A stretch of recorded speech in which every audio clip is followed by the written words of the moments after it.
scrapping early. We saw a similar start in game 1 as well, where DRX were able to snatch away a player, and it was far slower for Fireflux yesterday, Blank. Very difficult. They got themselves locked in a little bit. I think it is hard, especially in this kind of lobby. There is a massive amount of teams that do like to rotate on the south side of the map past Painan, and it's creating a lot of traffic jams, which is why I think, actually, we saw Alter Ego go for that aggressive play, and as soon as they heard that fighting, they could not afford not to third party there. They had to go for something a little bit more quick and aggressive because they wanted to secure location on the southeast side. Luckily for them as well, the circle centers up a little bit over towards the east. They can continue to play over towards this coastal edge. Saw a big wrap through there on our screens from Fireflux over towards the valley, which is not a comfortable position to be in.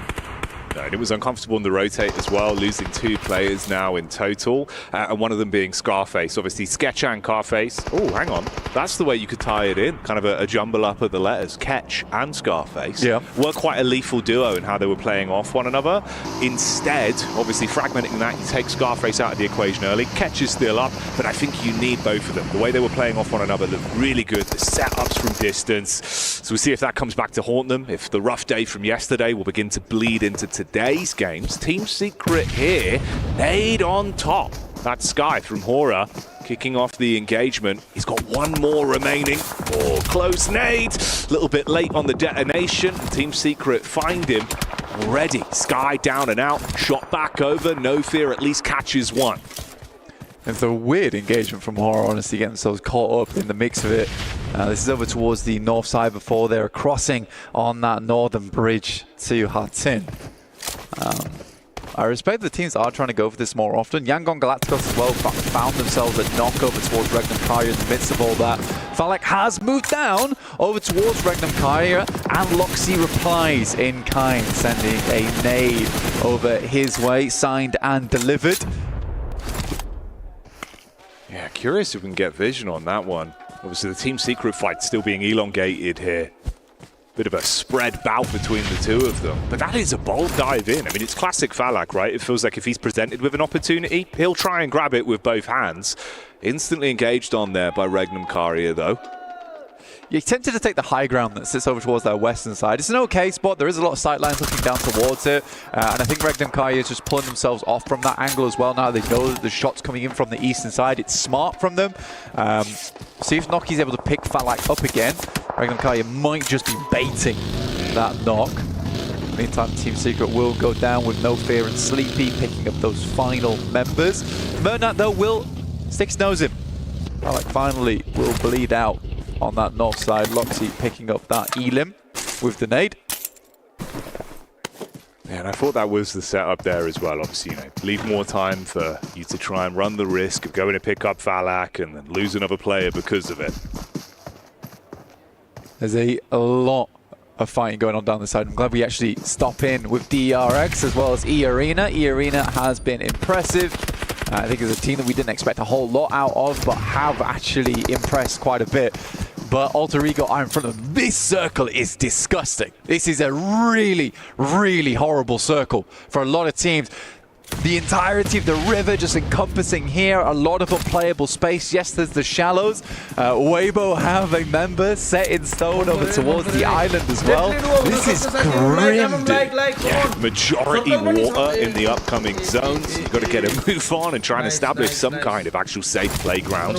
Already, fights continuing here as well. It's the arena that are head-to-head versus DRX. Soez is down at the minute. He's been knocked, but the shot's over, but they replied with one full confirmation onto Joker. Hang on a minute. Alter Ego as well. That's the rock up onto Falcons with a split. 2 of the players spotted out there. Full confirmation onto one. You're able to shut that down. So again, Falcons going for the 2-2 group up. Doesn't work when they run into Alter Ego. Noki. Oh, going for the push up against Fireflux, and they're able to grab onto that one. It was realistically their big play that they had to make as well from Four Thrives to head down towards this valley. They couldn't swipe over towards the right side. There's a lot of angles coming through from the east towards them. So Four Thrives will push over towards Regnum Kyria after they lost a player. T24 goes down in the back to an angle. Nice. Hard to pick him up as well. We'll have to crawl across. Didn't quite see it, but you certainly heard it, and the damage there from Rosemary was enough to really put the backs up for DRX on the rotate through the vehicle. Oh, a bit of space between them as well. Hyunbin just on the cliff face here. We're back up from the team, but it's a clean divide down the middle. Alter Ego just trying to test the waters, throwing out those nades, seeing if they can get the chip damage in to have a better read on where they've gone. Alter Ego just very much looking over towards that location. Like you say, testing the waters with the nades, trying to grab some hit markers, understand where DRX is currently playing. Regnum Kaya takes down another, and they were certainly baiting out that pick as well. I think that's now 4th Rise down to just the singular over in Noki, who has been fairly clutch in the past as just a solo.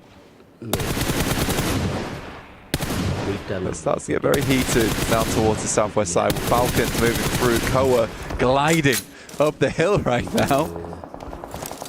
Yeah, showing off his former professional ice skating skills there. But Krypton, he's ready for it. Open ground, no cover, no trees to provide any semblance of protection, so it's an easy burst. Suddenly it goes down to 1, just Koa. Obviously Falcons have preferred to play these far slower games on Sandhawk. Ever since they went into that survival stage, something changed. Still though, you've got teams just throwing you into the carnage in these lobbies. They just don't get to play the way they want to. Nonshin Red Force even making an appearance over in the Elim feed versus E-Arena, whilst Koa just has to sit and hope.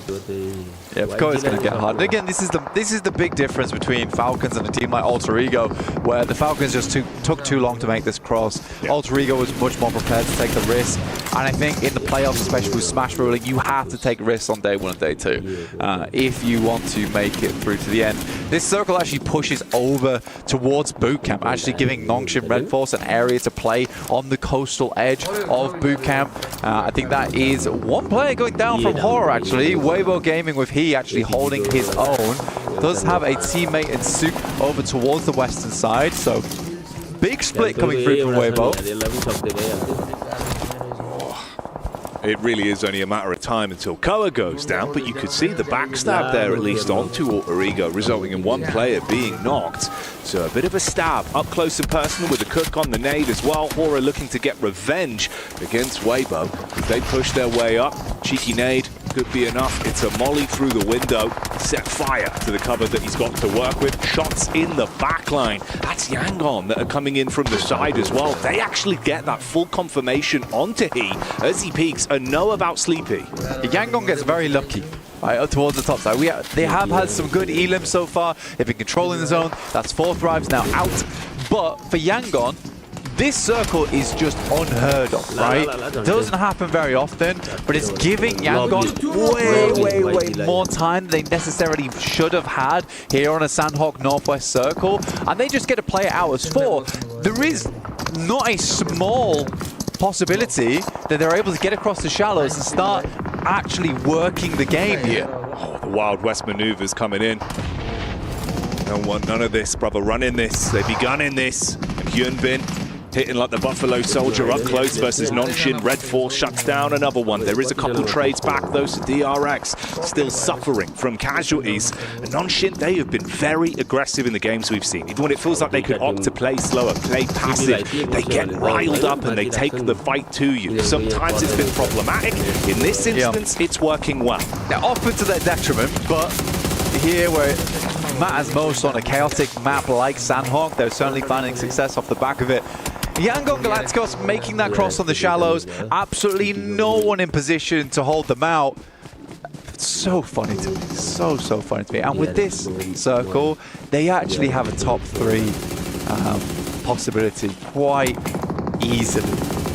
With the 4 players they're still running with. An awful lot of water in this one. Players are going to start to get those soggy socks. Let's see if they can beat the heat here on Sandhawk just to get dry, to be honest. They'll need it. Couple hair dryers, sort themselves out. Like a day at the theme park, like quick reset after a splish splash on a water ride. For Alter Ego, as much as there was that knock in the back line, Weibo were able to get an angle onto them. You reset from it. Oh, instant tag out, and they crash onto this immediately. Soup with the DBS, taking the advice of the analyst desk. Let's see what he can do up close, though. Good with the first. The Kryptonite against Krypton. Read on the angle. Alpha, see you later. But the backstab is good to save it. This is the problem, though. We currently have Alpha Gaming coming in from that western side, and this is a bad fight for Alterigo versus Solo. This could be easily third-partied onto. Teams can start to move up. Instant engagement to Alpha, though. Rosemary, he was the man in the back line that got one to open it up and bide some time. It's a quick response back. But that's all they needed. They just needed to buy time, and Rosemary gives his life for it whilst they prepare themselves to get back up again. Alpha waiting on the doorway, sees a player get out, but there's hard cover in position. But he's going to take the time with the single grenade. Let's see what Reefers can get done with this one. It could be gigantic. It misses. So close to blowing up the bits, but maybe you can handle it with a weapon instead. Nonshin on the move up as well, coming round from the ridge side. All of this noise, attracting commotion. Krypton cooks one for the reply. Bounce out the window on the lip. No damage done. Reefers still just waiting for an opportunity to shine. But Alpha strikes with the DBS. There is going to be so much fire coming their way, and Alterigo laid low by Soup with the DBS. Puts away the bow and arrow, but it's a bullseye straight to the guys from Alterigo. With only Krypton remaining, tries to take down the final players from Alpha Gaming who got ahead of them. Yangon Galacticos currently dealing with Noxian Red Force, but they have been the beast inside the lobby. Yangon. Nades over the top. Meanwhile, in the healing feed, you can see Regnum Karia taking shots from Hora as well that are playing with confidence at the moment. Just wide on the nade. Panic. And it's not going to work out the way that they were hoping for. The team's getting fragmented. A sliver of HP is all they have, and with that, it's confirmed that they go down. Say goodbye to Yangon. No chance for the chicken dinner, but potentially a surprise in store for Nonshin. Push up on the ridge side with Doc getting close. He's still got nades to play with. Alpha, the big dogs here, looking to push things further. Currently in third place on the rankings, 2 players to work with. Doc moves up, moves forward. Noxian Red Force, can they be shut down? Sleepy will be taken out by the play zone, trying to play out that match on the northeast edge. Either through all of this, despite the early rundown from Alterigo, have lived this one out in a compound on this eastern side of the Northwest Island. Kept it chill. And look to get quite a few points off the back of this. They are unfortunately being a little bit passive on this one. I feel like they could get a lot more control down towards the southeast side. That compound is nice for cover, but look at all this space that they could be taking. Placement. Some wide open sight lines and the potential for a lot of these Elim points to be soaked up by a few of the teams that are further ahead as well. When you think about Nonshin Red Force with the game they're playing right now, if they can just roam in, close down on Alpha, there's much more that can be done. I think the thing is, Dorita, they're just scared playing as 2. Doxy will find one. Benny looking over towards Doc now, and it's a good shot backwards somehow, some way. Alpha Gaming come out on top. It's an incredible performance from Noxian Red Force. They're angry, but Alpha's here to calm them down. The simmer pot finally sits tranquil as Alpha Gaming need to keep pushing it. What an incredible performance from Doc. So low HP, but that adrenaline was thumping. Oh yeah, Nonshin seeing red off the back of that one. Disgusting play. Doc, the doctor is certainly in the house and he's looking to operate this one cleanly. Can buy time for it now. Slow it down a little bit, keep the pressure on. 3 teams, 6 players, 2 on each. It's the battle of the duos. See what kind of dialogue these squads can have with one another going forward. Will it be argumentative? Will it be a complete shutdown? Or will it be a drawn-out conversation? For Alpha, It's the dream scenario with the teams being ushered closer towards them. The zone starts to force you forward. Loxy was always looking for this lockdown sight line over towards Ida. He's able to grab one with the play zone assisting as the third man for the squad of Regnum Karia. And they look to take the fight straight to them. Cheeky peeks on the head. Doc throwing up for the fists. Silas? He can grab it. Silas commits on the drive-in. Instant pickup from Sol, and it's just Loxy left. Leaves it all down to Loxy, and Alpha Gaming look to put a win on the cards. Two internationally gifted teams, but it is the squad of killers that will come out on top here. An incredible beginning to day 2 for Alpha Gaming. In the playoffs already yesterday, Alpha Gaming were able to find placement after placement, surviving late into the early flow of games that we saw. But they're not content with just placements. They want raw chicken dinners to kick off today, and they make it look clean. Heads-up maneuvers, the crash from Nongxin Red Force, the fact that they handle that one and then go on to win it, that is an amazing opener.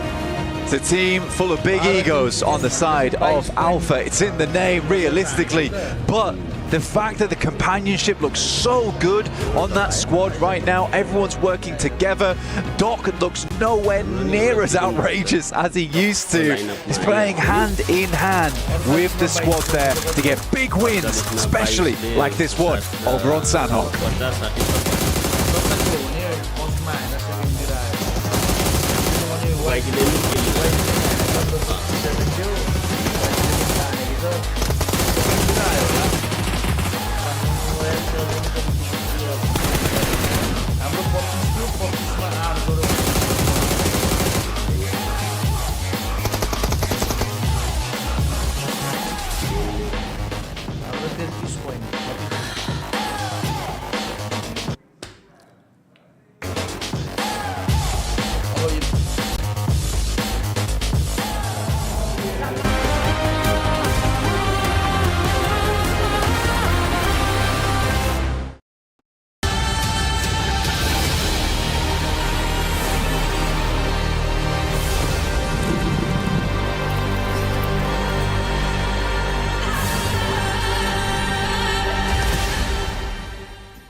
Cybertron's future is near.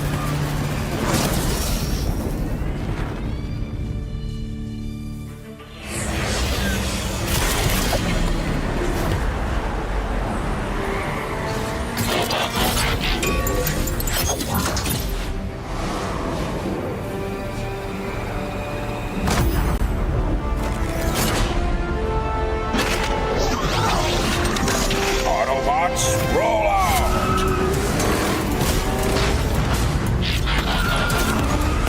This planet reeks of weakness.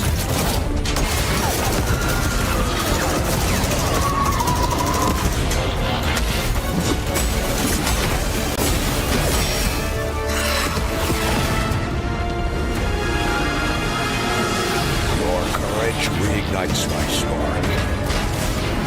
We'll crowd a new load of Cybertron.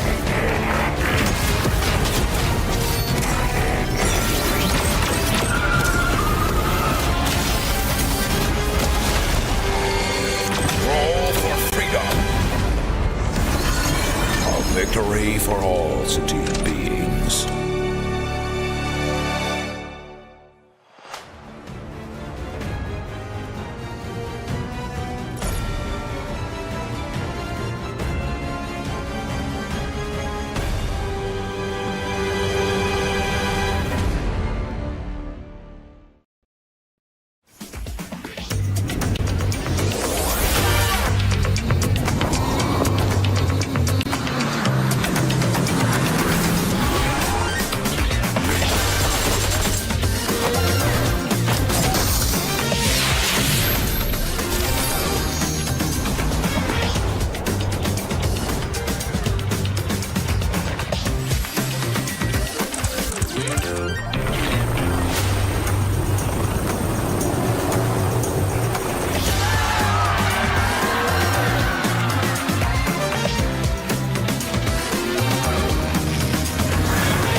What a circle to start off day 2. And Nepturi yesterday said APG was going to get themselves a win today, and they start off with a banger here to get it rolling on Sandhawk. Joining me, we have 7. We have Maxman, very aggressive. Here for this aggressive Sandhawk 7, where APG gets the win. It was aggressive, but I mean, to be fair, APG didn't really have to do much. They lost a player early on. They were sitting in a compound for the longest time. One thing I do enjoy is how proactive this team was to just fully clear Thunder Talk. As soon as they saw Thunder Talk getting a little bit closer, they went for it. And Doc, I mean, we got to talk about Doc. He keeps clutching it for the squad, being the last one alive there at one point. And on top of that, being able to pick up Seoul, which ultimately, I mean, that duo is just nasty. I mean, of course, when you're looking at it, Seoul and Doc are just going to be MVP contenders every single day of the week here. But 22 points on the board for Alpha Gaming. As you said, very quick rotation. Actually, the compound they went for was occupied by a solo of Ida. It was such a valuable compound that, like, we have to take this fight. If we win it, we're just going to be in a great position for pretty much the rest of this match. I think both of you were looking at Yangon, though, to be really flying away with this one, considering the position that they had 7. And overall, didn't quite go their way, which then it didn't go Nongshim's way, which then eventually it went Alpha's way. Yeah, for Yangon Galacticos, we actually enjoyed the 2-2 split that they had in Circle 5. We were saying, okay, they're just waiting to see what the next circle is going to be. They decided to regroup. It ended up working out for them. But surprisingly, Namjoon Red Force, a team that I've been just harping about, they're not aggressive enough. They decided to be aggressive. And I got to give some props to Namjoon Red Force as well, because this team, the way that not only were they able to just take the fight to E-Arena, win that, and also set themselves up to defend fights against DRX. Yeah, a lot of props to DRX, E-Arena, and the side of Nongshim Red Force, because a lot of teams understood, oh wait, it keeps on shifting to the eastern side, western side of the northwestern island is not going to be valuable anymore because you're going through that big mountain that's held, as we know, by Thunder Talk. So now they just go for the wide wrap towards Trifecta to try and just survive longer into the game. It's a very, very smart play, but unfortunately, a lot of teams had the same idea, which means you have to fight for that rotate for it to pull it off. And as we saw, that didn't quite work out for E-Arena, but did work out for Nongshim Red Force. Here comes the match report, and the biggest fan of Doc on the planet, Axman. Oh, he's so excited already. Talk to me. I like it. No. Wait, are you still a fan of Doc? I'm still a fan of Doc. Okay. I'm just not going to predict him and his team ever again. I've been hurt too many times. That means they might win. No, I predicted the last. You remember Star Wars? I used to always pick Star Wars 2. Never won. So did I. Yeah, and they didn't work out. I don't know why I joined you in your predictions, but yeah, for this one, yes, if Maxman does go anywhere near APG, the fans will be out in force to stop Max in his tracks. But taking a look at the highlights, 7. Yeah, I was looking at the first fight. We were talking about it, 4 Thrives. What are they going to be doing there with the hot drop in Hot Teen? Are they going to be taking the fight once again with power? They did. It ended up coming out in their favor. I have to be happy about what they were able to do in regards to what they did defending that hot drop against power. I'm still not happy with that hot drop though, Max. That hot drop swing, even though you win it, like pretty dominantly so, you're just taking a risk, an unnecessary risk. They get 7 eliminations, but they really have no placement points. And again, they're at the bottom of the rankings. Is that going to be enough for them to climb back up at the top of the leaderboards? Hell no. We need to see actual podium finishes, actual win if 4 Thrives want to be back in the conversation. I'm with you. I agree. I hate the hot drop, but I am happy that they were able to at least secure 7 points. It is going to be a bit of a confidence boost for this squad that didn't have a good performance at all yesterday. That's at least what you want to be able to do. Hopefully going into tomorrow, as much as I would want to say, you know what, I don't want to see the hot drop, it's probably going to happen again, unless Power decides to just back off.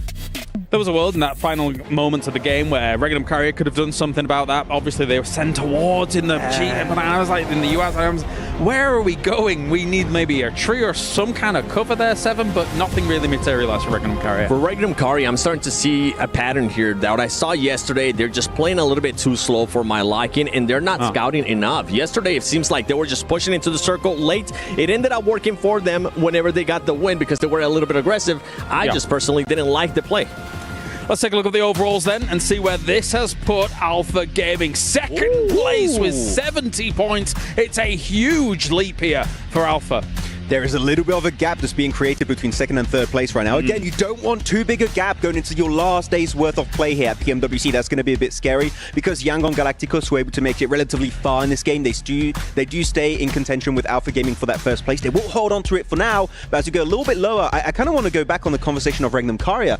For me, you asked me what was peak Regnum Carrier. For me, it was then we're playing center 2-2 split. Now they're playing slow edge split. For me, this does not suit this roster that is known to be so aggressive. And as of right now, they're just playing completely differently compared to PMGO. And I want them to go back to the basics, back to the old Regnum Carrier, because they can come home with a trophy. Yeah, just way too slow for my liking. I also would like to see them being able to play in the center. And if you are going to be playing slow, just try to scout a little bit more Regnum Carrier, because that's currently what's hurting your chances at actually being able to be successful in this match. And if we go here towards the second page, I mean, this is what I was saying. I was happy that Fourth Tribes was able to get just some points because of that gap that's currently being created there towards the top. Considering we have 5 more games today, and then who knows how many games tomorrow, are we writing the arena off? It's 11 points. You need a massive, massive push.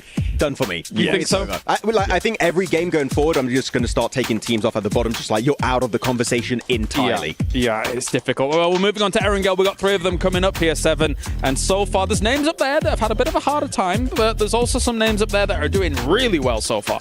Yeah, I'm going to be looking at Alter Ego. This is a team that, I mean, for their performances yesterday when it came down to Erangel, it was top 10 or above. And I mean, like, I don't mean like below top 10. I don't mean 8th place, 9th place. No, there was 10th, 11th, 11th. For this team, don't do that again. You didn't get a win here in Sandhawk. You cannot afford to just have this kind of performance going into 3 Erangels. Yeah.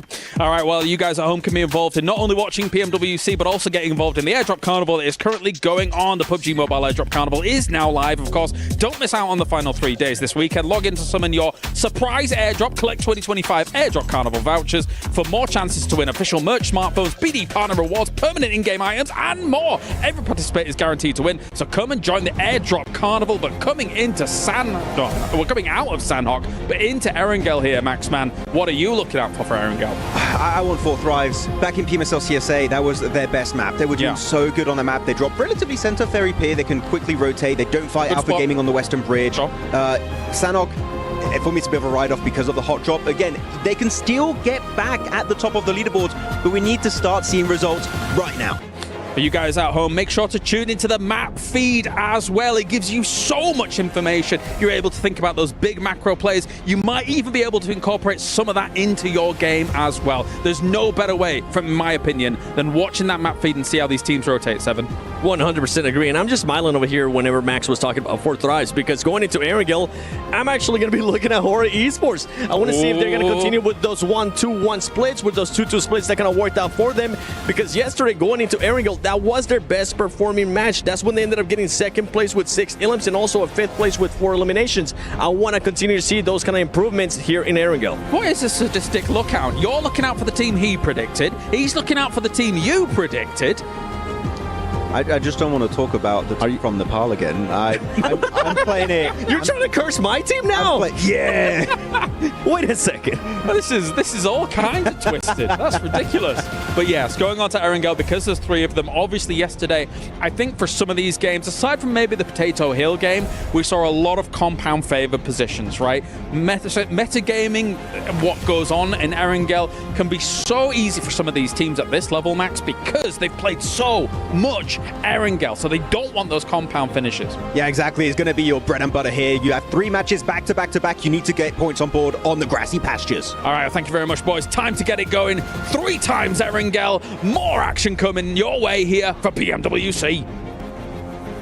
Oh, the tension in the air is thick. You could cut it with a knife, looking at the emotions that are on display from our teams. And hey, even over in the analyst desk, you know, a bit of tension there, a bit of back and forth. The curses from Maxman, the 7 sight lines. I'm trademarking that one, would you reckon? 7 sight lines. I'm gonna look in. Yeah, like he stands behind the team and he's like, you could do that better. You could do that. This is a bad sideline for 7 sight lines. My sideline for you. It's not good. Not you personally. Just in general? Or just in general. I was going to say, what's happening? We're heading into our second match of the day over on Erangel. There is a lot of tension, like you said. It's going to have to be probably a massive pair of scissors. Human-sized scissors. Like the ones you get when you go to a Korean barbecue and you've got to cut the beef. Massive scissors. Yeah. Just enlarged. Yeah. God. To cut the tension. Because you're right, it's thick. It's thick. Palpable. Yeah. Other describing words. Yeah. Yeah. Yeah. So talk to me, Blank. Another game. Another game, another day. But not just any day. This is a PMWC playoffs day. Oh, yeah. And we're heading in from Novorossiysk up towards Severny now. 74 points for Yangon Galacticos, but look at that. That last game, Alpha Gaming puts themselves in a very good position to challenge in second place with 70 points, an exact 10-point average for them.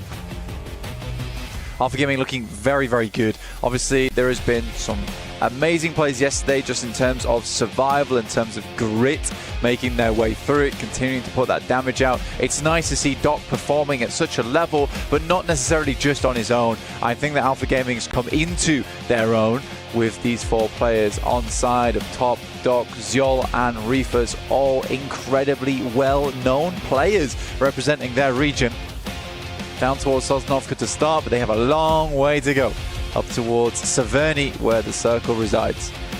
And I think it's nice for Doc as well, of course, because we saw in that opening VT where he was saying, you know, win or lose, we just want people to cheer for us. We want to do this for the fans, for the people that are watching at home from the region. And win or lose, they've been doing that as a team and as individuals. Like you said, so many of the statistical highlights there representing not one, but a couple of the players from the roster. They've been playing off each other very nicely, even in situations, Mike, where it feels like you should be at a disadvantage. They're quick to the draw today. They're looking hot, dialed in for the action, and just ready for it, which is everything you want as we're getting closer and closer to, obviously, tomorrow, the pinnacle day. They keep going like this. Wow. Yeah. There is a bit of poignancy as well with the fact that you're saying win or lose. We just want people to cheer for us from our region. And I do think it's super important to bring that up, because in the past there has been moments where they have won, yet there's not been a whole amount of cheering, because it's a case of a lot of times, you know, Doc will go off on his own, or we'll make weird plays, we'll go for strange splits, and yeah, the game will be won, but was it won in a way that felt good? Probably not a couple of times for them over the years.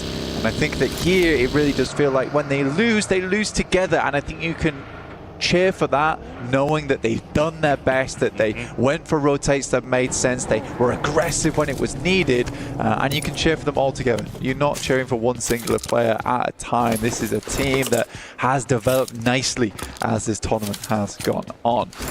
Throwing out some other squads though right now. Alter Ego quite far behind with 4th place at 49 points. It's a big drop off, Jackie, between Alter Ego and Yangon Galacticos at 74 points, and then down towards 5th with 44 tied in place between Regnankaya and Ida, which is quite nice just in terms of storylines there for that team. But yet some teams will have to step it up, because going into our 3rd and final day, Smash rules will be in effect. Right now, you're just wanting to be as close as possible to 1st place to set yourself up nicely into day 3 on match point. I think it's an interesting one as well, because obviously you mentioned it there with Alter Ego. It's the fact that it's been their fragging power where they've been keeping themselves towards this top spot. But it's why there is such a big point differential when you think about placements. They're not getting as deep into games as we've seen before back in the group stage. For them as well, you know, you're just the one chicken dinner, actually, which it comes back to haunt you a little bit. Teams definitely spotting them out. Yes, they can still handle themselves, and you've got a good distribution of firepower with the gun skill, but looking for some of those placement games now, like you say, try and leapfrog further up to get yourself back into a focal position towards the top spot. We get power on our screens as well. Another team that similarly, it's been down to a lot of their work when it comes to taking head-on engagements, hot drops, late game developments where you're looking at sort of 9 to 10 eliminations. But again, teams have scoped them out. They're stopping them from making it too far into the overall flow of the game. We'll see if maybe that will change here for a few of our teams. Meantime, let's take a look on that northern side. Regnankaya currently sat fairly central, looking to push further into this one. For Alter Ego, like you were saying, placement points are a little bit of a scarcity. Definitely not like they haven't got any here, but in terms of Alva's scouting, that was the main thing that kind of made them look special in their group stages, where it was very easy for them to cut themselves away in towards that end game. definitely different here when you get to the playoffs where you're playing against the best of the 24, right? Very much confirmed onto, well, not always those rotations are as easy as they were in the past for them. Alva's not finding these critically unclaimed areas of the map. But still, that last game was just it's a worrying one, but also a promising one, where they get taken down essentially by Sook. He gets a shot, like you were saying before. It was a nasty one that came through over towards Rosemary and one of the players early, so it just slowed them down. Then they move up, they lose 2 on the knock, which allows Alpha Gaming a very clear approach over towards their position. That could have been an amazing game. Just a lot of little mistakes came through, which led to them just not having that opportunity.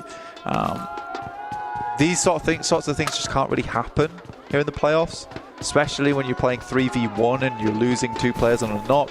That must feel very frustrating. So for a lot of teams who did have those mistakes last game, day 2 is all just about being able to reset game after game after game. Yeah, you've got no time to let yourself feel disparaged, really, in kind of your head-in-hand moments. It has got to be very quick turnaround from game to game and straight back in, just focusing on the overall run for the championship. Because obviously, as we said, as we clued up, going out a survival stage with no Alpha 7, any one of these squads has the opportunity to be crowned a new champion. You won't have the 2-time possibility, which should really reinvigorate some of the squads as well that are going into this thinking, you know what, we can push for so much here. The legacy, steal away the title, embody ourselves, be another squad that has our history made here live in Saudi Arabia. Let's take a look at the rotations going through now. Alter Ego, they wrap round over towards Stalbert. Nice bit of high ground to get good vision on. Horror actually finding Sleepy. We have a quick knockout towards Fahidan. This guy backs it off and takes a bit of damage. Nice shots from Al-Haji, but there is a response which backs him off. This guy is going to crawl back over towards his teammates while priming another nade. And Jiggle's very worried about holding that angle there. Power's going to done a fantastic job here at keeping them at bay. It's the last magazine for Al-Haji as well, with the shotty up close. 6 shells remaining for him. He was pre-firing on the corner, hoping they'd re-peek into it. Ooh, down to the wire there as well to go for the double back to grab Fahidan, but he will be able to pick him up. You've got cover. Hora aren't instantly engaging off for this, and there is protection at least from the rooftop side there, slightly further back. That's easy, a man that is incredibly crisp. He can take the window peek. Oh, nade over. Seeing if they can get that one on target, nearly, but not quite hitting the mark. It's one of the very, very open compounds on the northeast side of the map, just underneath Stalber. This does isolate the fight a little bit. No one's really wanting to run into this one because those sight lines are so open. Does happily contain 2 teams. For Horror, they're figuring out whether this is worth it to them, right?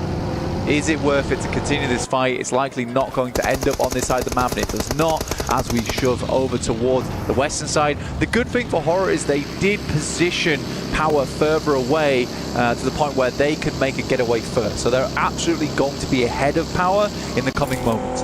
Yeah, you can set up quicker, which at the end of the day will be far more worth it than running the risk of both of them scrapping it out and you limp away, even with 1 or at worst 2 knocks there if they did take down Power, or vice versa with Horror falling. So it's just not worth the risk. They call it quits, especially with the placements that they're both in 9th and 10th place at the minute.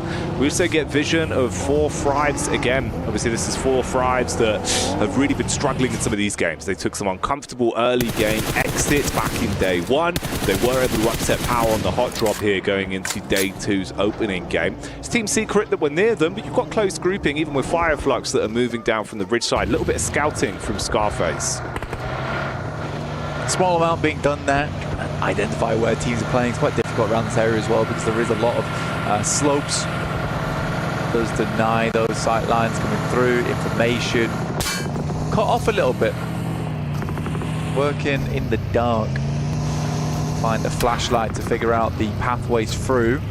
Regnum Kaya did move up from that south side slightly to the eastern edge of shooting range, which we all know is pretty horrible at times. We'll see definitely some teams get themselves lined up against that fence. Alter Ego, though, they opted to head far on the north side. They started over towards Stalbert. and they're going to work that coastline over towards Severny, where Weibo Gaming on our screens are lying.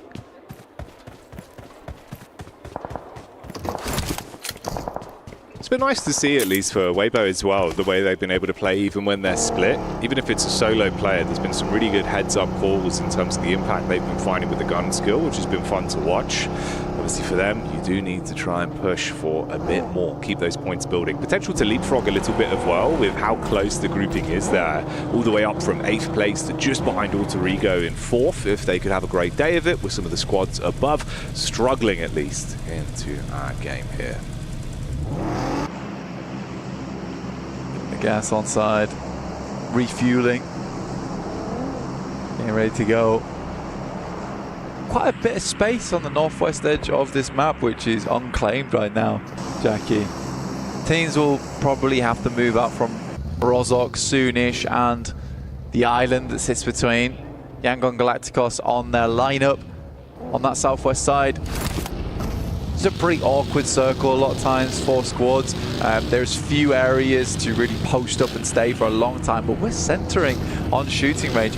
Now is actually not a bad time to pick up those buildings that sit around shooting range. You can get naded into them, and the fence around it does provide cover, but it's better than nothing. You got Ida that almost looked a little bit camouflaged there as well, and they're late roaming towards the circle with the blue matching the actual blue itself. Thunder Talks taking a bit of damage from the side as well. That's Fireflux that have been scouting out, obviously looking for an opening opportunity to get thrown into an engagement here. You got the hovercraft with the quick getaway, so they can at least keep themselves moving. All squads still currently standing.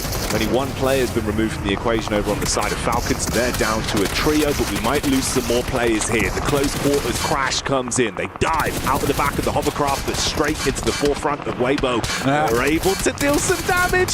Oh, ring around the rosies, but they're starting to fall down from the third party of DRX. Now Power moves in as well, sweeps round, they get a lay of the land, figuring out where these players are. A second swipe comes through, and nades would be easy to send over towards that location. Power still figuring things out though, and opts to just send it slightly further back.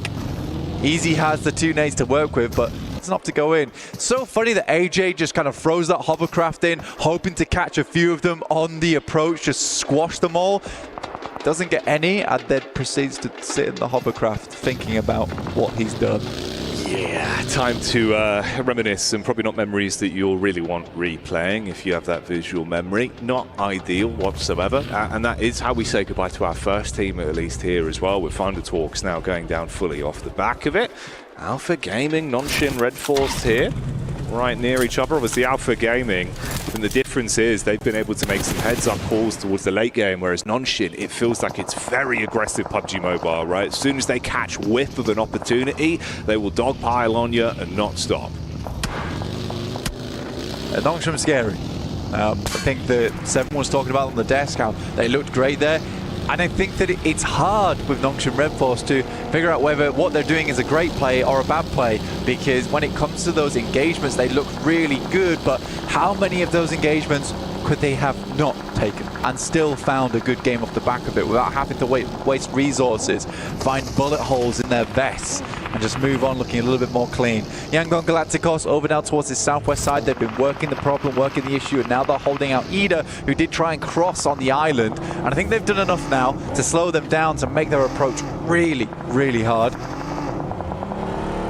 Alpha caught whiff of the arena on that drive-by, but trying to dive out and actually be in a position to get the opening shots off before you lose a player was not worth it. So they've had to keep chicaning around and look for better cover to at least pull up for now. Obviously that's Weibo that are slightly off ever since they had that hovercraft crash that came their way. Fireflux might actually take the punch straight to E-Arena. Joker's been getting a lot of cover down for them, breaking up the sight lines with the smokes at least. Ida eliminated. The arena recalls the rest of the team back into the action. There is one knock that goes through. Fireflux do get the center of the circle on this one, on this small plateau that they're working with. I was really hoping for a shooting range finish, honestly. It would have been very fun. Sort of like a maze in there at times. Sook finding Reefus on the knock here for Alpha Gaming, who did set up, and they've been in a world of hurt for a long, long time after Thunder Talk sent in on top of them. Try to sit that hovercraft down on Weibo. Penny-K having a couple of turns of his own. Getting the 360 scope of the land. Oh. Wow, maybe he didn't read it as quite as well as I thought. Yeah, not quite the full scope of the land. Didn't spot that rock, but luckily they don't punish off the back of it. 90% efficiency. About 10% goes a long way. There's Alter Ego. This is an interesting rotate actually, and they're rotating directly over towards Nongshim Red Force, which again, they are a terrifying team. They're still a terrifying team, even though they make mistakes sometimes. You've got to admit that their prowess when it comes to engagements, horrible to run into. Krypton immediately gets knocked down by Sleepy as well. That's over towards the north side because he was slightly late on the rotate, scouting going over towards the west, desperately trying to find an area that they could play in. At least they have information over towards Horror there, and Krypton's death was not for naught, essentially. Rosemary, shots down range. Making that one look like the Major 14. Clean connections. It's a nice way to open it up and at least get some bite back over after the damage was done onto their team. So you take Krypton, we'll keep trying to take heads off of you. Quick switch to the secondary as well. Barrage of bullets keeps on coming in, and they're relatively pinned as well. Regnum Kari is seeing the opportunity for this. Toshpik actually with the explosive bow as well. This one could have some sparks to it, Blank. It could do. I mean, able to get some damage over the top. Alter Ego, they explode a vehicle, and it ends up in misery with Sleepy hitting the deck. He's going to take a nap on this one for a short while, whilst the rest of the team desperately tries to wake him up, shaking him inside that ditch. 15 arrows left. I mean, you can kind of just zone on this and nip at both of the heels. You can keep it uncomfortable for either squad. Ooh, okay. I mean, uncomfortable being the operative word for him now. Quickly, get your head down, reset. Good shots back over towards Al-Haji, though. From Wild and Loxy. Instantaneous reaction. Horror's going to try and send some nades their way. A little bit further, probably would have found Toshpik. He's got no first aid kits. He's running on 10 bandages, which is not an ideal scenario for them. Fireflux, though, with an awesome position over towards the center. Same with E Arena. Alpha Gaming will need to circumvent shooting range. Get themselves out of there. Target practice in terms of where they'll land on the map.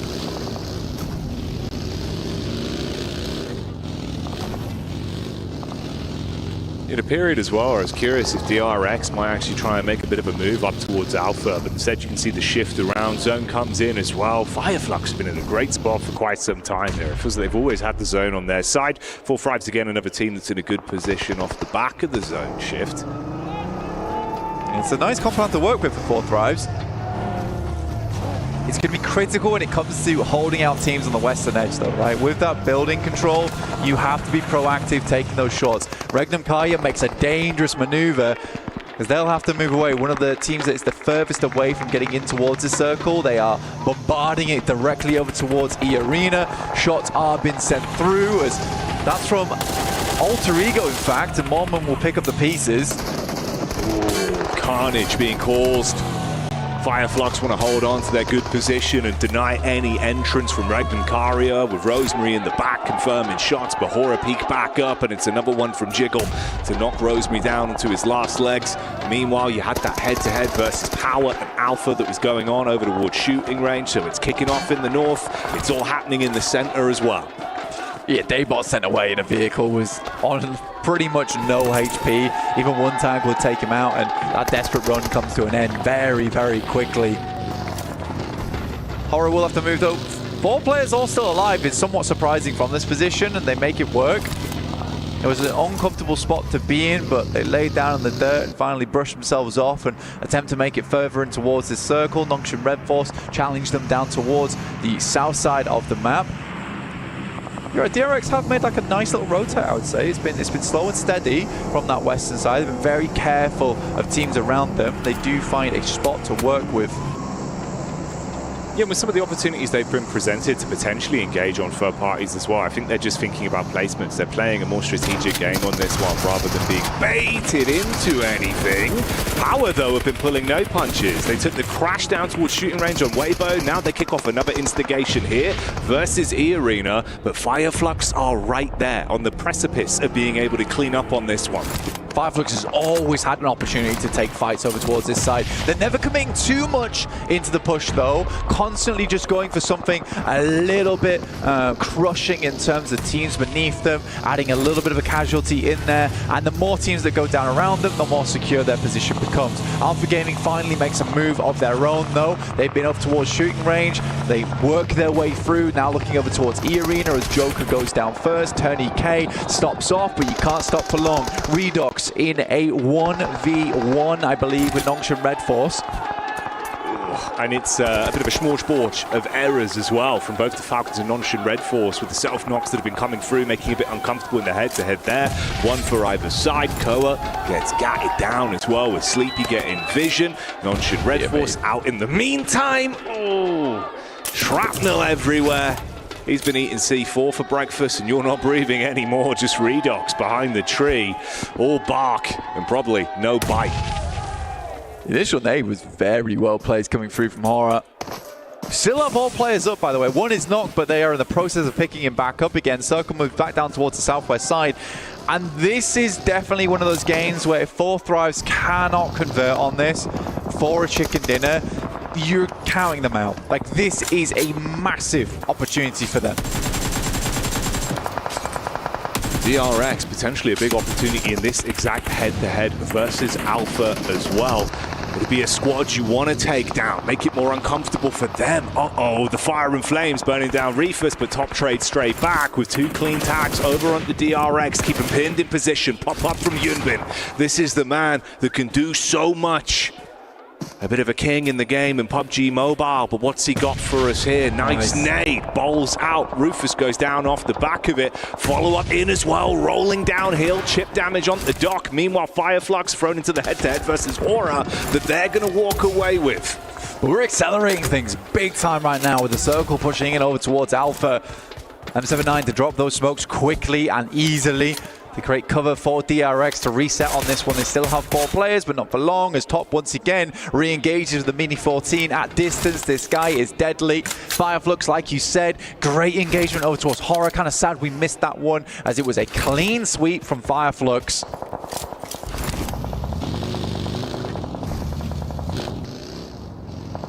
Playstyle again here as well. It's far similar to what we were seeing from Fireflux when they were really starting to dominate, where you had that back and forth between Ketch and Scarface, the way that they were taking engagements, even on the spread. They're being able to work off each other quite nicely. It's a good placement to be in. 7 elims, a ton of damage. Great zone control for the longest time. Alpha on the roam up. It's Scarface with a quick hit. He's hungry, and the dinner plate will smash over the face. Follows up. Zol down. Goodbye, Doc. Just Top. Trapped behind the tree, and the nade will finish it. What a clean fight that was. Brought out the dishcloth and mopped that team up. And again, immediately refocusing over towards Team Secret. 2 knocks coming through in the space of bare seconds. Solus will go down, but is in cover. 10 elims on the match here for Fireflux, making it look easy on this northeast side, constantly being a big presence in the game.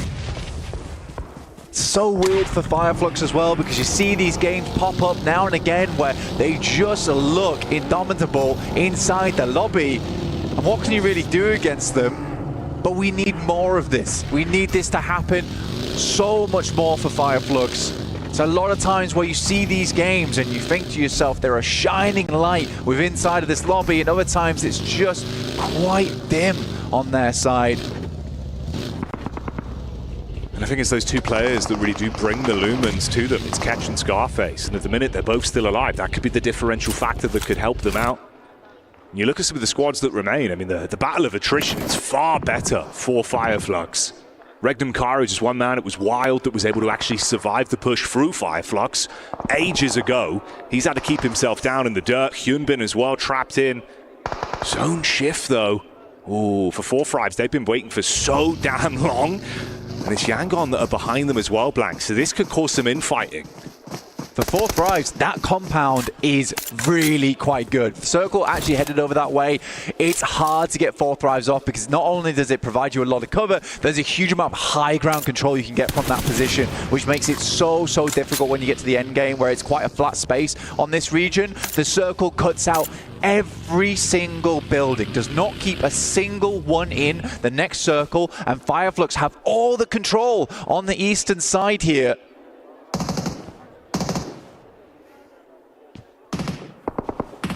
T24's POV here. There's been bullets whizzing through the windows for a while. Yangon just taking the peek over. Romeo's further out. Wild, hello. He finally makes a move with the DBS. Close quarters engagement could take Ketch out of the mix. That's going to be a bit of a sore sight for the Fireflux eyes, losing out on one of their players after what's been a blinding game for them, keeping all 4 alive for a good set of time here. Losing Ketch is a big deal. One of the prime players on that squad. Wild, though, you can't really ever count this guy out on Regnum Kaya, especially as a solo. He is hailed as one of the best solo players in the game.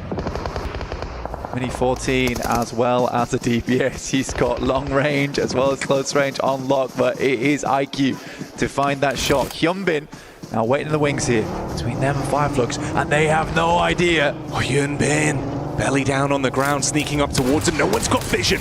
Jumps up with the DBS. The right hook's good for one, but they reply. They turn around. But again, it's issues. That's all these teams had to do. If they wanted to cause problems for Fireflux taking the game itself, they go from 4-2 in the matter of a minute. The fire is sputtering here. They need to add more fuel to the flames of Fireflux. Losing both your top players here in the matter of minutes. Scarface as well as Ketch. The other boys now need to step up. Yangon Galacticos with 4 players playing it slow on the southwest edge for a long time. They've been quiet, but now look to be deadly. Mernat bringing the base. Bullets straight to the face. It's uncomfortable for 4 Thrives. Losing so much manpower. Falak with the peek up. Oh, target-rich environment, but the shots just don't deliver. And 4 Thrives are removed. Yangon bided their time for so long. They've engaged off the back of it and made it work. You can get the pickup as well. This has been an assassination of a gameplay coming through from Yangon Galacticos. They played it slow, they played it steady. Teams weren't really aware of their position. They've just been holding out, waiting for their time to strike, and their time is now. A long nade comes through from Fireflux, who wrap their way around over towards the western side. Team Secret still holding on desperately. White knuckle grip on that compound towards the eastern side, but finally they have to let go. And it really is no secret that this is the way they like playing these games. If you give them the stock to play passive, they will wait it out and go for the placements. Romeo, vision over, spots onto one, few bullets, witzing by. It's only 2 players there. They can trade off one another and opt to play this out just with the long con, with the fact they've got so much more stock in the bodies. It's Mernat that gets the first connection off. Romeo looking to deliver the Shakespearean poison, but there will be no resurrection on the side of Team Secret when they go down. Yangon Galacticos continue to wrap. Fireflux with Myrna, with Matcap as well as Solus. 2 players that can step up. Yangon Galacticos look to roam out. Frankie in a whole world of hurt, likely to go down soon, and Yangon Galacticos are just starting to sweep here. Fireflux have had no say in the decimation that's happened around this map. And you love to see it as well, because it's a head-up call from them. As soon as they got that first knock, they go for the controlled engagement, so not only stealing away 2 additional Elim points, but also now setting themselves up potentially for the grand prize that's just inches away from them. Coming away with this one with that first place on the chicken dinner. Yangon Galacticos currently in first place on the rankings as well. This would push them further away from any other squad inside the lobby. They have been so consistently dominant through the playoffs here. Now Fireflux have to move forward directly into the sightlines of Yangon Galacticos, and they're going to deny the points. It had been dawn, but now it is dusk for Fireflux, and Yangon Galacticos will be here when the sun rises, pick themselves up another chicken dinner and forcing themselves way up there in the rankings.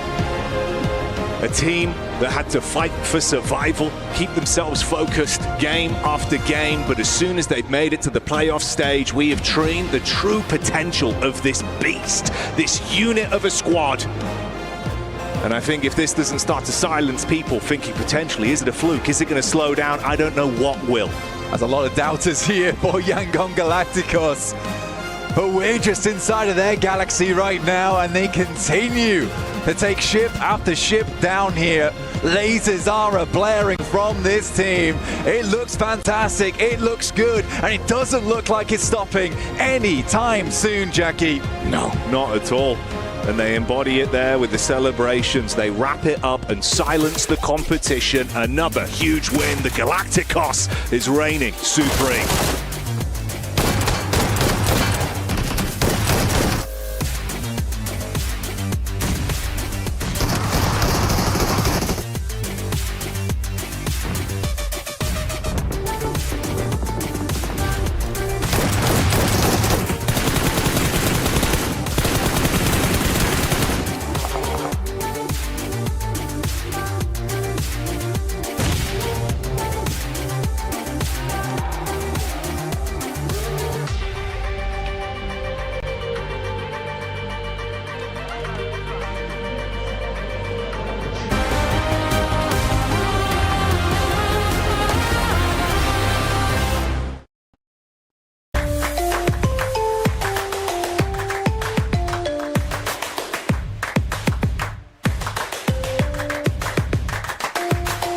Level up your gaming experience with over 8 billion playlists, only on Spotify, the official audio streaming partner for the 2025 Esports World Cup.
And now Yangon Galacticos poses a problem to the entirety of the lobby. Is it now 15 versus 1 as they take a big victory here for the PMWC? And at the same time, whilst we're talking about that, we of course have the lovely Transformers collaboration going on in-game as well. You can have Optimus Prime, Megatron going one-on-one with each other. I love Starscream personally, but anyway, that's by the by. Ease of playing, and you can get that checked out over in the game as well, so make sure to do so. How about yourself, Max? You love some Transformers.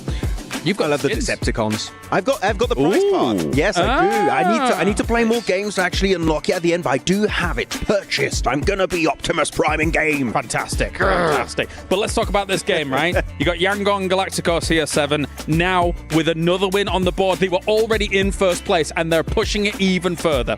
This team is going from a surprise team to now just a sole contender for that championship going on to tomorrow. The way that they're currently playing, yes, by the way, congratulations, 19 points. But the way that this team is currently playing, Max, being able to just have splits, 3-1 splits, 2-2 splits, having Romeo getting the off angle has been so impressive to me. And another thing that has been impressive to me is how much control of a circle this team has been able to get. The thing is, they had a great position just south, actually, of 4 Thrives. They have, like, south of their compound, you have a little bit of a hilltop, and then it goes downhill. You're very safe.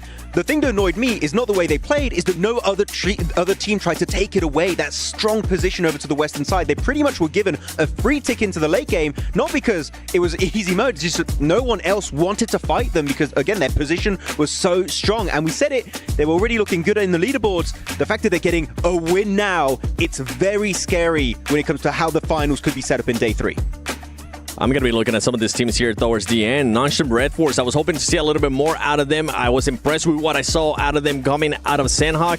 Not the same. Also, E-Arena. I mean, that was another team that I was expecting to see even more of. Got eliminated super early on. But going back, 4 Thrives, I saw them there in the first page. Not impressed with the amount of points that they were able to get, considering the positioning that they had. I wanted them to be a little bit more proactive. I wanted them to just take charge of the compound that they had on and just start looking to see who was rotating around them, and it possibly they could even try the third party from far away some fights, or try to get some eliminations from anybody rotating close by. Like, you would think you're in a central compound, you can get a few eliminations. That compound, actually, because of the terrain around it, a lot of teams are fighting over the lips of the hill, so they can't really third party as much from a distance. The one fight I would have loved to see 4 Thrives actually take here was actually push onto Yangon Galacticos 7. They had a great opportunity to send it down there, because the game at the end, it was not going to be an easy time for them to leave their compound. You leave it onto the southern side, onto Yangon Galacticos. Teams can't really third party you. I think that would have had at least an opportunity for 4 Thrives to get into the podium finish. 100% agree with you on that. Ultimately, you have IQ getting into a vehicle, having to run away. Why not start using IQ as that man that's just scouting a little bit more for you? Not even fully send it, just start scouting to see what Yangon's doing. They were just so patient and passive, just being in the compound, that they got way too comfortable. We've been seeing way too many teams do that. They left it a little too late, right? When you see the kind of car scout down towards the bottom, see what was going on. Maybe they were hoping for a drive over or something like that, but it was way too late to deal with. Let's take a look at some of the highlights coming in from this match as well, as there was so much fighting in the north. For example, Alpha Gaming had a little bit more room than maybe I would have given them, considering that they could have been a potential threat, and I think it was DRX that was looking to finish them off. Yes, that was it. Was DRX. They actually got a few knocks right onto Alpha Gaming, and the fight was going really well for them. And actually, I know this is an interesting conversation Tell me more. had during this match. DRX, despite getting knocks onto Alpha Gaming up north, they retreat. They don't fully commit to the fight, and I personally am a big enjoyer of that, because actually, if they do commit to the fight, Fireflux just nearby might want a third party. I think playing it passive was the right call. I disagree with you. How dare you? Now, the reason why I disagree with you is because I wanted them not to fully commit to where APG was, but I wanted them just to get some different off angles on those players that were knocked already from APG. In a way, I agree.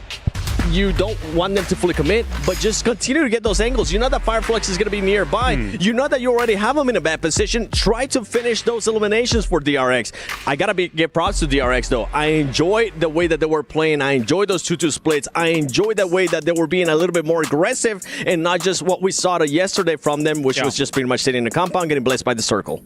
It's a tough slope to play, right? I think that they believed eventually it would just come to them, because APG was stuck between a rock and a hard place, right? So it's an interesting topic to definitely discuss here, but all of these teams looking to try and get themselves further in. These Erangels, Alter Ego, still looking like they're having a good time, kind of, you know, vibing, if I had to use some of your language. Sure. Don't wince in pain, you know. But you need to vibe more towards the top of the leaderboards, I think, to say, let's take a look at those leaderboards, actually, and see where they are. Stop it. Stop. Oh, that's brutal. 93 points at the top. Okay, so this is a problem now for everybody else. 93 points means that Yangon Galacticos throughout this day, 3 wins on the board as well. Everybody else has to step up, and it has to happen now, Max. Yeah, because right now, let's say we stopped right now, you add 10 points. That's 103 points to get into the Smash Zone, meaning all the teams around here would have to get about 60 to like 30 points for the teams that are on this first page, which is really hard to do that and then back it up with an actual win at the end when you do enter the Smash Zone. So Yangon Galacticos able to maintain that lead and now create an even bigger point gap. The lobby must be rinsing in fear because right now this is not a good prospect for day 3. And the crazy part, you can see Yangon Galacticos, those 93 points, goes down all the way to 5th place with Rangnam Kari at 40. That is a 46-point difference that they have been able to create. Remember what we were talking about at the beginning of the day? We don't want that first place team to get too far away because they're going to be able to get within the Smash Zone. And with the way Yangon Galacticos is playing and with the way that they have been playing throughout this whole tournament, they could end up winning via Smash Rule even though they're in first place. They might be wiping away tears of joy with money right now because they're thinking to themselves, we're probably going to be top 3 guaranteed just off the back of what is not even technically half of the max games that we could end up going to. It is wild to see Yangon Galacticos position themselves like this. It is such a scary setup for your last day into this one. I don't know how the rest of the lobby is going to react to this because the thing is that the teams are just struggling to make it to the late game and Yangon are just there pretty much for free every time. They're looking good and that is going to be a bad time for the other squads. Definitely, but not a bad time for everybody watching PMWC right now because starting from August the 1st, which technically was yesterday, that's actually factually yesterday, the PDP Global Fashion Icon Contest is officially kicked off. This competition accepts both in-game outfit design submissions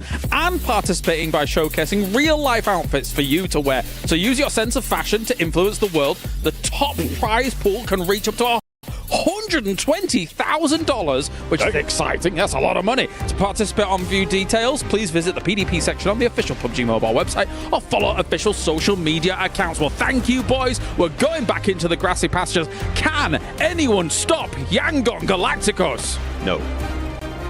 PDP, very, very fun there in my opinion, honestly. Always one of my favorite parts of the year, seeing all the fashions and designs being on show. But I'll tell you a team that's looking good right now. It is Yangon Galacticos. There were some non-believers, but I think we've been swayed at this point, honestly. We do have teams chasing them, battling for the top, looking consistent also. Alpha Gaming looking fairly nice right now.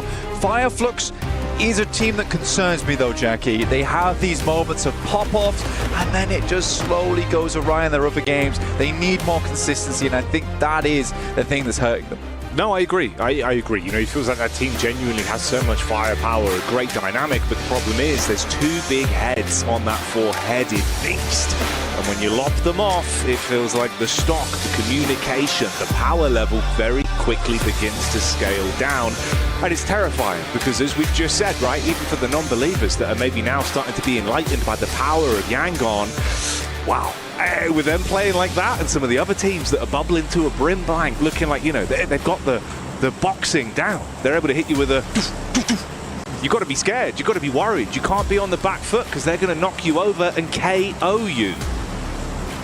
You do not want that to happen, so you need to re-deliver an uppercut straight to Yangon, or at least these rankings, because we do need to get further upside here. We have a vertical uppercut of a plane path coming through up towards shooting range again. For DRX, after PMGC with D+, it is nice to see that region continue to pop off in these international tournaments. So easy, making it look pretty easy at times, and it's nice the way that they're currently playing out on their rotations and the late games. The Yangon Galacticos feeling like a true edge team now, though, which is very, very sweet to see. I think there's not a lot of teams that really play like that here in this lobby. It's very, very slow paced at times, but calculating and strategic towards that end game. And when Yangon saw that opportunity, they took it. And they didn't go out that game without a lot of eliminations either. They were really quite good at sweeping where everyone else had taken a lot of casualties. They realized that, look, if we could just maintain 4 players, we're going to have a fantastic time towards that end game. Because a lot of other teams will have fought against one another. And the thing that popped all that off was a very early decision to hold out towards Westbridge on Rozok. It was from minute 10 that they'd been setting that up, so it looked very, very cool. In the meantime, we're going to have a hard southwest circle with a lot of water in it, so most teams likely will be outside the circle for some time, Jackie, just getting looted. Yeah, have that opportunity to get looted, suited and booted inside of the blue as it ushers you further forward with those early zones, just kind of tickling you rather than really denting you. Man, it's kind of impressive when you actually look at the split there. Obviously trickling down, right, from Yangon that are on screen now with 93 points, closest second being Alpha on 77. It's that mid portion that is a bizarre level of leapfrog capability. Power on 41, all the way up to Regnum Karia, just behind Alter Ego in 4th place there on 47, tied with Fireflux. Like, the opportunity for some of these teams to shift is gargantuan, but it's the point vacuum of Yangon that really makes it so terrifying. Because as much as you can power struggle amongst each other, trying to overtake them, if this day continues, it is going to need everything from all 4 players on your squad. It's terrifying. It really is terrifying. I mean, you speak of the points vacuum, and they have been creating a ridiculous vacuum over towards the top side of things. If you look at 11th place to 4th place, it is a 10-point difference. That kind of optic is just wild to even utter out loud. So there is a lot of interchangeability on these rankings, but the further Yangon Galacticos gets ahead, the worse it's going to become for teams on the final day, where match point is realistically just not achievable until match 3, match 4, in which case Yangon Galacticos can reach those heights nice and early and just close out the entire tournament there and then. It's also worrying because it's not like Yangon Galacticos is not getting a ton of chicken dinners, the thing that will initiate the Smash ruling. I think everyone's backs are going to be up, everyone's eyes are going to be dialed in. But for some teams, the decision-making changes a little bit when you realize, look, we not only need to start to win these games and play better individually, but we need to target these fights a bit more. We need to control who's actually getting the outcome of points off the back of the games. We'll see if it will be a bit of a bumpy ride, though, to start off. We're here on the night bus as we crash in with Regnum Karia. You had the bypass from Yangon, bit of a split up. I think it was Romeo inside of the ruins. Kind of fitting, actually. Yep. Will not be heading down over towards the crypts though, and this time Romeo will survive as Regnum Karia passes on by. Like ships of the night there, they won't come into contact with one another. Yangon Galacticos, Romeo sees another day. But a nice rotate, in my opinion, from Regnum Karia, and this is a great time to unleash bullets from Romeo. It's the final player. He knows it's the final player as well from Regnum Karia to move through, so why not take a couple of shots? Maybe you can weaken a team that's going in front of you with the M249. There was a great opportunity for it. Yeah, it was a good engage. I mean, the thing is, you'd be singing his praises if he was able to isolate just Loxy there. No one would have been anywhere near being able to turn their heads on a swivel and get back in time to pick him back up, so we could have grabbed that one. Takes the engage at a smart opportunity. Neither side gets what they wanted, though. It's cool, though, because I think a lot of teams, if they were Romeo in that situation, they would have just been glad to get out of there, you know, unspotted. But Romeo's thinking about what's the next step. What's the next step for me here? Is to try and weaken a team ahead. That's how he can do it. And again, that's the big thing that makes Yangon Galacticos so good, is just that proactive nature. And I think that we've talked about them so much, and you're probably getting quite bored of us talking about them, but there is a lot to say about this team that other teams can learn from. No, it's true. It's been great decision-making.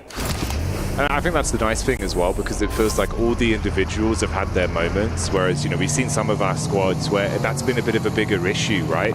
Feels like it's top-heavy with 2 or 3 players in some teams that have been able to really excel, but the weaker links are pulling the chain apart. And you can't have that, especially now, the position we're in the tournament, with how it's going as well on the day. Yeah, everyone's got to shape up, get yourself in position quickly. For Power, there's been some very high highs, but similarly, we've had some lows as contrast for them. It's Weibo's order that's got vision over, taking a few establishing shots at least with cover to play with. Weibo did start down towards Primorsk. It's a good spot, at least on this circle as well, I'd say, where it's probably going to set up around this region of the map unless we get some very, very difficult circles into the future. But a lot of teams making these quick rotates. Regnum Karya being one of them. We saw them earlier, but they have tucked in very quickly down towards this south side. And it is a huge clump, huge mass of teams, all trying to play around these swamps, pick up some of the high ground, some of the more critical compounds in that area, because there's only a few. There is only a few. Ooh, Koa. Okay, that's the Falcons that get first contact over onto Team Secret. Fragment them a little bit. 3 vehicles to play with, so they can put up a bit of temporary cover. It's actually the additional Jeep as well. So 4 of them in cars here, looking for the rotate back over, taking the fight to where the shots have come from. But it's Regnum Karya that are there, so it's a little bit messy. Squads all around. Wild. Quick taps up. Gets a bit of chip damage off, but no overcommit. The RX just hearing all of this. Staying quiet with it though, don't want to really get too involved in the commotion, especially when you're one of the more central teams. You are very, very set up for third parties to come your way, who want to remove you from that location, have it as their own. So you do have to be careful which fights you're picking to take and which you're just letting go by. We're getting through towards our second circle of the game soon. Alpha Gaming moved up from Sosnovka. They're on the eastern side of Ferry Pier, one of the last teams that will be heading over towards the center of the circle. But again, this next circle could change a lot in terms of positioning. You can see a lot of this eastern area is completely void of players other than the ones coming in late, just because it's a lot of fielded area. You don't really want to position yourself early, and most teams did make the correct decision over towards this northern side of Primorsk.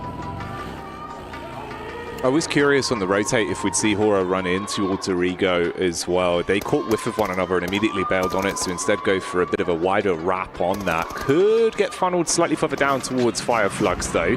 It's Yangon that are just ahead of Alter Ego there. A little bit of damage that's coming through as well. We cut back over to the Alpha action.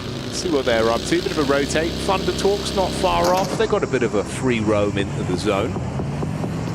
The big thing for Yangon Galacticos, and it's something that Alter Ego has to be massively aware of, especially on our next match over on Erangel, if they make this similar rotate. Oh, for Hedon, that's not a bad park actually. It's not a bad, I think it is just tucked in, but it's Falcons up against Power. We'll talk about Yangon Galacticos and Alter Ego in just a second. This is good damage coming through from the Falcons overall over towards Power. Lots of damage sent in, and the first knock is found over towards Al Hadji. Yeah, better than good, it's great. Falcons making the plays and trying to put Power on the dinner plate for this one. Koa up top, casting nades in, trying to keep a little bit of high ground overwatch for the team that are close, with Redox and Ralph in position. No rest and relaxation for Power. Don't really want to over-egg it though. You've got that chip damage in, you forced them to burn some of their resources, and you want it to be a clean fight in the head-to-head. That's a nice breakdown going through from Doc at distance, but you know he's got it in him.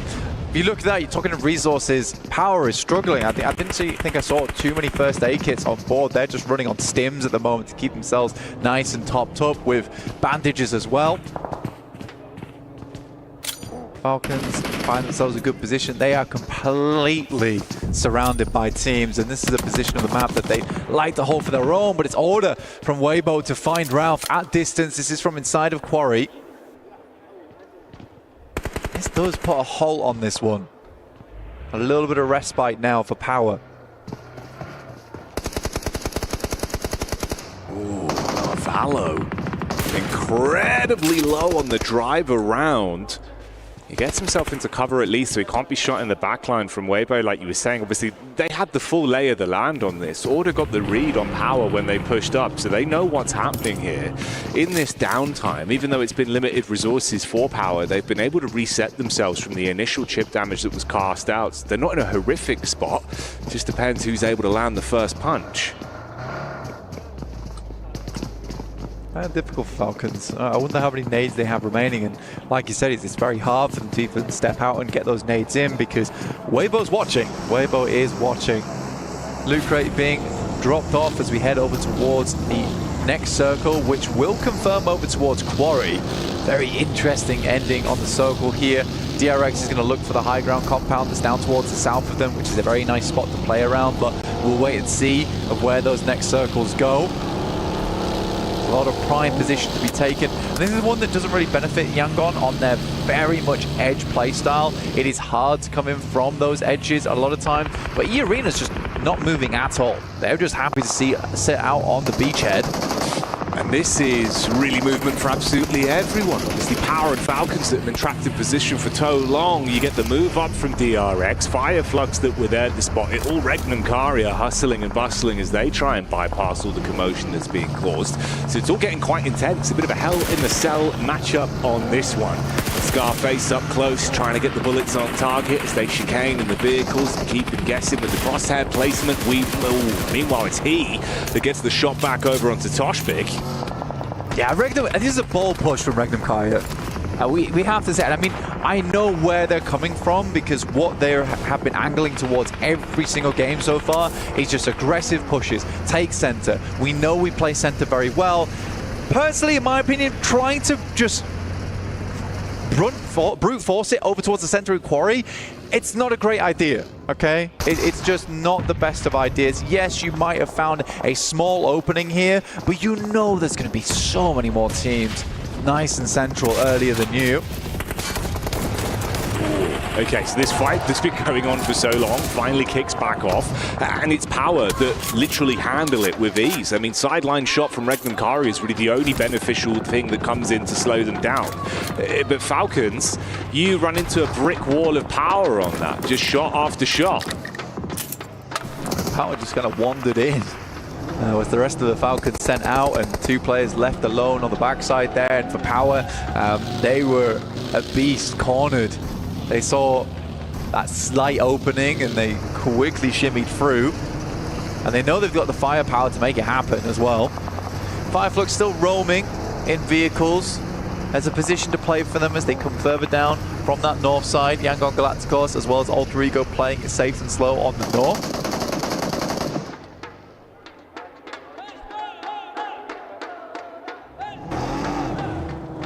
The Origo fans there as well.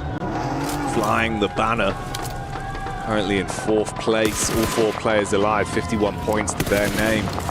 Nearly 50 points ahead for Yangon. That's just a disparity that we're working with inside of this lobby.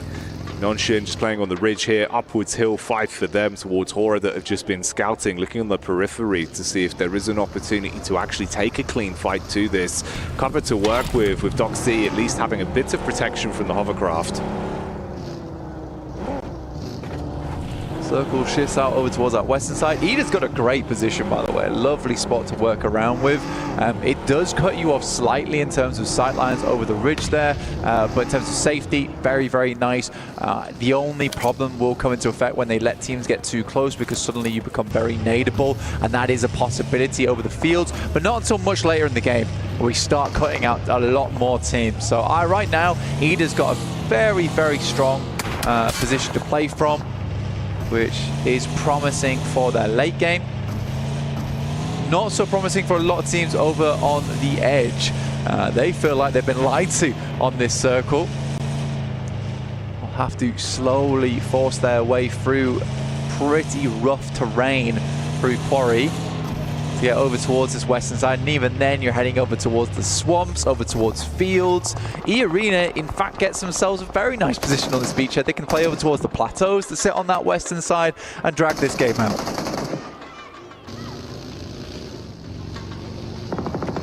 Yeah, this actually could work out well for them in the long con. Meanwhile now though, Blank, Compound move up round towards Alter Ego and Yangon. Low HP for Krypton, barely dodging the shrapnel from that one. Yeah, if he went down, it could have been uncomfortable. Protection from Moana at least as well. You could actually backstab up on towards Smile, and Arena are getting a little bit of a look in towards this one. In the meantime, Horror as well. We lose out on Sleepy as Fireflux take the engagement there, and this is what I was saying. I mean, Arena, you get Joker, instant tag there from the side. He's able to punish onto one of the players, break up the fight a little bit. Yeah, this is a pretty wild fight though happening on our screens. Is Alter Ego in 4th place challenging against our current 1st placers in Yangon Galacticos, and Alter Ego take over the buildings just in miraculous fashion, and Yangon Galacticos really had nothing to say back to them. Now they're starting to work the problem. 2 players off towards the side of Rosemary, and Nate goes in, does a fair bit of damage, but no, not quite found yet. I think Murnat went down but was quickly brought back up into the fray. Rosemary's low, forced to top himself back up with a temporary HP to play with on this one. Meanwhile as well, Team Secret up against 4 Fribes, and they're handling that one with ease, it seems. It's a bit of damage even further gets thrown on top from Alpha Gaming, but Krypton finally takes the peek up towards the rooftop. That was the isolated player in SayCloud who gets removed from the equation. They've got cover to work with to grab some of the additional resources as well. Meanwhile, down in the close quarters combat, Moana, not really with a weapon of choice you might want. Heads up call to instead try and dip out through the window. He's caught because of it. I think he should have just held his own. He's got the M249, he has ammo advantage there. I know he wants to get back to the rest of the team, maybe a bit of a miscomm request, and he returns back over towards this building because they have the high ground advantage there. Oh, that is rough. That is very, very rough. Alter Ego going down to 3. And Arena waiting in the wings. Nongshim Red Force also taking heavy hits time and time again. Scarier now for Alter Ego. Throwing out the smokes, they know they're going to have to usher themselves a little bit further forward here eventually as well, with the zone starting to come in and cut off some of the play space inside of the compounds they've got. Next circle gets a little bit swampish over towards the north side. Actually a horrible circle. There's fields down towards the southwest. There's this one compound that Ida's currently holding. There's the disgusting terrain of Quarry that so many teams need to brave their way through. And on the north side, it's just the swamps that you are going to have to wade into no matter who wins on this north side between Yangon, Alter Ego, as well as E-Arena.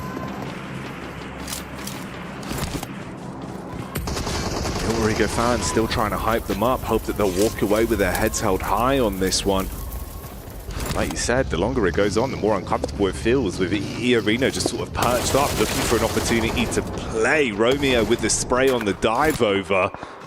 That's a bit of a chip back onto Rosemary. Actually, Joker as well, getting the spot in again. Same player, same play. Murnat goes down because of it this time. Fireflux fighting out versus Power. Rosemary re-engages back onto them.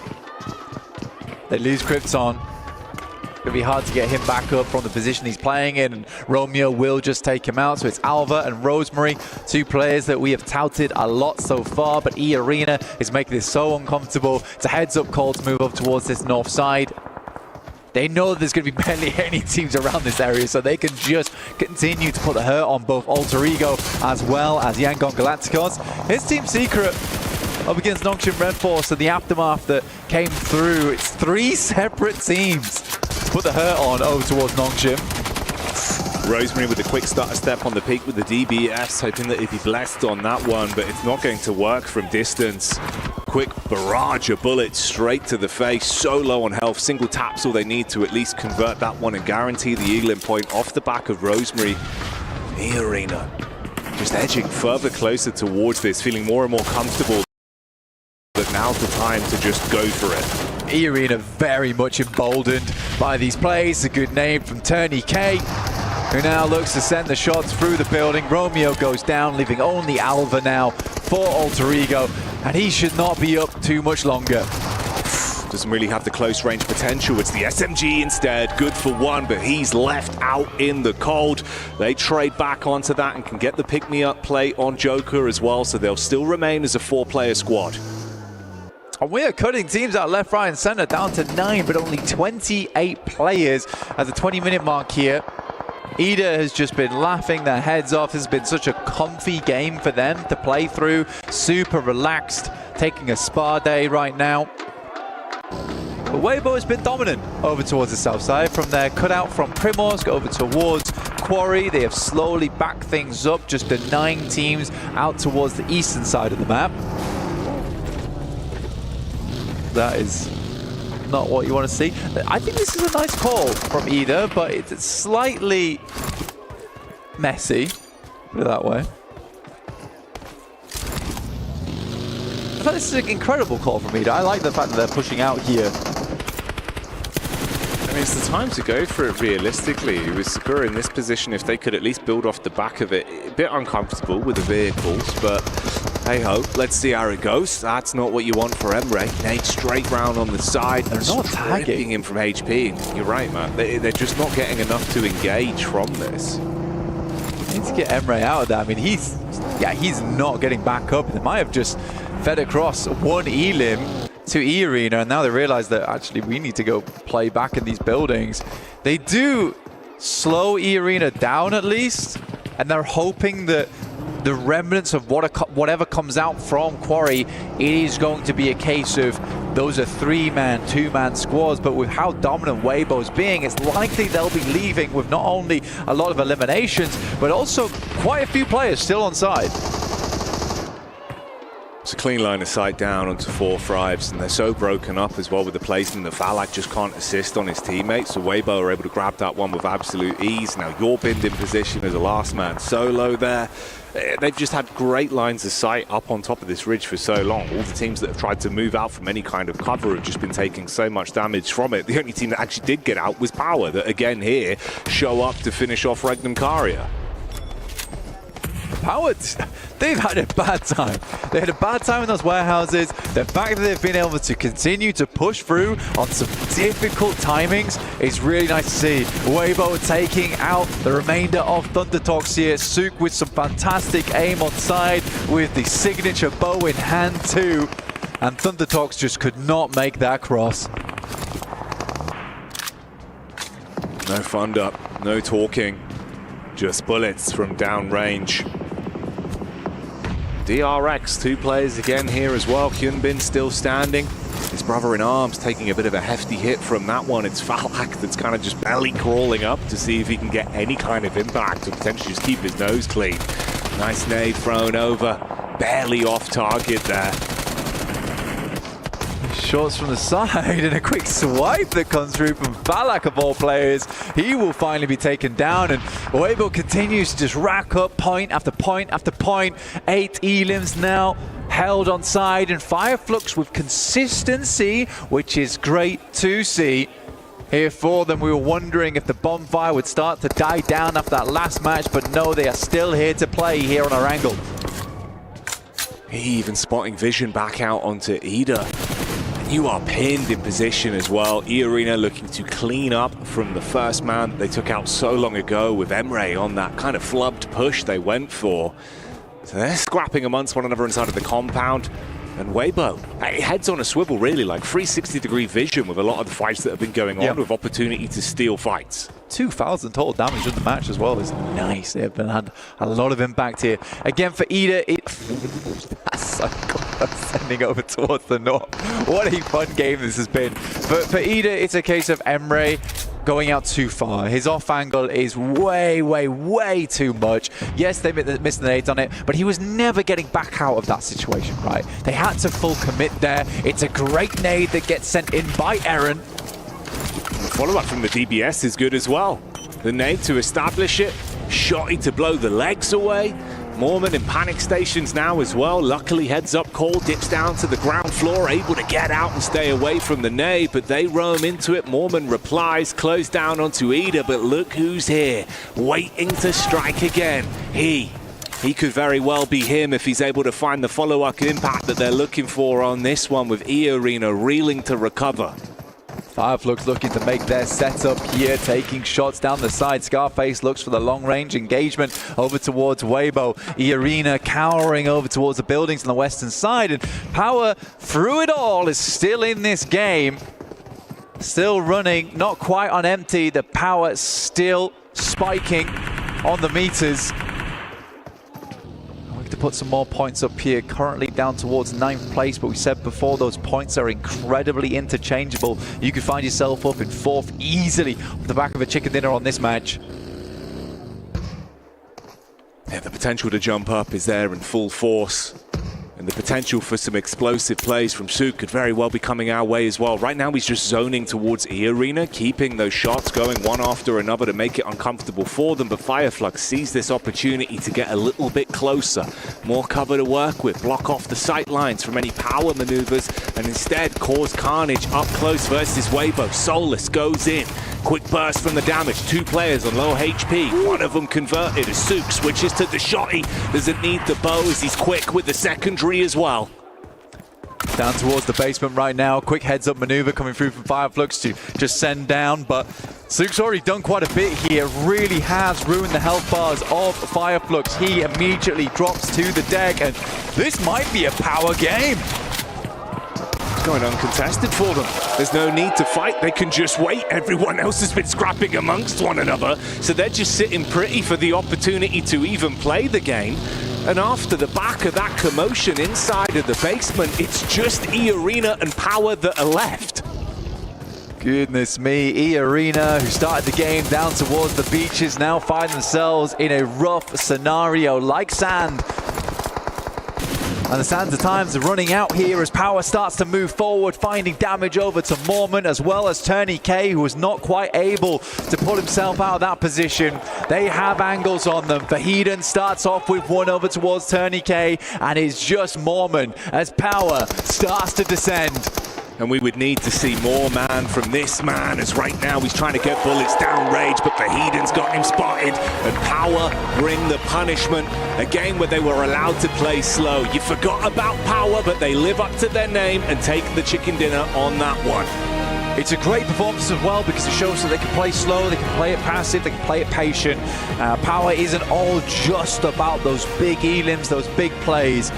And again, they got caught very early with little to no resources. They see an opportunity that's given to them by the Falcons, and they jump on top of it over towards those 2 players. It is very, very nice maneuvers coming through from Power, and set themselves up on that northeast side as well, understanding that most teams probably will be looking for that compound. Everyone kind of misinterpreted the power of the swamp. Yeah, they were confident enough to play with the open sight lines and just grind it down. And the teams did that work for them. They take the chicken dinner though, and another game closes as we get closer and closer to our final matchup of the day. Join us for more action as we carry on here.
This land is calling.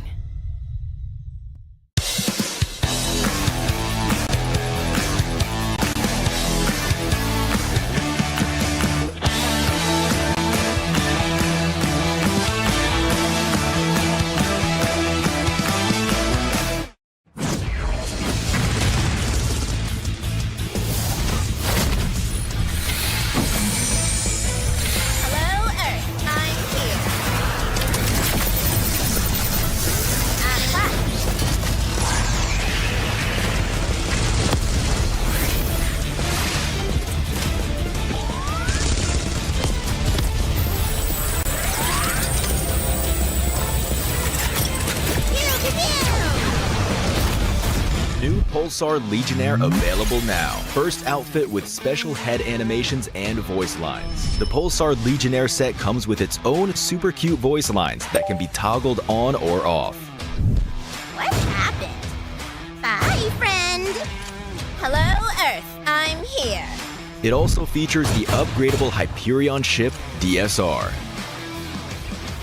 and Jet Reaver glider with special animations. Experience parachuting like never before. That's not all. Even more rewards await.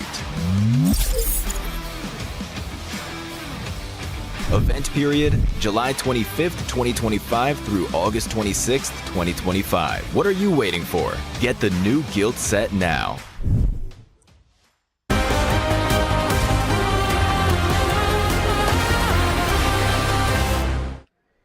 Well, that was a game of PUBG Mobile here for PMWC as Power got themselves the victory in a weird one. I think one thing that does cause a problem in this circle, guys, Seven for joining me for this one, is Swamp. Swamp causes a big problem, right? It's a very open area, Seven, for all these teams to navigate around, and eventually Power does move into the winning position. I mean, Power for the longest time just really not having to do much throughout that whole game, having everybody else fight in Quarry. But for them, I mean, this is just a big statement to send out here on day 2. Remember yesterday, we were giving this team flack because they just weren't able to get a win. Now, coming into today, even though it wasn't a pretty one, it was still a win. A win is a win, and you can't really kind of fault that or argue against it, right? I mean, 17 points, decent amount of eliminations coming in here. It's not too bad at all. Yeah. They had, for being in an off-angle position to being on that edge in a very difficult zone, because Quarry is always difficult, going into that swamp is insane. It is all right. It's a decent win. It's a decent amount of elims, and it's looking good. It's a big game for Weibo, and it's a big game for E-Arena as well, who had the compound down toward the south. But Seven, for these two teams, important points. Weibo obviously way up in those standings compared to E-Arena, but at least E-Arena is fighting for technically a lot of prize money down towards those bottom positions too. I'm sorry, Arena. I'm just gonna skip you. Let's talk about Weibo. I was actually impressed with the way that they were able to just kind of defend against Four Thrives. I thought Four Thrives was gonna be going on a different rotation. Maybe just wrap around and go towards the west. It was wide open at one point for that team, but for Weibo, it was the way that they were able to take on the fight with Four Thrives. Once they eliminated them and they pushed the other two players from Four Thrives down, guess what? They started worrying about everybody that was in Quarry, and it just became absolute mayhem. They were getting eliminations easily. Obviously, though, a very important point about this Neptura. I do apologize for interrupting your point here, but Yangon, only 3 points. Hooray! I mean, yeah, sure, why not? Again, they do their classic large rotation onto an edge play sort of thing. They came down off the north side off of Everest, which was looking like a good split initially, but then the zone moves away from there. They have to rethink. There were some interesting moves, I'm going to have to say. They fought against Alter Ego, right? Yeah, that's the one. It just took too long. That's the problem with all of these fights. Time and time again, they just take too long. They allowed E-Arena to just move in third party, take everything that they could. It's just like, it's just too slow, these teams. It's good to see the opportunistic kind of nature coming out from E-Arena, though, considering that they were languishing down in that 16th place position. But you mentioned Alter Ego here, and we do have Rosemary ready for an interview here at the halftime show. Welcome back to the Gadia Esports Arena, where we are halfway through day 2 of the PMWC Grand Finals. I've got Rosemary from Alter Ego Ares here with me for a very quick chat. Rosemary, we've got to talk a little bit about yesterday, because you opened up the Grand Finals with a winner-winner chicken dinner and put loads of points on the board, which is great. I want to know, what were the communications like? What was communication like between you and your teammates after you did that? Because you could be the first Indonesian team to secure a global title since 2019. Tentunya di sini kita mau kembali dulu ke hari pertama gitu, di mana Alter Ego berhasil mendapatkan chicken dan berhasil mendapatkan poin yang banyak gitu di map pertama. Kita pengen tahu komunikasinya seperti apa sih gitu di map pertama itu, dan kira-kira apakah ada kepikiran juga, karena ini kalau misalkan Alter Ego bisa menang, kalian bakal menjadi tim pertama yang menjadi juara dunia setelah Indonesia menang di terakhir tahun 2019. Kalau untuk ditanya tentang komunikasi sih, gue nggak bisa bilang sesuai dengan apa yang kita rasain kemarin ya, karena apapun yang pengen kita lakuin ya tinggal lakuin aja sih. Jadi kayak ya gitulah. Okay, I think for communication, I cannot describe it perfectly. It's just like we're just feeling it. It's just like whatever we do, it just happens for us. So yeah, that's just what happens yesterday. And for today, we're trying to do magically. It happened again. Yeah. Oh, trying to make it happen again? I know that we all kind of agree that because you guys like to play quite aggressive. We like your style. But also the analysts have started to notice that you guys play quite split, particularly on maps like Miramar. And yesterday, particularly on the first Miramar, you split a little bit too far and you got caught out. And then that kind of worked against you. So today, coming into these Miramar matches that are coming up quite soon, are you planning on playing that split again, or are you guys going to rein it in a little bit? Jadi tentunya juga di kemarin dicek oleh analis atau dilihat oleh analis bahwa kalian bermain sangat agresif dan juga bisa dilihat kelihatan agak terpisah gitu, khususnya di map Miramar. Tetapi kemarin ternyata setelah di map Miramar itu kalian terlalu terpisahnya, kelihatannya agak terlalu jauh sampai ketangkep gitu kan. Nah itu kira-kira apakah bakal dilakukan lagi hari ini? Kalian bakal melakukan strategi yang sama atau kalian bakal melakukan sesuatu yang lebih berbeda atau mungkin lebih ngumpul? Kalau ditanya untuk tentang splitan kemarin, mungkin kita bakal ngelakuin itu lagi, cuman mungkin agak lebih connect lagi satu sama lain ya. Karena kemarin kita nge-split memang rada jauh sih ya bisa dibilang, karena kita juga di center circle kita nggak bisa maksimalin itulah. Dengan tipikal kita yang bermain dari outer, kita nggak bisa pas kita dapat kesempatan main di mid, tapi kita nggak maksimalin defense-nya lah gitu lah. Yeah, I think in general our strategy is still correct. We're still gonna play a split, but we gonna have a better communication and have a better connection within each other. Because even yesterday when we play in the outer side to the inner side, we got the circle already, but we just don't play good enough. So that's why I think we're losing in that battle. And for today, we're trying to have that better connection. I think that's also part of being one of the best teams on stage here. You got to recognize your mistakes and you got to own them, and then you got to rectify them. Rosemary, thank you so much for joining me in this post-match interview. We are halfway through day 2 of the PMWC Grand Finals. Things are really heating up. The pressure is being dialed up to 11, and we can't wait to see what these teams bring in the second half of today. Back to you guys. Well, they might be happy with it, but the catch-up still got to be on for teams like Alter Ego to try and take that number 1 spot here. Let's take a look at the overalls and see what we're working with so far after our 9th game has concluded. Currently, Yangon still in number 1 with those 96 points. Thankfully for the rest of the lobby, though, they did not run away with anything in this previous one, as Alpha Gaming still on those 80. And now we're slowly getting a little bit of a catch-up for these teams here, Neptura, but that lead is quite big. Yeah, I was just noticing it is looking a little bit more like we're having a gap as we get closer to that deciding that match point, right?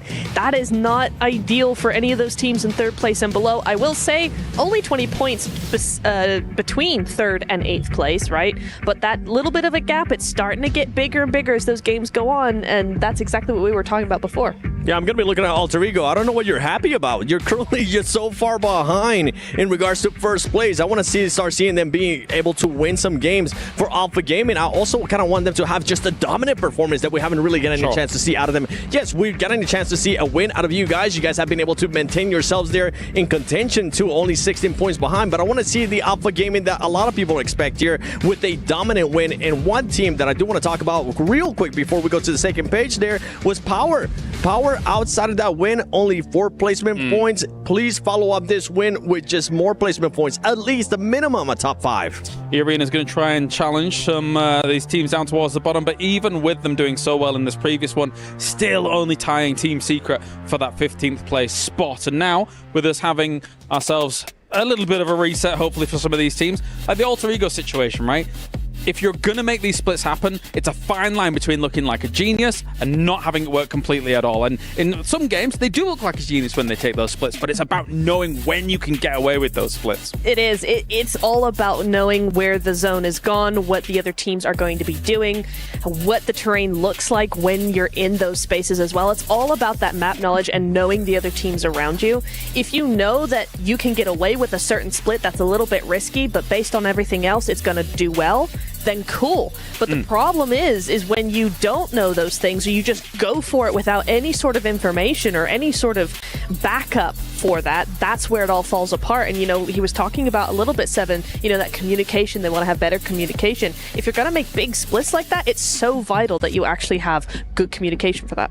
It definitely is, and it comes down to those fights. And as you mentioned earlier, that fight earlier on just took way too long with Yangon, allowing E-Arena to just come and just pretty much start picking them apart. You need to be fully set. If you're going to be able to get the fight, just use those angles that you guys usually get. Use those splits that you guys usually get to just finish off a fight like what we were able to see during survival stage. Right now, I'm not seeing the alter ego that I expected to see here in this situation. Well, of course, thank you very much, guys. We're going to head over to the stage now and see what Veracity's got for us over on the stage. Welcome back, everybody, to day 2 of the grand finals here at PMWC. My name is Veracity, and if there's one thing that I've learned throughout the duration of this event, it's that eliminations don't necessarily guarantee chicken dinners. And match 1 is certainly proof of that. Let me tell you that right now. We saw Regnum Karia, who opted to secure some placement points, but unfortunately they fell down short to none other than Alpha Gaming with the power of the dockening. Those boys managed to secure themselves 12 eliminations and 10 placement points. What do you make of that, Barney? Well, Veracity, what do I make of that? I make of map number 2. It seems like most teams are actually still alive at stage 3 of the circle, meaning that most of our teams are playing a little bit more passively. But the final face-off was between Yangon Galactic Ops and Fireflux Esports, with Yangon taking 19 points and the chicken dinner, but also Fireflux managing to secure 12, I was about to say 17, what's wrong with me?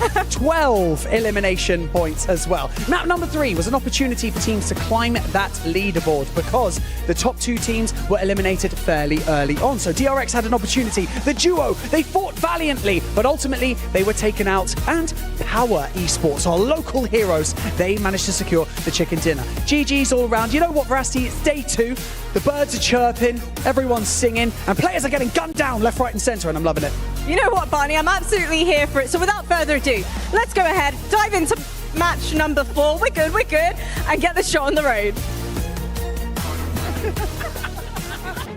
Show on the road, baby. Let's get it going. Hey, look, it's going to be a lot of fun here at Taylor Reflections Double, joined by John. We head into map 4. We already have, well, really a 2-horse race at the moment towards the top. Yangon Galacticus have been highly consistent from yesterday. Of course, 3 winner chicken dinners, dwarfing everyone who currently sits at 1. That is the max. Yangon Galacticus in a totally different stratosphere, even when it comes to eliminations at 54. Alpha Gaming, though, very close to them and the team to potentially catch up. The question is, can we also add in an additional racer? In this case, DRX. They are the closest. We got our official map feed, by the way. Go and check it out, and it's live right now on YouTube, so you can know where everybody is at and follow along with the commentary. John, Yangon Galacticus taking the tournament by storm. It looks like they just refuse to slow down. It is a little bit unexpected as well. A lot of other names in this tournament were presumed to be on the front page where they are not, up towards the top of the tables where they are not as well. And we were wondering if Yangon Galacticos could come in from yesterday, obviously having a massive day 1. It's not often that we see that continue in such a fashion, but this time around, Yangon Galacticos have managed to solve the puzzle. The question is, can they keep that pace up? Because they are streets ahead of everybody else, up and over that 10-point average, right? And that is what we look at for the metric to think about a first-place team, right? Over that 10-point average as our teams are getting ready to drop on it. Hey, that's Sanok. We don't need that one anymore. We're going back over towards Erangel for the final time today. The grassy pastures await as we will send our 16 finals teams once again over and into the skies. Let's get it going. The big thing for today off the back end of these maps, for any of those rosters who are below first place, which is setting the threshold going into Smash Point tomorrow, you've got to catch up. You really do. If you're Alpha Gaming, DRX, especially when you drop down to Fireflux, Waybo, and Power, you've got a long way to go. We're talking at some points 40 plus or more points that are needed in order to reach the theoretical threshold, which who knows where it'll be. Yangon Galacticos are on fire. This game, they could apex 100 points. That is the reality. But here it is, our last Erangel of the day. Before we head into back-to-back Miramars, it's always fun. That last zone was wonderful to see, but we haven't had a true military zone today, so I'm hoping we get a little bit of that action. Hey, you never know. We have had a few of them so far this tournament, though. I think we've had 2 military circles already gracing us with their presence at the moment. And as I said before, that 10-point average is what you look at for the top team. So obviously with the smash ruling, the number of matches played in this set are variable. If it goes the distance, we'll get up to 18 matches at the end of day 3. That is if nobody wins via smash ruling. So 180 points, it's likely you're at least in the running for that first place spot. So we'll have to see if our teams can keep up that pace. I think coming into this tournament, looking at Fireflux right now, being the main contender from Europe, from Turkey, this is not the team that you would have put at the top of the list, right? You have Falcons from the Europe region. That's right. You have also Regnum Kaya from the Turkish region, such a passionate region. Coming into the season even, right? Fireflux were kind of down in the dumps, so to see them now up in 4th place, it is a great return to form coming through for them, but they are still so far behind Django Galacticos, it feels so unlikely to be able to take this one. Yeah, everybody. I mean, 3 winner chicken dinners is insane, right? In grand finals, and that's going to be so valuable going into tomorrow's competition when they do, or if they do, I should say, rather, pass the threshold. Well, they are a team that has proven that they can win. And the scary thing, they've proven they can win consistently on Erangel, which is map number 2, 3, and 4. So the tournament could very well end in just 2 maps, but like you said, it could also go the distance and go to the final map number 6. And even for the team that wins, right, you got to consider the standings still matter. Getting as many points as possible is still critical, even if you don't necessarily have a chance to win, because once that team does in fact conclude the tournament, where you stand is where you're ending the tournament, right? That's the amount of money you're going to be making. So if you go into map number 3, the team who's eligible for Smash Point, they win the tournament, and you're sitting in 8th place, you're not happy with that? You don't have a choice. You don't have any more games to go through and ultimately elevate yourself up the standings. So every point matters, and for some of those rosters towards the bottom, they seriously need to get to work. But as we do start talking about map number 4, we've got a northern zone. Quite a few teams need to make their way up. And obviously I look at Thunder Talk, APG, Weibo, who now have to go across that western bridge where 4 Thrives is currently at, albeit there is still plenty of time. But 3 teams in military, it's about the max you want to see over there. Yeah, it's not too many more that could reasonably stay at each other's arm's lengths and be nice and safe. I imagine Weibo are going to go for a rotate through the water, whether that's on hovercrafts, boats, will depend on what they've been able to find around the coastline. They can send over towards potentially Primorsk from this drop, so not really going to be conflict on that western bridge for now. Previously, we've also seen 4 Thrives depart from the ferry pier area fairly early on and not contest APG on this rotate. It's not impossible. I don't think 4 Thrives are going to go for a bridge camp, especially with the river sat right in the middle of the circle. Yeah. You want to put yourself in a position to go north, to go south of that river at the drop of a hat, because it currently splits the middle of the circle. It's my least favorite circle in the game. Okay, fair enough. Well, you mentioned Weibo. They do, in fact, rotate out, and the hovercraft is going to be great for in-game or potentially just any fights that you get out into the open. Hovercrafts are critical, in my opinion, when it comes to rotations on Erangel. The fact that they already have one is great, and he is going to go ahead and go inland as far as he can with Sook. So let's see what is up ahead, which will be DRX, but still plenty of distance between the two. And I agree with you on the 4 Thrives narrative. Just looking at the map, with them being split up in that 2-2 split, I don't see them gatekeeping APG. We don't know what might end up happening, but for 4 Thrives, they are a little bit further down than they probably want to be. Maybe getting a bit aggro might be the answer for them, but I've seen a lot of mistakes today. I think that has been the story of this tournament so far, certainly for the finals. It's just a lot of mistakes being compounded one on top of the other, and Django Galacticos are sitting there just sort of not doing anything necessarily particularly special, but they're just not making these mistakes that other teams are, and it has allowed them such an advantage in this scenario, you can't be letting teams get away with this at this stage. We are now over halfway through our grand finals. This match is the first match of the second half of these grand finals, in fact. But you can't be letting teams get away with things like this. And at this level of gameplay, it's disappointing.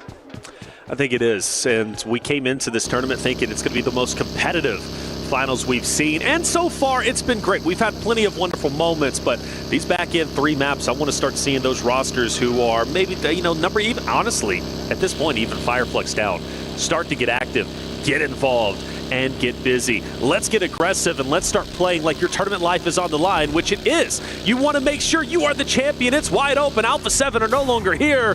This is the time to take the bull by the horn and full send it. Weibo still rotating up. Alter Egos, they're going to be taking the northern side, maybe even up towards Severny, depending on how they decide to play this current zone. But it's getting quite contested up towards the top. You've got Ida, you've got, of course, Fire Flux, and you've got Noxium Red Force, who's also fighting for center control. Northeast of Pachinki, trying to move up towards Yasnaya, potentially, going over for the bridges on that direction. But they divert from one another, and again, no casualties to be seen on this circle. It's more likely that you're going to try and put control around a bridge position, which is why I'm looking at what Power have done. Quite close to where Fireflux are right now, but they have control over quite a few crossings as it stands. Their split is fairly wide, and teams will start to test them on that. They will start to prod around Rozhok on the north side for the bridges, around Yasnaya for the west side on those bridges, and I imagine that Power are going to have to reconfigure at some point, because they do still have 2 players on that south split. So we'll wait and see how long they try and hold that one and see if they can keep up their heads. Let's see it. You know, splits can be quite punishing. Sometimes the juice isn't worth the squeeze, but for Power, I think they should be all right. After all, they are coming off of wins, so I think the confidence is truly there. Would love to see Power elevate themselves up the standings. Currently in 6th place, not very far behind from breaking into top 3, but they do have some distance between not only APG and ultimately Yangon Galactica. So for Power, if they can do well here, this could be a tremendous game. 4 Thrives have finally moved away from the western side bridge, giving space for APG to go across, and ultimately for 4 Thrives, one up closer and closer towards Yangon Galacticus, and ultimately that's of DRX. Still plenty of distance between the two. They should be just fine. Everybody plenty of space. Nobody's dropped yet, so very slow early goings in the initial game. Yeah, 4 Thrives currently just rocking up to that ruined split that will sit around those bridge crossings. And again, I'm going to re-emphasize this. Teams are going to be looking to control those crossings. With a team, with a circle that is split down the middle with this river, those positions are going to be huge, not only in terms of your ability to rotate yourself, but in the ability to control other teams around you. So this split for 4 Thrives, pretty solid right now, with DRX being that counterpoint on the north edge.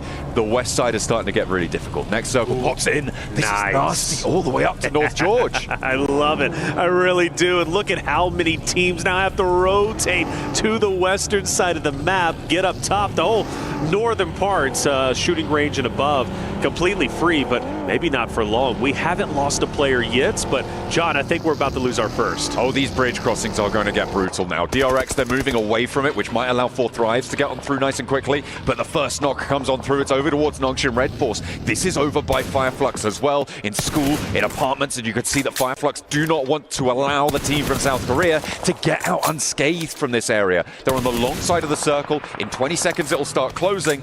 It's early stages, so you can hang out in the blue zone for a while, but they don't have too much time. Tell you what, we talk about Yangon Galactica's APG and how well they've been playing today, but Fireflux, we got to give them their flowers, John. I mean, we're talking a 2nd and 3rd place in back-to-back maps, 12 eliminations in game number 8, game number 9 sitting at 9, so they're elevating themselves up. Now, for Fadine, he's moving forward, Sleepy just up above, he'll park the bus, move away, and I thought he was going to fire on the vehicle. He doesn't, so Sleepy in survival mode currently in the shed. Power going parallel to a lot of these other teams, slamming into the east side of the circle, trying to push themselves into these hills. Thundertalk right on the boundary of this next circle. They do need to move further in, but so do Alter Ego, and they are across the road from one another. You could see these fights are a little bit isolated from one another right now. A 2v1 on the north side in favor of Thundertalk, but a 3v2 on the south side in favor of Alter Ego. Across the road, they're looking for that pressure, and that's brilliant. Okay, hang on a minute. They regroup 3 versus 3 for Alter Ego on this south point, but a big nade opens things up, and Moana can start to move in. He's definitely going to move in. If he can time this right, he can get the shots on the King, and Nate is being cooked, but I don't think it's going to have an effect on Moana. Shuts the door maybe to throw off the scent of what Thundertalk is up to. Rosemary being down is going to be tough, however. He's been instrumental in these fights. He's so good, but Krypton have good faith he's going to be able to get Rosemary back up. Moana, in the meantime, will continue to keep the pressure up, so Thunder Talk can't push forward. Ooh, are they going to get the res before he goes off on that nade? I don't think they did. Maybe looking for the re-knock. No. Just about able to squeak away from the damage there. And Thunder Talk are going to live to see another day as 4. Rosemary is still down. They had to reposition away from the nade. Krypton still with 2 in hand, but the pump action, the leap around the broken wall, not going to quite connect. And Moana's down again. Now Ching trying to cut through them, and it's Alter Ego to fall next to the team from PEL. Thunder Talk at the bottom of the tables get 4 points to add to their tally. Beautiful, beautiful job. Thunder Talk refused to push up and get overly aggressive. They held their ground. Luckily, Utility wasn't able to reach them, but the way they played that was great. All 4 members stay alive, and more importantly, they've got a free and clear route straight into the current zone. Thunder Talk, a potential strong game setting up, but the zone centers up to where it currently was. It still has those bridges and the river in play. 4 Thrive starts to look quite interesting as well, where they're currently at. Falcons too, but Falcons, I do worry about APG, Noxium Red Force, who most likely are going to come up north right behind them. Yeah, it could get difficult on the south side. I mean, APG on the top of Everest right now. They'll be observing this Noxium Red Force rotation. The question is, do they want to try and engage the fight before moving? That south side can offer a little bit of sanctuary if APG want to get ahead of it. They might just push up to play around those bridges, but with 4 Thrives across the way, that's going to be pretty difficult to move up unscathed. Regnum Karya pushing up to the river, and again, these positions near the riverbank, very, very valuable.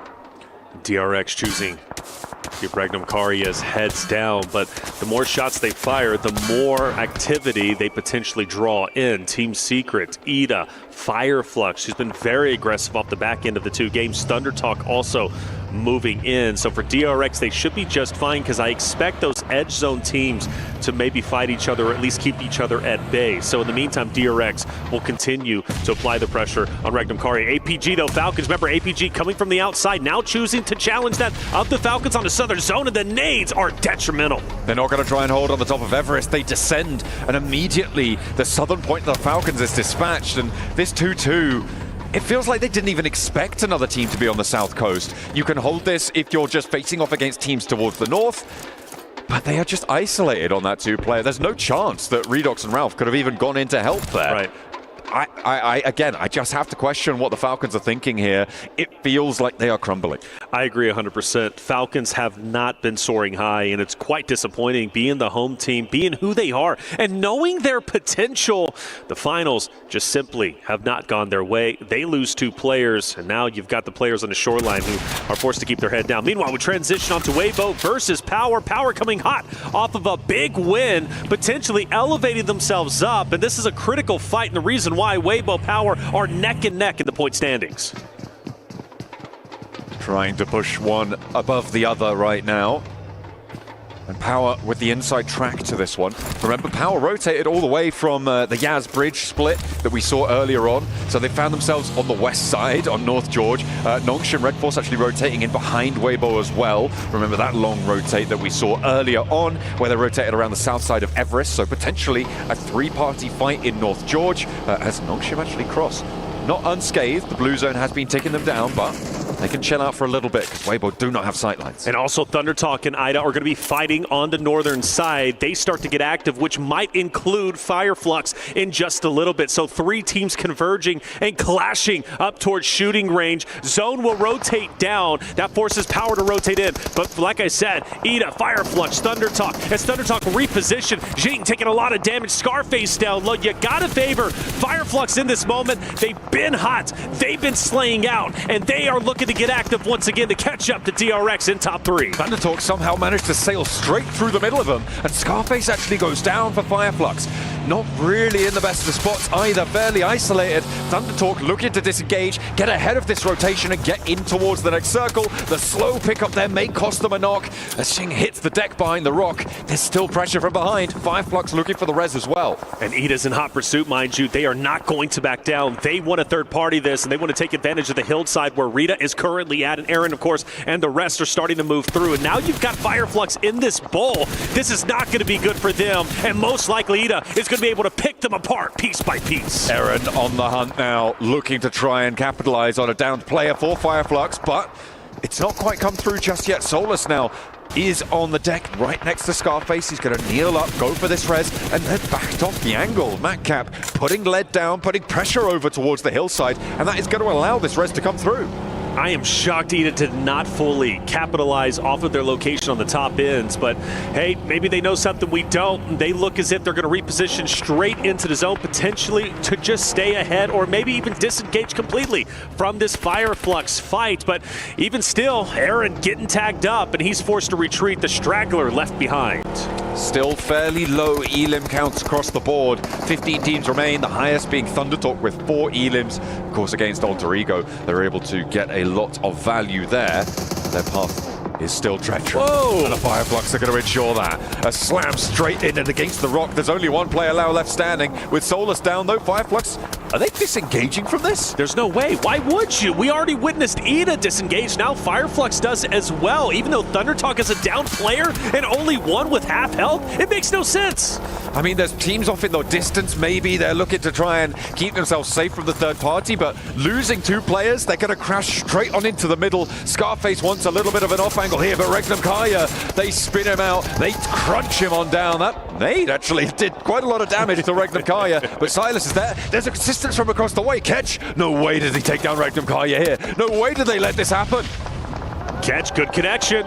Regnum Kari is getting taken down. Silas has to look on helplessly. He cannot get down there and assist. The only thing he can do is try to keep Catch at bay. The solo from Fireflux. The solo that might be able to get 3 cleanups. Another nade rolls in, but it doesn't connect. So Silas still has the maneuverability in conjunction with Loxy to maybe get Regnum Karia back up into the fight. They can potentially go for the full reset here. It's a question of if Ketch can connect with another nade, or if a team from the south side gets angles on it. There's Loxy going down. 2-4 Thrives who are on the northern shore already. They managed to play the buildings on the east side on the cube and will spot the shot. But Wild was rezzed just before that knock was sent on in, which means that Regnum Kaya can still get the full reset. All right, it's going to be tough though. Ketch refuses to back away. Being in the shed, he's not overexposing himself. Therefore, nobody can truly get an angle. Now, with APG firing off from the distance, Silas has no choice but to back away and maintain his life. The circle south shift again keeps the Falcons under the bridge alive for the time being, potentially for APG.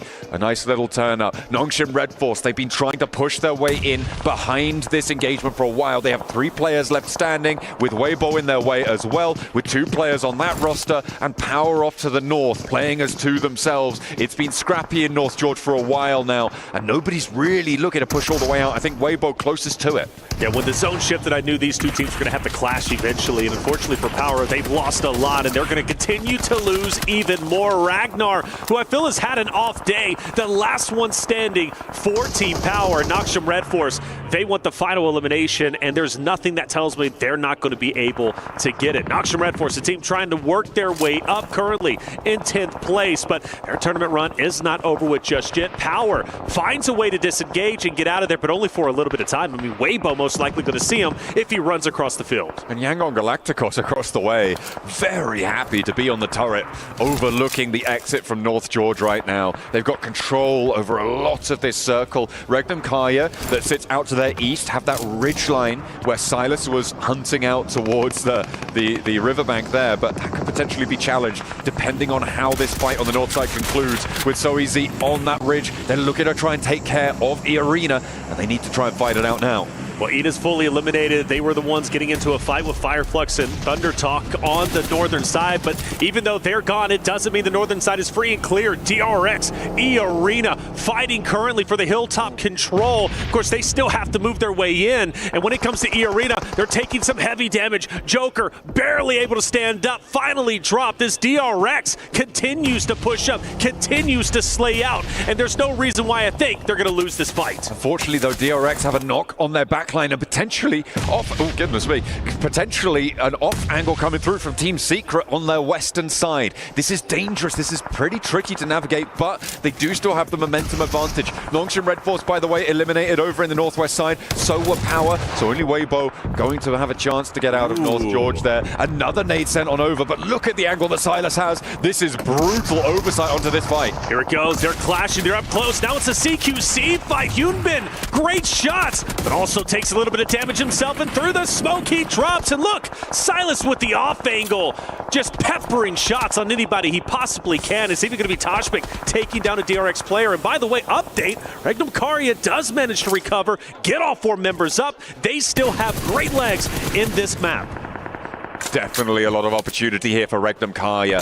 At the point standings that they're at right now, they do need every blessing they can get. Yangon Galacticos are still alive, though. They have 3 elims. They're in a really solid spot. The difficulty will potentially be in their run out when it comes to stage 7, that sort of phase of the game. You could see Silas, as soon as he gets rid of Irina on that far side hill, their position goes sky high in terms of its potential, right? You just need to take down the arena. You start to extend your line north, south. They're right on the edge of this next circle. They'll have to contend with Team Secret trying to push it from the north edge, but E-Arena going to have to move first. I do wonder where 4 Thrives are going to decide to go. They're a bit split on the river side, so they wanted to control both ends. They got to move up. If they go up north, they're going to run into Regnum Karya, and that engagement that's taken place with Team Secret, E-Arena. For the other 2, if they go down low, it's not going to be easy for them either, but they're forced to move forward. That's going to be into Redox. The solo from Team Falcons, and Falik is going straight into him. Falik is going to continue that crash on the south side. Noki does get pinged away there by Ziol, who is overlooking that south side of the bridge. The fact that the southern shoreline is still in is crazy. This is the only reason, really, that Alpha Gaming are still alive in this one. 4 Thrives going to go for a swim, going to try and meet up with Falak on that western side. They have to, because APG is also about. So you got the solo from Falcons with Redox, and then you also have APG, or they're going to be fighting desperately for control on the southern side. Weibo a little bit too far away. I don't think they're going to have an effect, but maybe so. This Regnum Karya fight is still ongoing, and it's taking place with a ton of distance. You've got E-Arena still firing on Wild and Co. in the south. You've got Team Secret, who's still looking to find a couple of positions. But all of this right going down is favorable for Yangon Galacticos to potentially apex 100 points, and more importantly, get another winner chicken dinner. It could be massive here. They are 1 point shy, and there's placements yet to be added for them. They will be crossing the boundary over into triple digits here on match number 10. A beautiful average, still keeping pace. Can anyone take it away from them now? Because Silas has been re-knocked. They do manage to get rid of E-Arena, but 2 players now down on the deck as Team Secret push in on the long spit ridgeline against Regnum Karya, and it looks like there's no resistance. Silas, Toshpik now fully gone for Regnum Karya. 2 more with a sliver of health. Wild looking at IQ from a distance. Loxy forced to hit the dirt, get a little bit of health before he re-engages onto the fights of the 4-man unit from Team Secret, who continues to push up. Now, we do notice IQ gets active on APG, so that 4 Thrives rotate in. It takes down the solo from Falcons, and it also engages into the APG fight, which a couple of players are going to be down as we look at Team Secret once again pushing forward on Loxy, on Wild. I want to say for Regnum Karya to be alive this long, to recover, when you looked at them earlier, 3 players down, Silas, the guy to try and keep them up, and they managed to recover, and they're still up fighting against Team Secret. It's been a wonderful game for them. Regnum Karya will be going down here, though, almost certainly. Loxy has a nade in hand. He's looking to try and get the cook on, get a knock or 2 maybe towards Team Secret, but they have 4 players. They're all above him on this ridgeline. They should know he's on this buggy. Don't count him They'll out. send it out wide, and Don't they're count him spraying out. already. They're pre-firing, and I'm counting him out now because he's dead. He's gone. He's out of there. Regnum Karya fall. And now Team Secret with an opportunity to play that ridgeline that I put so much stock in terms of that predictive power. I feel like Team Secret do have a big chance here, but the next circle, let's see it, is just around the corner, and it will dictate how this game goes. APG already starting to put their feelers over towards the northern side. With 4 Thrives, their lone player still remains, and we're going across the river. Yangon Galacticos, I mean, it's like these circles want them to win this tournament. 100%. Yangon Galacticos have been chilling. I've seen them get active in the elimination feed a couple of times, right, with Smile from a distance with a knock here and there, but it's like they've just been chilling. They're hanging out. They're in a great spot in the standings. They already have a point lead even over second place, and even more so over third at DRX at 69. So for them, they don't need to do anything special. They just need to play good PUBG Mobile. And that's exactly what they're doing. This game surely going their way. Meanwhile, in the southern portion, still deadly as ever. Weibo focused on APG. You notice 4 Thrives were taken out. They were a team that crashed in on the solo of Falcons. APG then started fighting with them, managed to stay all 4 up. So for Team Secret, most likely going to try and gatekeep APG. This could be wonderful for them. They can rack up even more eliminations. Team Secret starting to get a move on now, get a shift across. There really isn't too much cover that sits ahead of them here, but Weibo finally going to get drained away. 3 teams now remain, and they are all sat at 4 players remaining. This is all-out warfare. At the moment, interestingly enough, Alpha Gaming actually the most central team. However, Yangon Galacticos can move forwards on their buildings, and they will be even more central than that. Team Secret, the first team that needs to make a move now. So APG has good real estate on the shoreline, but Team Secret also have good real estate on the high ground, and they're going to be able to stop APG. I say that, Doc, though, it's a wonderful shot on the train, dropping a player from Team Secret. Yangon Galactica says, hey, you guys can still fight it out. We're going for the placement points. We want another winner chicken dinner to Apex everybody, which would be at 4, by the way, which would be incredible. Team Secret manages to get trained back up. Another 4v4 about to ensue. Nobody biting the dust just yet. 3 teams, 12 players in action. Reefus getting rezzed as well. You can see Yangon Galacticos playing the high ground on the rooftops there, which is why they're staying so far back on their building. The next circle will be coming in 10 seconds as well. Could potentially shift away from Yangon Galacticos towards Alpha Gaming. I think this is why we haven't seen any moves being made just now. Team Secret, they feel like they're too close to the edge and they want to get more ground. It shifts away from Yangon Galacticos over towards this side of the map, and maybe Team Secret went too early. They pulled the trigger, and Alpha Gaming were ready for them. Absolutely ready. Jaiki now has to get desperate. He's got to push up to solo to try and keep APG's hope and dreams alive for the winner chicken dinner, but APG takes them apart 1 by 1. But hey, maybe there's life. Maybe there's an opportunity. Jaiki pushes up, and Buddy's dropped down, unfortunately, and now Yangon Galacticos are pushing in, and Romeo's got a beautiful off angle. You wait 5 seconds as Team Secret, and none of this happens. You don't rotate down. You don't go for this crash because you don't need to. You wait for Yangon Galacticos to move, but all of a sudden, it's over towards the top of the tables, and Yangon Galacticos trying to defend their first place spot, but Alpha Gaming won't go down without a fight, and they're being assisted by their opponents here. Self-nades, Smile down next, and Yangon Galacticos lose a few in the fight. Alpha Gaming can still do this, but I love the off angle from Romeo, and a beautiful nade puts it into it, and Yangon Galacticos takes another win for today to put them at 2 and a total of 4 winner chicken dinners. This is insane at a global level. Yangon Galacticos get a challenge for the records here as they rack up yet another chicken dinner. Beautiful stuff coming on through, but I have to say a lot of that was because of Team Secret. They opened 100%. The door, they pushed 100%. Down, they allowed Yangon Galacticos to get across this one for free. Wasn't necessary. Wasn't necessary. It's messy, and I feel like this is what we're seeing. It's mistakes being made. Yes. And Yangon Galacticos, the only team that seems to see through it all. Without a doubt, again, with them in the point standing, so comfortable, they don't need to get desperate. They can just play nice and controlled PUBG Mobile. That's exactly what they're doing, and they're forcing other rosters to make the mistakes themselves. Fully agree with you, John. That push from Team Secret, messy and just so unnecessary. So much to talk about, so much to break down. We're going to take a quick break. When we come back, we'll recap map number 4 and hop in to map number 5.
This land is calling.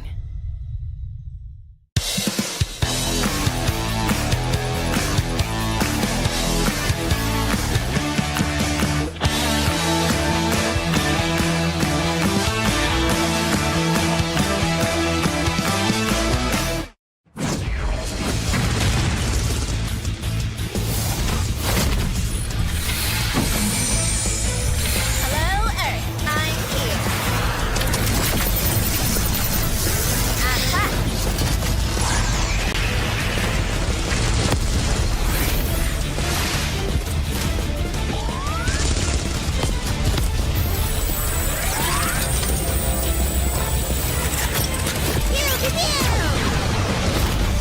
New Pulsar Legionnaire available now. First outfit with special head animations and voice lines. The Pulsar Legionnaire set comes with its own super cute voice lines that can be toggled on or off. What happened? Bye, friend. Hello, Earth. I'm here. It also features the upgradable Hyperion ship DSR and Jet Reaver glider with special animations. Experience parachuting like never before. That's not all. Even more rewards await. Event period, July 25th, 2025 through August 26th, 2025. What are you waiting for? Get the new Guild set now.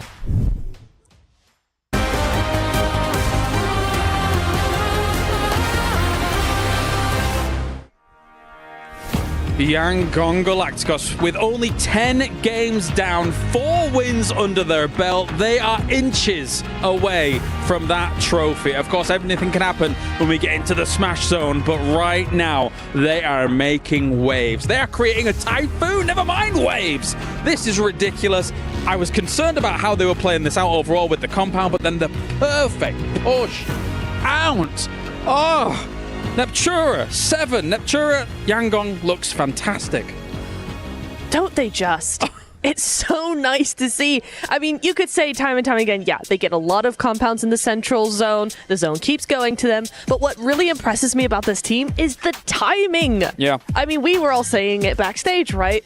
You get in there and there's a fight going on, and instantly, as soon as they clock what's happening, they are up on that high ground. They're pushing in from 2 different sides. It's the synergy that we're, to be honest, if I may be so bold, we're not seeing from the other teams. This is the synergy we want to see. This is the timing. I would actually have to disagree with that. I think there is one team that is showing us a little bit more synergy, or even just tying their synergy, and it's that second place team on this match ranking, Alpha Gaming, with those 16 points. The way that this team was able to clear 2 players up from Team Falcons on the South Circle earlier on, taking full control of that, and then having to spread out and making sure they took care of Weibo, making sure they took care of Team Secret too. Ultimately, there was no way that they were going to be able to focus on 2 things at once. They had to focus on Team Secret, which allowed Yangon Galacticos the perfect time to third-party that fight. Yeah, I think Alpha Gaming knew how they wanted to approach all of the scenarios, but Yangon just didn't give them it, right? Just considering how quickly they hit on that 3rd position when the compound had been pushed down.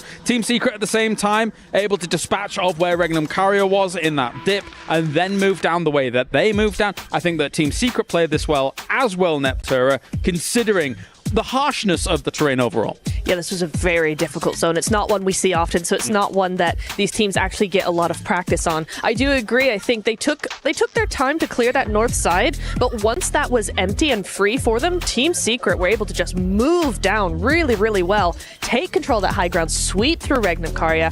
I really enjoyed that because that also gives you that momentum. You've got those elims behind you. You're ready to conquer the next team. It was very nice from them. The way that they were able to take the fight with Regnum Cario, it was what's impressive to me, because we saw earlier on Fireflux trying to take that fight too. Yeah, Ketch was able to knock 2 players, but he wasn't able to confirm those eliminations. They made sure they got the player that had the highest ground, which was Silas. On top of that, it forced one of the other players from Regnum Caria to try to push out, see if he could revive Silas. They saw that opportunity and they hunt him down quickly. Yeah, I mean, considering Random Cario was in that little spot there, 7, for a long time throughout this game, and was able to do a lot from it, to be honest. It's a little shallow little dip, but when it comes to a circle like this, it does have some value. I personally liked it. I thought it was. I thought the way that they were able to defend it. I'm glad that they didn't have all their 4 players there within that dip. If that would have been the case, then I would have been fully against it. I'm really happy that they were able to use the vehicles as well. As you can see, they set up a barrier to make sure that the dip was even more in their favor. And then on top of that, you have Silas being able to get that high ground, being able to surprise everybody. Silas ultimately is what saved them whenever they were fighting Fireflex. It's true, and also it's really, really nice to see that he didn't use the highest ground he could go for, because that particular ridge is so open. You can see, anybody can see you wherever they are in the map. So it was really nice that he took a mid-ground position instead. It gave him enough of a vision against other teams, but didn't endanger himself. Honestly, we watched this grenade like 4 times just then, because it might end up being a PMWC winning grenade. I'm not exaggerating. Yangon Galacticos here with that at the very end. It shows you've got to save your util to the very end of the game. You've got to be able to use it in the most dire of situations. And everyone else was knocked from Yangon Galacticos. They had to do something there, 7, to make it happen, and it happened. I enjoyed it, and I have to agree with the point that you made earlier in regards to their timing. Their timing is just so good. And on top of that, this team was sitting in the compound for the longest time. What have I been saying this whole time? Sometimes we see this teams being able to just be in the compound. They get too lazy. They aren't proactive. They don't end up scouting. And guess what? Yangon Galacticos is not one of those teams. They are continuing to scout, and they're making sure that they do whatever they can to third party whenever it's possible. The numbers don't lie, and right now, you're right. If any other team or a lot of the other teams had been in that compound there, they wouldn't have been proactive enough to say, okay, if it shifts away from us, how are we going to move here, 7? What are we going to be able to do to be able to get ourselves out of this rut? And Yangon did it. Look at the stats. Just look at the stats. By the way, this is from yesterday and today as well. Both days combined, you're averaging 6 eliminations. You're averaging over 1,300 damage. On top of that, the thing that's most impressive to me, Neptura, has to be that average survival time. It is. I mean, rarely do you see a team with that average over the last 10 matches. To have that sort of average really means you're doing something right. Whether it's those splits, whether it's weaseling your way into zone, whether it's taking full control of the zone, they are able to be in that top 5, in that end game time and time and time again. And that, like you said, is a PMWC winning strategy. I like what a lot of the teams were trying to do in this game, trying to go to the river, trying to use that riverbank as kind of some shelter. We saw Weibo trying to do it. We saw APG doing it as well, 7. So I get why they wanted to go down there. In the end, it kind of became the most forte position for a lot of these teams, but yeah. I was glad that APG went for it. I was glad that APG was sweeping that much. I've been glad and happy so far at what I've seen out of APG throughout this whole tournament, honestly. They've been making sure that they have fixed their mistakes. Unluckily for them, the reason why they're currently not in first place is because of the way Yangon Galacticos is playing. But APG, keep on doing what you're doing, because that's definitely working and it's keeping you within range for tomorrow. The bell tolls for a lot of these teams right now, because Yangon Galacticos not only breaks the 100-point mark, but it's at 114 points. And I think Neptura 7 just hit the nail on the head. If Alpha Gaming doesn't do something, I don't know who will. I have to agree with you, because even though the points are so close together, 3rd down to 6th, 7th, 8th even, the gap is just not going to be feasible to get back up. Yeah. You have to do an alter ego in the group stage. That's the only thing that's going to get them anywhere near what Yangon are currently doing. Looking at this overall, and I know we still have a whole day to go, but with the Smash rule and only 2 games left, I'm looking at any team that's below that 8th place. You know what? I'm looking at any team that's currently below that 6th place. If you're not able to get at least 1 chicken dinner going into this last 2 games, hoping that you close the gap to Yangon Galacticos, you're not even going to be challenging tomorrow. And you can't let the goalpost keep moving as well. Yes. Someone shut down Yangon Galacticos in the next 2 games on Miramar. The only problem is we had a Yangon Galacticos win on Miramar yesterday, and they looked really good doing it on the West as we take a look through our 9th through 16th here, Neptura. Yeah, it's one of those things where it's like, you know, some teams have better maps than others. others. For Yangon so far, every map is their map. They can do whatever they want, whenever they want, on whatever map they want. And so for these teams that are struggling a little bit more, this is super, super hard for them to even get close to it. APG at this point is the rest of the lobby's only hope. And we'll see if there's any surprises remaining for Yangon Galacticos. But you guys at home can get your surprises, get your airdrops for the airdrop carnival that's going on. Don't miss for the final 3 days. Well, 2 days now left over here for this weekend. Log in, summon your surprise airdrops, collect 2025 airdrop vouchers for a chance to win official merch, smartphones, BD partner rewards, permanent in-game items, and more. Every participant is guaranteed rewards. Come and join the airdrop carnival and unbox your surprise. Thank you, guys. It's time to get to the dusty dunes of Miramar. We have the casters ready to go. Someone stop Yangon Galacticos! Nobody's getting in their way right now. It feels like they've got free reign over this lobby, and the numbers bear that out. It is only Alpha Gaming who really have a shot at taking down the Giants at the top of the table. That's it. It's Alpha Gaming, APG, the only roster to potentially dethrone the dominating performance of Yangon Galacticos. For everybody else, I mean, it's getting away from them. I mean, after all, Yangon Galacticos nearly have double the points of third place, which stands as DRX. That is huge and cannot be understated. The performance from Yangon Galacticos, 4 winner-winner chicken dinners. Nobody else can get a win because they refuse to budge. These next Miramars have to go to the way of the teams below APG. And to even put it in even more perspective, APG last game, second place. They walk away with 16 points. Normally, that would be wonderful. You'd be singing their praises. But then Yangon Galacticos get 18, and they're already in first place. The rich get richer. They are going out of their minds right now. And if you're a Yangon Galacticos fan, you are having a brilliant time. You're here. ecstatic. You just, I mean, how often do you get to watch a team play 40% of their matches as a win, right? Like, that is incredible as a record. On 11.4 average points per match, this is a sort of domination that we haven't seen before at this sort of level of gameplay, right? Sure. We see it sometimes at the regional stages, in these lower level qualification tournaments where there is a far and away top tier team playing in and amongst them. But they are honestly making the lobby look like chumps right now. This is the thing, right, about Yangon Galacticos in the position they are currently in. They're not really worried anymore about anybody else. The pressure has been lifted off of their shoulders. They're already in such a good spot. I understand you could argue the pressure of winning. The championship is still at stake. APG are nipping on their heels, but at least from a game-to-game basis, Yangon Galacticos don't need to do anything fancy. Like I was saying before, they just need to play good, solid PUBG Mobile. They do that, they are going to be okay and stay consistent, even if they're only getting 5 points per game, right? It's still going to be enough to stay ahead of the curve. For everybody else, they've got to potentially change things up. They need to start challenging in a way that shuts down Yangon Galacticos, which, speaking of which roster is going to try and do it? In this game, will it be Hora? Well, they land at least close to them, but we'll see if they cut off their rotation. So the most likely rotational path for Yangon Galacticos is down this west coast, right? The question is, when are they going to make that rotation, and where are they going to try and end up? Who's going to get in the way of that? I'm looking at teams like Falcons. They generally move over towards El Pozo. I'm expecting that to come on through. But for Yangon Galacticos, they could go all the way down to Via de Mar.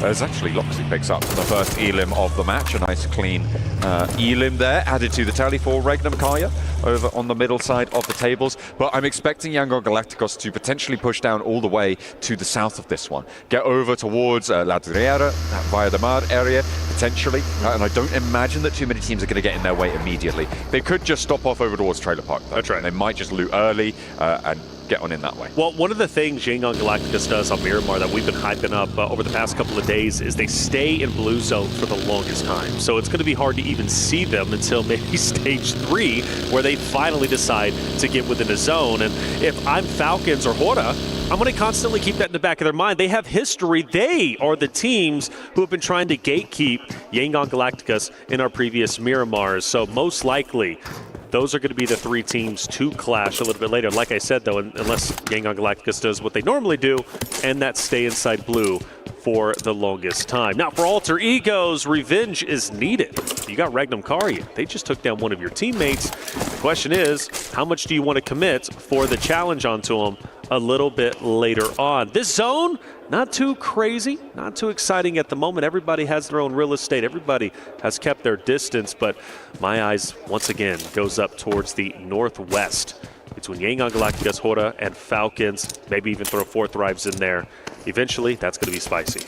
I mean, yeah, it does look like Yangon Galacticos do stop early, loot up around the northwest side near Trailer Park, and they'll play in from that northwest edge. They wanted to get looted earlier. They do have a lot of vehicles on side as well already gathered, so they can move nice and quickly, but we're now coming into our 4th minute as the first circle starts to close. So you imagine that they do want to get a shift on fairly soon, fairly quickly, and at the moment, we're not really seeing too many other teams putting pressure on one another for the time being. I'm looking at Alter Ego, potentially Weibo coming into conflict with one another over on the northeast side, just east of San Martin, near Hacienda del Patron.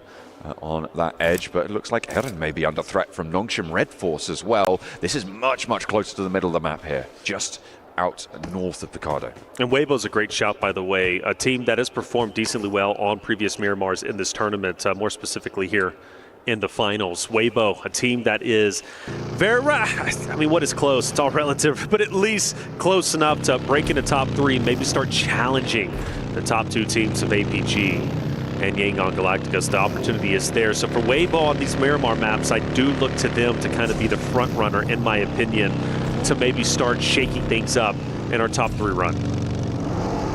I mean, these are numbers you just don't see, right? Like, it's so unfamiliar to be playing with this sort of lobby disparity towards the top of the tables, right? I mean, we're coming out of the first day, it was fairly close by, like everyone was sort of neck and neck. Yangon Galacticos got a little bit of a lead towards the end of that first day, but it's just completely topsy-turvy now. Like, there's no...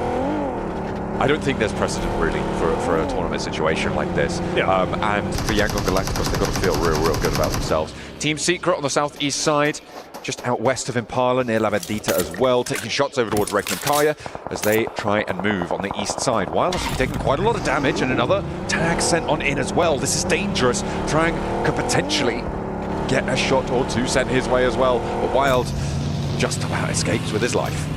Barely gets away. I thought for sure Trang was going to park the bus, fire some shots. I would have for sure at least tried to get that knock, because Wild would have been out in no man's land. And that's a team you do want to take out. Regnum Kaya, despite being in 7th place, is a roster that is scary when you fight against them and you're opposite of them. And for Team Secret's sake, I mean, even further down the standings for them, taking out Regnum Kaya would have been huge. Now for E-Arena, a team that needs to step it up, fighting against our 2nd place team, APG. Rifus has the high ground.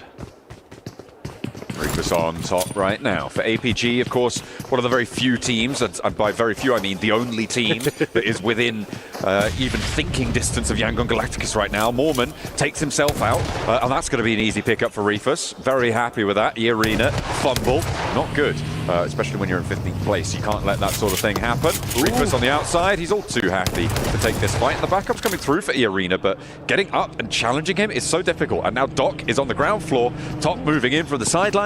They are going to close the jaws on this trap. You would think so. Still, though, in close and personal in a CQC fight, E-Arena does have the shotties needed in order to battle against APG once they do push forward. And Rufus can only do so much from the hilltop. It's going to be up, or it should be from the rooftop. It's going to be up to the rest of the roster to push in from the bottom side of things. By the way, update, Power loses Al-Haji, a crowd favorite. I'm curious how that's going to impact a little bit later on. For APG, though, they start to tighten the vice grip. Joker, though, on the outside is a little bit interesting. If Rufus does decide to overexpose himself on that rooftop, Joker might be able to knock him down, giving an opportunity for E-Arena to potentially take the high ground for themselves. I mean, the issue is the off angles, right? For Alpha Gaming, it's going to be really difficult to have an impact for Joker. Rufus isn't going to give him the opportunity. I can guarantee you that. And Doc will find out about this position as well. So the off angle there is spotted. They'll easily handle this, and it should be E-Arena disengaging, if they can. Yeah. Tough for Joker. If he knocks down Doc, maybe he starts to push up. Zayal potentially takes over the place and maybe challenges Joker himself, but it just doesn't end up occurring. Zayal, though, continues to push up. Maybe being the tip of the spear in this engagement. Sakura hasn't moved, and in fact, E-Arena, the bottom players don't have to. It's up to APG to penetrate this building. certainly is. I'm taking a look at the rotates on the map as well. Yangon Galacticos currently making their way in on the west side against the Falcons. You can see that in the picture-in-picture on your top right. The expanded mini-map there could potentially come into conflict. They're still quite far away from each other. As the nades start to come through, Tiny K gets an opener. Over towards Ziol. They got to try and chase this one down. He knows Top's on the wall, burns off the corner, burns off that retreat, and could potentially put a lot more pressure onto this one, but Top actually hops forward, gets up to cover, and the rest of the team are going to sidle on in and keep this one at arm's distance. Four Thrives moving on past this, not going to get stuck in either. Tourniquet just about escaping there before his health bar depletes to 0. Oh, but how aggressive does Doc want to get? He knew the damage was in, but now he doesn't have the positioning. Tourniquet will recover, get his health back up into play. Shots will ring out, but Tourniquet is safe. This angle is nasty. He has the right-hand peek advantage, and he'll try and take advantage, but gets mowed down as he peeks in the line left side of 3 players from APG. Now Joker has no choice but to retreat back into a corner and try and stay up, but he can't go anywhere. Nowhere safe. Doc around the corner there, keeping that suppressive fire down, and they find another. Sakura falls, and now Joker is the last to go. No knock sent back towards APG, and eArena donate 4 more points to put them over into the triple digits as well. Okay, all right. APG wins a critical fight. All 4 stay alive. And if you're interested in this race between Yangon Galacticos and APG, you're hoping APG has a couple of pop-off games to truly challenge Yangon Galacticos to make tomorrow even more interesting. For DRX, the struggles continue as one player will get dropped, fully finished off. And, well, no surprise, it's Horta Sky who loves his long-range fights. Yeah, they're just going to be able to clock that shot. An easy flush out as well. 3 players for DRX, the 3rd place team right now, who sit so far behind first place. It's unbelievable at this stage in the tournament. You know, after 10 matches played, you expect things to be closer. But they have just had their path made all the harder by playing on as 3 here on Miramar. The circle centered over towards Picardo. Not guaranteed to be going on to the inside of it just now, but Power can rest easy for the time being, despite losing a player earlier to Regnum Karya. You mentioned Yangon Galacticos taking that southern portion, and they have gone all the way down to Chumacera. Now start to rotate their way in. This time not in blue, but I think that's only because of how the zone is kind of centered up, or else Yangon Galacticos would be totally happy being a little bit further south, but they start to move in. APG, most likely the team to fight against them. St. Cloud's a bit separate, so there is a chance, and so is Reefish, right? So there is a chance we have a 3v3 between Yangon Galacticos and APG if YG starts to move up a little bit further on. Weibo does start to get a little bit closer to Noxum Red Force, and for other rosters, of course, in the center area, like you mentioned, Power, they're chilling. No reason to rush anything. I haven't quite figured it out yet, but I'm wondering at what point does it make sense for Yangon Galacticos just to start hot dropping APG every game? Ooh. Not now. I don't think now. I feel like, yeah, definitely not right now. Yeah. But limiting APG's point scoring potential is the only thing they really need to worry about moving in towards tomorrow. Of course, the gap is surmountable on some blowout days for a couple of teams beneath them, like DRX, for instance. But still, it's very, very unlikely. So maybe if you're thinking about towards the second half of tomorrow, we could see things get a little bit freaky if they don't want to try and break the record of most chicken dinners in a tournament. Well, it's not a hot drop at the moment, but Yangon Galacticos, APG, I think APG is getting closer and closer, and you talked about him challenging YG to maybe shut them down, stop the points. They've got YG very separate, and actually Smile is going to be isolated by himself in between 2 members of APG, and to add in a little bit more of a curveball, DRX going down south. Falcons force them out even further than they're probably wanting to with a couple of shots, and DRX will soon be crossing paths with Yangon Galacticos. So now all of a sudden our southern region has become quite active. APG going to coalesce towards a compound right now. They don't want the smoke from Yangon Galacticos. Smile stanchions himself out to the east side, and we'll just feed this information back with Alpha Gaming going a little bit slow, being pushed out to the east side. Yangon Galacticos could potentially navigate all the way through Los Leones. There is a chance that they could just try and enter out that way. Getting a little bit closer towards La Bandita, out to the east side there. We'll have to wait and see. DRX still in pursuit, as you highlighted. Yeah. I don't know if they necessarily know who's ahead of them, but they are in pursuit.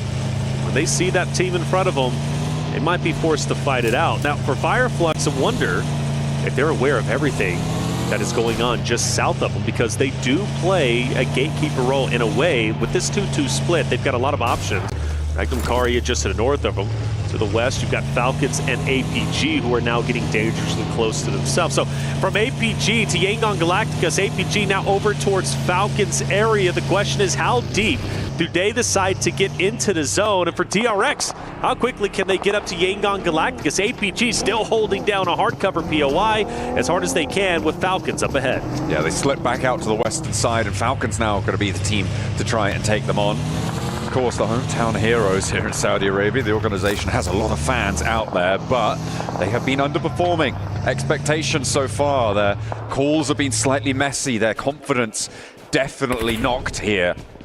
And it would take something miraculous, something unbelievable to see them find a title here. But as the day is dusking, it feels like it might be over for the Falcons, as it has been for so many other teams with high expectations into this tournament. I think so, and you know, that's really, really hard to say because Falcons, so much hype coming into this. But again, I do want to highlight, for every team that has made it to grand finals, is still a big accomplishment because they've had to battle it out and they've surpassed other rosters. Now, let's talk about Falcons versus Power. Power have the advantage. 4 Thrives even getting active as Ralph will fall to the third party. So 4 Thrives, Ida, Power, Falcons all within the area, and Falcons are getting dismantled.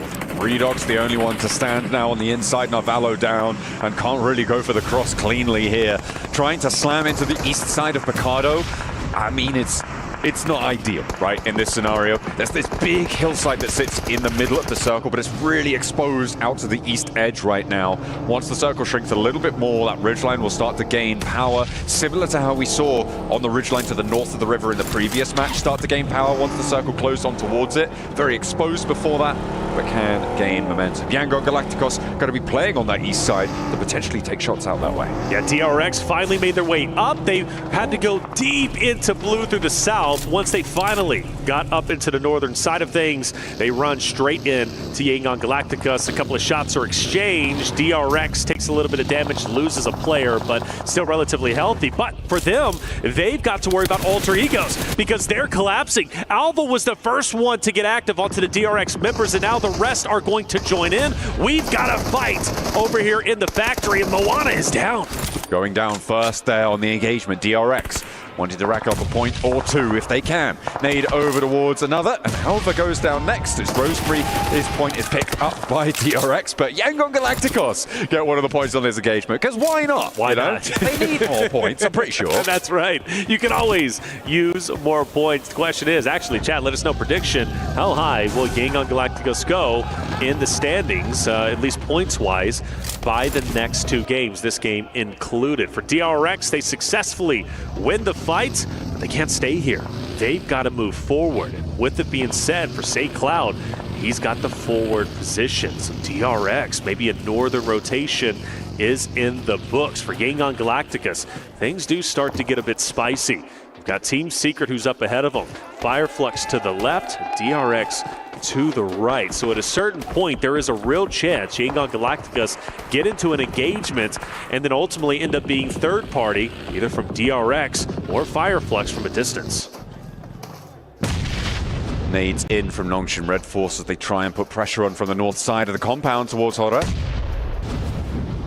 Trying to land a little bit more damage. 3 players alive for Hora, and Tizzy going to try and keep those health bars nice and low, so that this assault is made all the easier. I'm looking at No Fear right now, thinking about how this position can impact the engagement. Needs to catch at least 1 player from Nongshim Red Force on this approach. If he doesn't, his team is done for. Remember, I mentioned Weibo at the very beginning. A great Miramar team. They've been relatively slow so far. However, I think this is where they start to capitalize off their current positioning. They can look down on this fight between Hora and Nongshim Red Force. They can also look down onto DRX. Well, but up close and personal, we see Nongshim Red Force with Tizzy throwing out utility, taking down Hora, as Hora are in trouble at the moment. Only 2 players alive. Sky is down and out. Tizzy even burning himself to go in for the full finish. Looking for another point. Add it on to the tally, and No Fear has no impact on the engagement there. Will not be able to help his teammates out, and he'll play on as a solo on the northeast side of this next circle that does shift up a little bit to the north, so I'm sure that the Falcons are regretting their decision to crash into Picardo, because everybody's going to have to leave from there. They don't have to just yet, but certainly in Stage 6 they will do. Yangong Galacticos, DRX, they've been kind of going toe-to-toe with each other. They did have a bit of a fight earlier. DRX broke away and chose to challenge a team up ahead. But now for DRX taking the fight to YG. Cars coming, and Hyunbin ready for it, but gets tagged up. Surely he falls, and he will. Now the rest of the DRX roster forced to stand up, forced to try and be heroic in the moment. But Smile gets to full finish. DRX down to 2 players, and YG goes for a reset. You cut off one head, 2 more arise to take its place. Yangong Galacticos rallying around Mernat there. Pop him in the back of the buggy, put pressure onto DRX, back them off here. An emergency evacuation being enacted right now, and DRX have no say in the matter. Say indeed. DRX running out of time, running out of resources. Only 2 players left, and on top of that, you've also got Hora maybe to deal with from No Fear to solo. Noxum Red Force, who are starting to progress on the hilltops, maybe to look down for a third party. For DRX, they've got to fight tooth and nail. They need to get active, and maybe a buggy exit is what they needed. Hora are eliminated in the meantime, and DRX giving another point over to Yangong Galacticos. Smile in pursuit. They want to chase this one down. Noxian Red Force there over the road on the north side, and Scissor spotted. Smile, he is able to take them down to 1 player on DRX, and they keep churning through these games, through these teams, and it's just domination left and right. The only other time I can remember something like this happening is all the way back in like 2019, right, with Bigatron over in Kuala Lumpur. They dominated by about over 100-point margin. Obviously, the point scoring system was a bit different back then, but that's the only other time I can remember this sort of domination happening in a tournament at a global level. And they're just feeling, again, the pressure isn't as heavy as it is for other rosters. Yangong Galacticos, they've hit their flow state, and they're just looking so good. DRX forces in Sohej just straight in the middle with a buggy exit, and now Yangshum, wow, okay, Yangong Galacticos managed to get a knock, and they take the fight from a distance against Noxum Red Force. Tizzy is down, he's dropped, but only for a little bit of time. I believe he's going to be picked back up. So, for this fight, Yangong Galacticos, no reason why they don't have the advantage in a moment. Now, I don't want to see another crash in this spot, though. No reason for either team to get overly aggressive. Take your time, you have plenty of it. Certainly a lot of opportunity. The circle comes in and it goes central. Now, this is where that ridgeline I was talking about starts to come into play. On the south side, you can see there's an approach for teams like Fireflux, like Team Secret, to push up towards the north. APG are there as well. But let's hop into this fight because it's popping off over on the edges of Picardo. Yes, it is. It's going to be our team of 4 Thrives going against Ida, who is now getting pieced apart. 4 Thrives, wolfpacking together continually upwards. Now, notice Falcons and Power are not too far behind. Naki needs to be very careful on how he swings this angle, because most likely he's going to get shot instead of back. With Ida being dealt with, Aaron fully gone, now you can focus your attention on the Falcons and Power. But I ask you, John, is it worth it to challenge this, to go for the third party, or short 4 Thrives, go with IQ into the next zone? I feel like getting ahead of this is going to be more impactful for 4 Thrives if they can find a position out to their east side, potentially uncontested for the time being. There's potential danger from Weibo off in the distance, and Navallo tried to cut across them. Yangong Galacticos, are they in danger right now? Okay, hang on a minute. Romeo and SayCloud both down on the front. Noxian Red Force have 4 players alive. It looks like they're going to be able to finally do something against the roster that's been a terror to the rest of the lobby. Well, it seems to be the case, doesn't it? But Noxian Red Force with 4. You got 2 Mighty Warriors from Yangong Galacticos. Mernat firing some shots, drops 1, goes for the second, can't connect enough. But what a valiant effort it was, but it doesn't mean they are gone just yet. Actually, it does, excuse me, as they're fully finished. I thought there was going to be at least 1 more warrior from Yangong Galacticos to put up a fight, but even 3 points, I mean, come on, you got to give it to them. They fight to the very end, and now we have to shift our attention to APG, the closest team to catching up to Yangong Galacticos, the team looking to take down the Falcons. 117 points is their target now after this match. They are currently on 104 with the 8 points that they've gotten so far. which means that they are 13 points behind right now.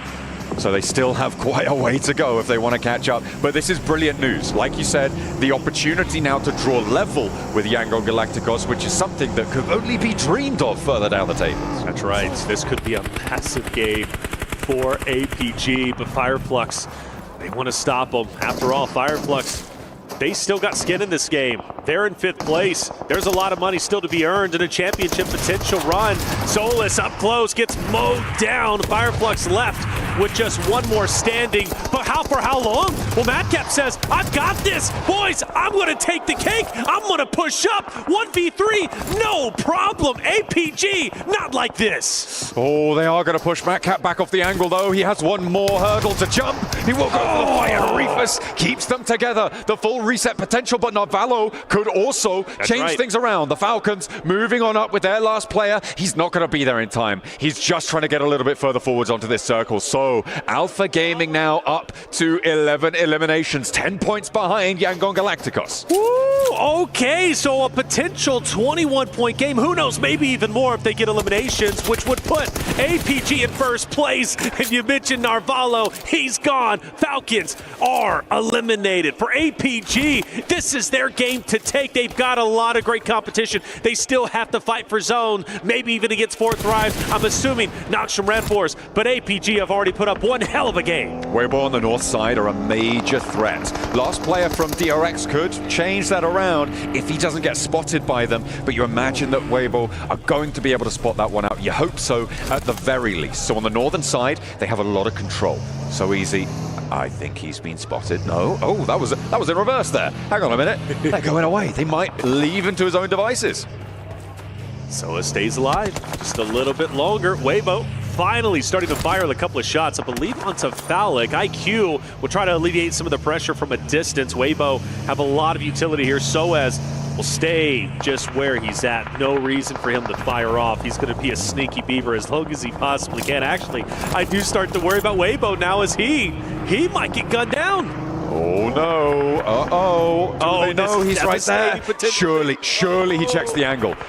Surely they spot out. He's pulled his gun away. No, he's getting spotted. Okay. M4 is out, and it is DRX eliminated. Crisis averted on the northern side. Weibo, the Chinese fans, very happy about that one. Very happy indeed. That could have been crazy. Losing half your team in just a moment's time to a solo who's been surviving. Ugh, that would have hurt for sure. D24 down, but not for long. Naki's going to get him back onto his feet. 4 Thrives will be able to continue to potentially thrive in this game with 4 of their players. We look at the zone and, man, Weibo, Noxium Red Force, just neck and neck. Doc starting to move in potentially into APG. Now, I do worry if he gets a bit too far away from his team, APG's going to mow him down. You need numbers in these final fights. And at the moment, center of the circle, closest occupant is 4 Thrives, who we're on board with just there. And they will get a little bit closer to this one. However, the high ground now has to be rolled off. APG, you can see how low their health bars are. You've got to imagine that their meds are looking a little bit threadbare as they take some shots over towards Noxium Red Force, but Doc C hasn't been handled just yet, and he finds both of the backline. Again, it's all up to Reefus to keep them alive, but Top is going to get flushed away, and it's IQ to actually push Doc C off of that high ground. In the meantime, there's a trade-off. A Weibo taken back down. This engagement is going every direction on this circle. All right, huge. If we can get a reset, at least with a duo, Weibo now focused fully on Noxium Red Force up ahead. Sook, a great grenade. He's going to throw it. It goes down the hill, but Benny and Tizzy managed to distance himself, but a wonderful shot will drop one. Reefus gets some shots onto Doc C, getting yet another point, I believe, putting APG at 12. Could potentially be racking up more and more.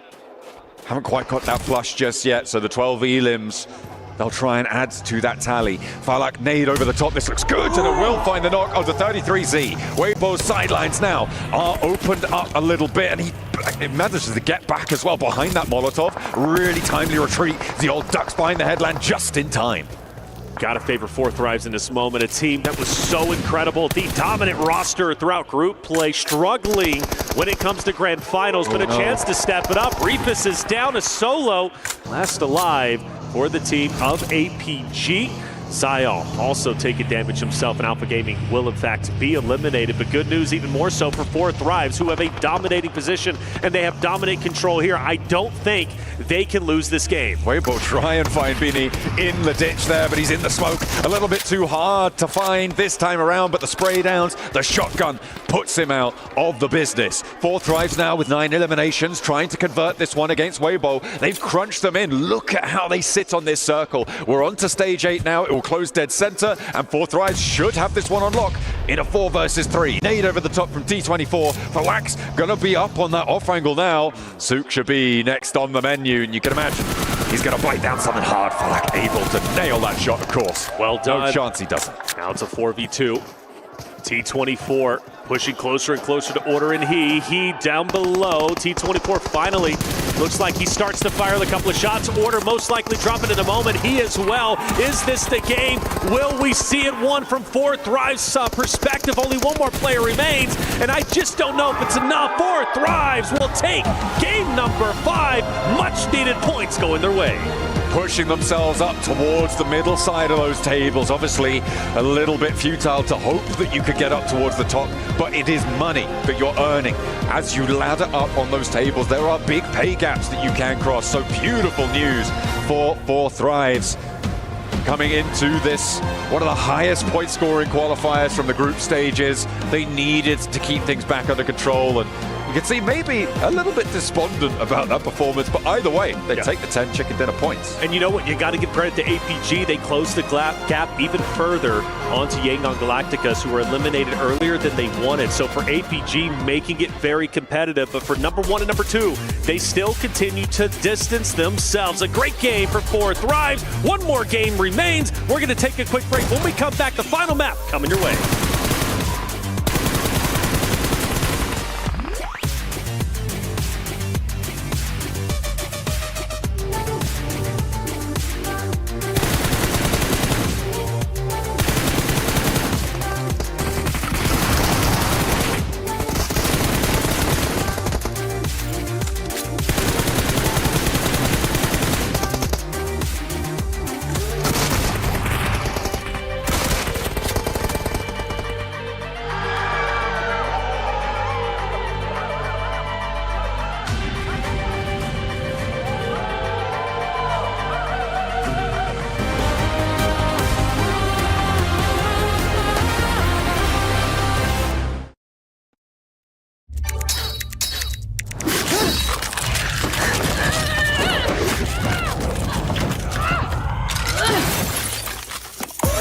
Reach your impossible, Lenovo Legion.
The highly anticipated addition to the Mummy series outfits is here. Paired with the new Ice Tomb Glider, the Polar Spectrophage set is just what you need to freeze your enemies. Or send them ablaze with the Inferno Fiend set's new upgradable Chain Inferno Uzi. All the mummy outfits are back. Get them all. Join now and collect the whole series to turn all eyes on the battleground. Event period, July 10th, 2025 through September 2nd, 2025.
واحد بالبيت مفتوح ما يدعي عنك ما يدعي البيت هذا نيد ما ادري وين شو الرجال والله الثاني وين كفر البيت كفر البيت وين شوت والله حق البيت كفر البيت بس تو من اليمين يمين عامل باقي نايس خلاص هذا يلا تعالوا قاعد تقرب ماشي خلاص هذه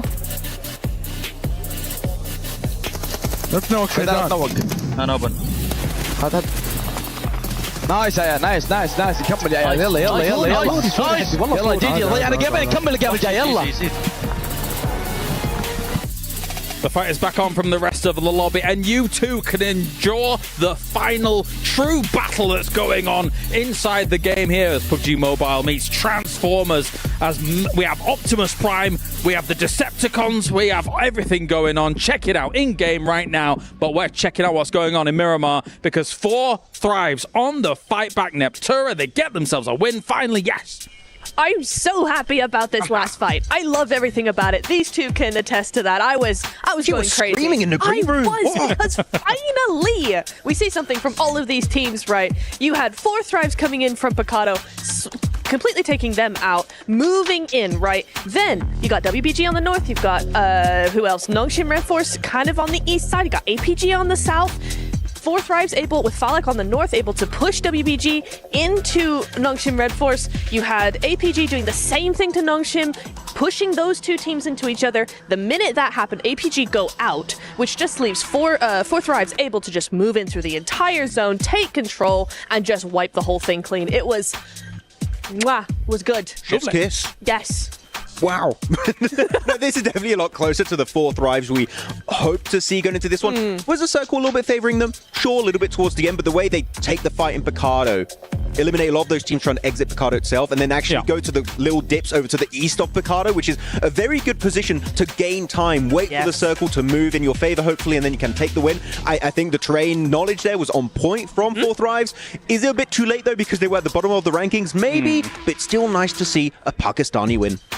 Yeah. Now, of course, Yangon did go out early, though, here, Max. Actually, yeah, it was quite interesting that Yangon went out early. So there's still hope, though, lingering in the shadow. And for this occasion, I know normally we're not supposed to change predictions, but I do have a special cue card for the occasion. Wait a minute. And actually, we're going to be looking here. No, Max. You're not cursing them. Yeah, thank you, Seven. What are you trying to do? What just happened? What? No, Honestly, no, Max. not what just happened, Max. What are you doing? You're a dangerous man. Me. He's just... You're a dangerous man, Max. Assaulted. I'm not even... I didn't even see him get back there. That was impressive. Yeah. He's so small. It's because he's small, yeah. He is. He's like a small hamster. Yeah, he's crazy. But yes, okay, right. Well, shut up, Max. Nobody needs to hear about that. What's on that cue card? It's just my notes. My horrible notes I can't write well. It's fine. Imagine if it had a second one prepared just in case. That would be ridiculous. I'll be quaking. No, generally, there is hope when it comes down to it. Like Alpha Gaming able to linger a little bit more longer into this game compared to Yangon Galacticos. Actually, it's not even just Alpha Gaming. The other teams that were currently on the first page can try and play catch up a little bit. But we still got one more Miramar. We know they got a win yesterday over on Miramar. So chances are they could try and wrap it up again here on this map. All right, well.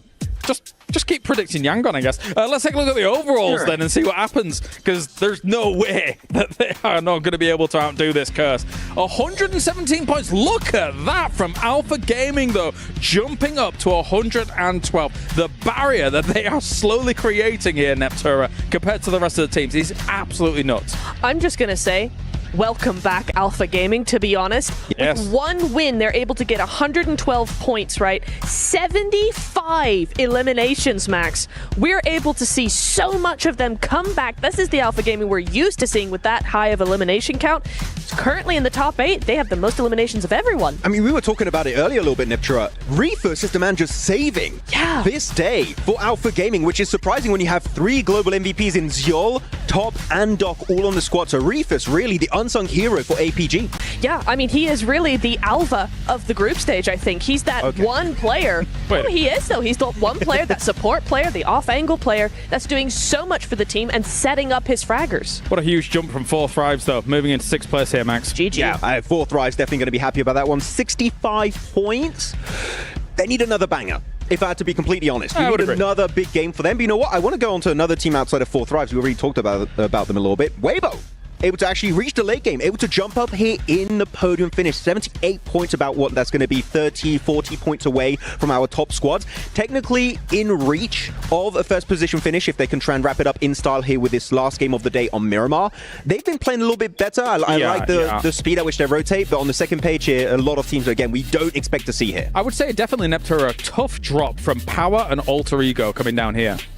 That is so unexpected. I don't know what's going on there. Power having a much quieter day. Can the day 1 actually carry them through to day 3 where they might have a different story? I'm not sure. Another one, though, that I really want to highlight is Thunder Talk. They have 34 eliminations to 4 placement points. I mean, it's Power day 1 all over again, but just not with the standing that we were, for the presence we were seeing from Power yesterday. Definitely a tough time. Definitely a tough time. But guys, girls, everybody of all ages, it's time for everybody's favorite segment of the day. Max Man's Grenade of the Day. We're back once again. It's Maxman's Grenade of the Day. And this time around is actually going to be quite a serious one because we have a nade that might just be a winning tournament grenade here coming out from Yangon Galacticos. They wrap it up. They get the knock, the flush, and the winner chicken dinner because of an initial amazing third party from Yangon onto Team Secret versus Alpha Gaming. They get the nade. They get the squad wipe. They get the win and again create even more of a lead in the leaderboards. That nade was truly maybe not just nade of the day, but nade of the tournament. Yeah! Yes! I like it! Good job, Max. Thank you. Oh, I was so hyped. Can I get my APG cue card back? No, shush you, shush. Okay, thank you.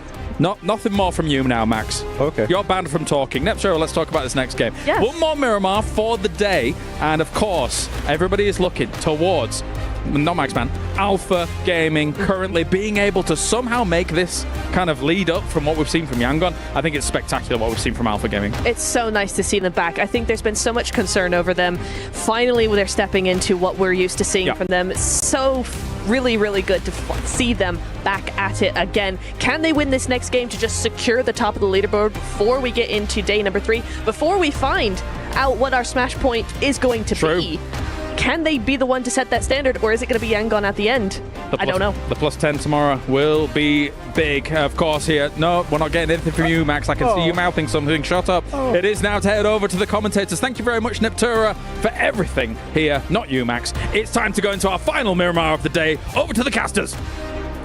Yeah, and then I said, don't worry, Alpha Gaming. Maxman's definitely not going to be. Oh, hi guys. Hello. We are back once again, getting into the final match of the tournament today. Of course, it is that race between Yangon Galacticos and Alpha Gaming that got so closer after that first Miramar. We're going again to the desert, and let's see if we can change that story once again. Are Alpha Gaming going to be able to usurp the Titans at the top of the tables, or are they going to pale in the face of danger? I think at this point, even if they don't usurp, as you said, I think Alpha Gaming has put themselves in a wonderful spot going into tomorrow's competition. Even if they get a goose egg, in this map. Alpha Gaming, the team to potentially challenge Yangon Galacticos, who have been highly consistent. But you got to question Weibo. Again, a great roster when it comes to Miramar. Now going into yet another Miramar team that is inching their way closer. So much time is needed for them to catch up. But the reality is the closer they get, it becomes even more realistic that they're able to potentially get on that smash point themselves and steal the championship away from Yangon Galacticos, from APG. The opportunity's there. It's just a matter of what the players want for themselves. This next game is going to be critical for our top two teams and critical for the other rosters on down the standings to step it up. And for Alter Egos, a team that still has a pretty, I don't know, I think a lot of fight in them. I do. They're a little bit further down in the standings, but they've made a big impact. And let's not forget their tremendous day throughout group play, I believe it was, where it was group player survival stage, getting one of our highest scores yet in a day. So for Alter Egos, I look at them to potentially make an impact, not only in this final map, but also in tomorrow's competition. We do, of course, always have these outside chances coming on through. I mean, we just saw the fans from Weibo, or for Weibo, I should say, as well as the team gearing up. They are right on the cusp of thinking about maybe being anywhere near to the top two right now, which is more than you could say for most in this tournament. Them and DRX, kind of those two teams who are sat there. Maybe Fireflux as well. Throw a couple of those on into the mix. But so far, it is really just such a difficult situation for teams in the middle of the tables because we've had two such dominant teams at the top of the standings. We've scooped out a lot of the point scoring from the rest of these tables, which makes it so much more volatile. And that's going to hit the middle of the table hardest in this instance, which means that teams can go up and down upwards of 5 places just every single game. It can reshuffle the middle of these tables very, very quickly. Things can get spicy here as we head on in for our final time today over towards Miramar to see what we've got coming on up. It's our final time, our final chance to see who will set the point threshold. Will it be Yangon Galacticos?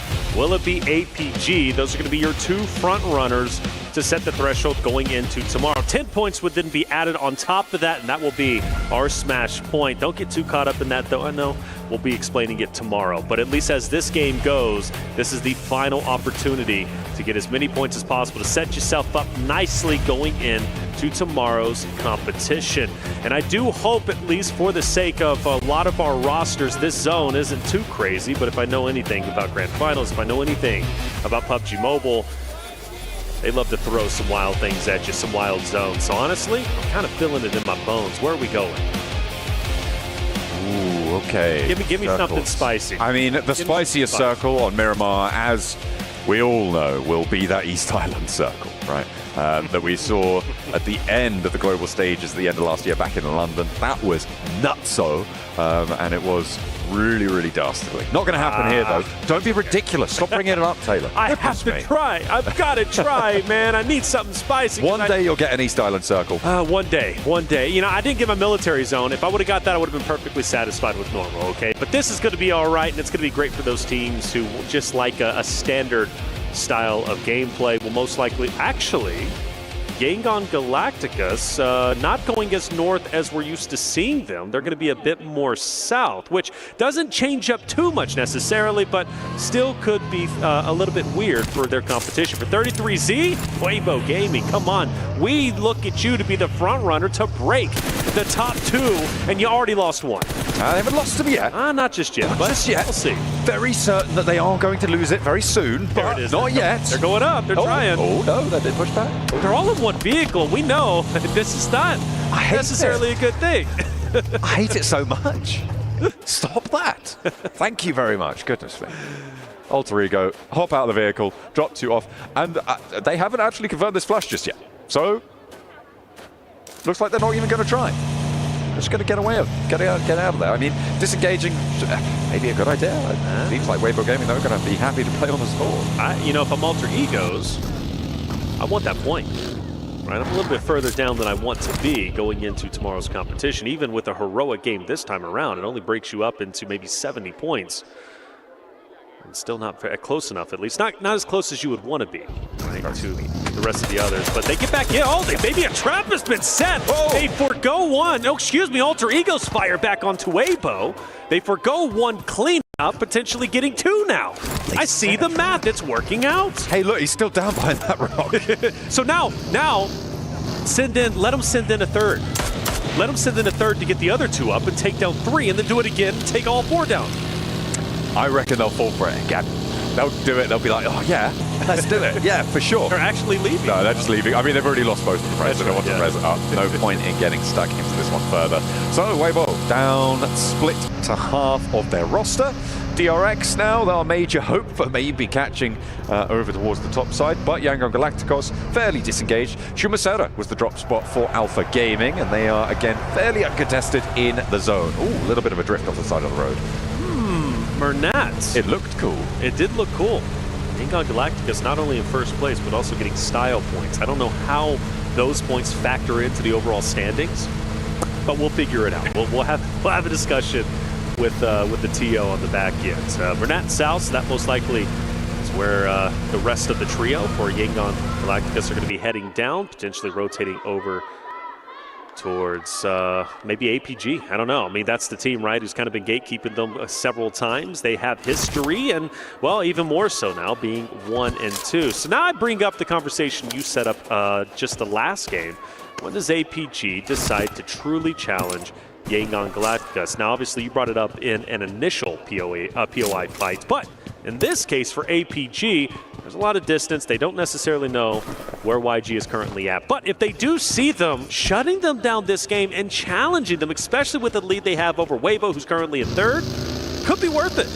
The idea that I had for potentially Yangon Galacticos going for those hot drops was a bit contingent on having more of a lead over APG, right? Now that they're neck and neck again, I expect them to go just by the book, play their game as they've been playing it up until now. If you're starting to get sort of 30 points ahead of a team, that's when it's sort of a lot less risky to go for the hot drop engagements, right? Because even if you're taking them down by 2 players, right, you're severely limiting their point scoring capability. And if you're able to do that, that is brilliant stuff. Ah, okay, it was a knockout with the Mini 14 from Rosemary on the early game to find that. That's the pickup. That did not go well at all. Goodness me. I'm actually happy we caught that, though, because it's you take down a solo, questions remain. What are they doing? Well, they did it all to get 2. So bang for their buck. You like to see that. So $3.99, best price out there. Fireflux, a bit spread out. Solus is going to be one who's pretty much by himself, and you've got quite a few players around. Regnum Karia not far behind. Power just up ahead of him. You know, these splits, sometimes they pay off. Oftentimes, I've seen teams get too punished. And, well, in this case, I'm hoping it doesn't happen to Fireflux. But for them, they still seem pretty confident where they're currently at. DRX also coming up behind them. So Fireflux need to band together sooner rather than later.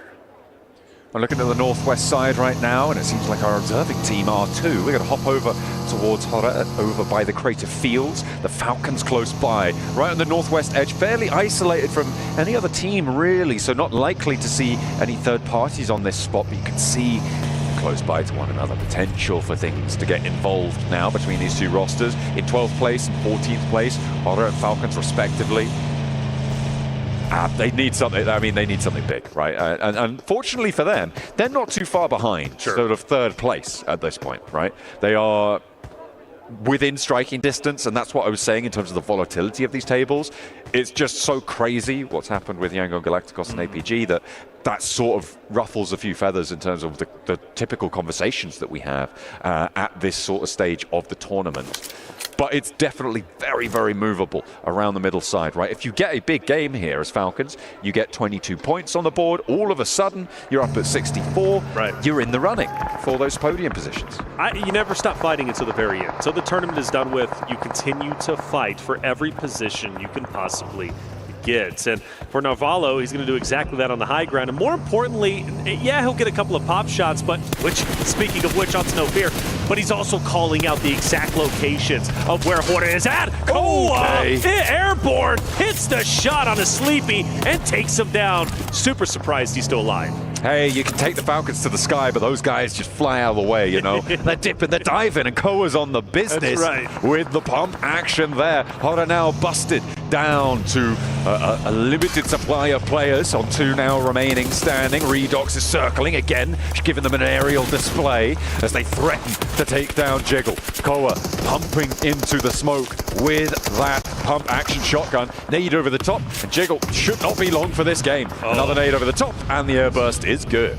Good stuff. One of the strongest starts we've seen from Falcons in quite some time. Koa, a bit of an issue there with the car, but that's all right. He's going to get picked back up onto his feet. So good on Falcons to start off strong as they did. For Hora, well, they're going to have to go at it as a solo. For APG, keeping DRX at bay. APG very central. They're going to be surrounded by Karia, DRX, E-Arena. Very active, especially as the zone gets even smaller as Fourth Rise start to move in as well. Our previous game winners most likely getting a ton of confidence. Doc, he's out of there. He'll find a position to potentially overlook, I believe, Regnum Kari up ahead. This is nice and central on the circle, right? The north point, the northeast side of Chumacera, up into these hills, a lot of ridge lines they can play around. Potential danger from further to their south. The question is, what teams try and isolate that sort of position? You can see the high ground that is afforded to them. Yango Galacticos, potentially, one of those teams behind them. I mean, Doc's just, I mean, they're just pumping, right? They're just popping shots. Actually, Fourth Thrives exactly. Yet again. Maybe a side swipe from Chumacera. Yeah, that's the risk you take when you go center zone, especially with a zone such as this. You know there's going to be third parties, and with it being Miramar, there's every single angle possible, and for Fourth Thrives to take great advantage of it. And even for Ragnar, well, he decides to go ahead and take advantage of the fight on the Jing, taking him out from Thunder Talk, who have definitely not been the Thunder Talk team we've witnessed during the survival stage. But again, fight, fight, fight till the very end. That is the goal. For Power, though, they've done decently well, I would say, right? 60 points is still close to the average we have, at least from Weibo Gaming down. Of course, you got your outliers, Gangon Galacticus, as well as Alpha Gaming, but around 70, 60 points. I mean, that seems to be around where everyone is at, so an average performance. But average won't cut it. To be a champion, you need to do a little bit more. Silas playing mechanic right now, fixing up the vehicle, making sure it's nice and healthy. Well, pop that one inside the garage. Now on the north side of the road, they're very, very central. They should have a lot of control here, but they want to make sure that their vehicles stay nice and healthy because it's likely they're going to have to leave at some point. Northwest side, the Falcons were able to win their engagement with Hoda, not fully clearing out the roster, but adding 3 points to their tally. They'll now be chased in by the blue towards Noxian Red Force, so potentially a little bit of difficulty on the road side on the northwest edge. The question is, will they find the positions to deal with those angles that they need to try and breach past? Falcons have had a great start, but what will their finish look like? Did you set it up nicely? And I agree with you. A 20-point game here puts them in the running, potentially making an impact in tomorrow's Smash Point competition. But it all depends on that Noxian Red Force fight. But the good news is for them, they don't need to get too overly aggressive. They don't have to full send it in. They can stay where they're currently at and wait to see where the next zone is going to pop. Couple of teams now looking to try and play that edge style, right? Yangon Galacticos, we know they like to play into these games late. They're allowed to do that by the rest of the lobby as well. Falcons actually, is that Falcons getting a knock over towards Nongshim? It may well be, it could be Ida as well. It could be teams off in the distance like Fourth Rise. A really hard north shift on this circle. Goes back up towards Picardo. Falcons, I mean, this is their only real opportunity here to gain some confidence, if nothing else. Without a doubt, and they do decide to send in on Noxian Red Force. Meanwhile, for Alter Egos, fighting on the right side, the opposite side of where Falcons and Noxian Red Force are currently engaging. Soulless, there's the sliver of health, slips away. Krypton has a chance, and he'll take it. Taking down Scarface, reducing the numbers even more for Fireflux. Fireflux rolling up like a sushi conveyor belt. Krypton chows down on them, able to knock them straight on out of the vehicle as it flies on past. Add that one to the bill, thank you very much. 4 elims now for Alter Ego as they post up on the east side of the circle.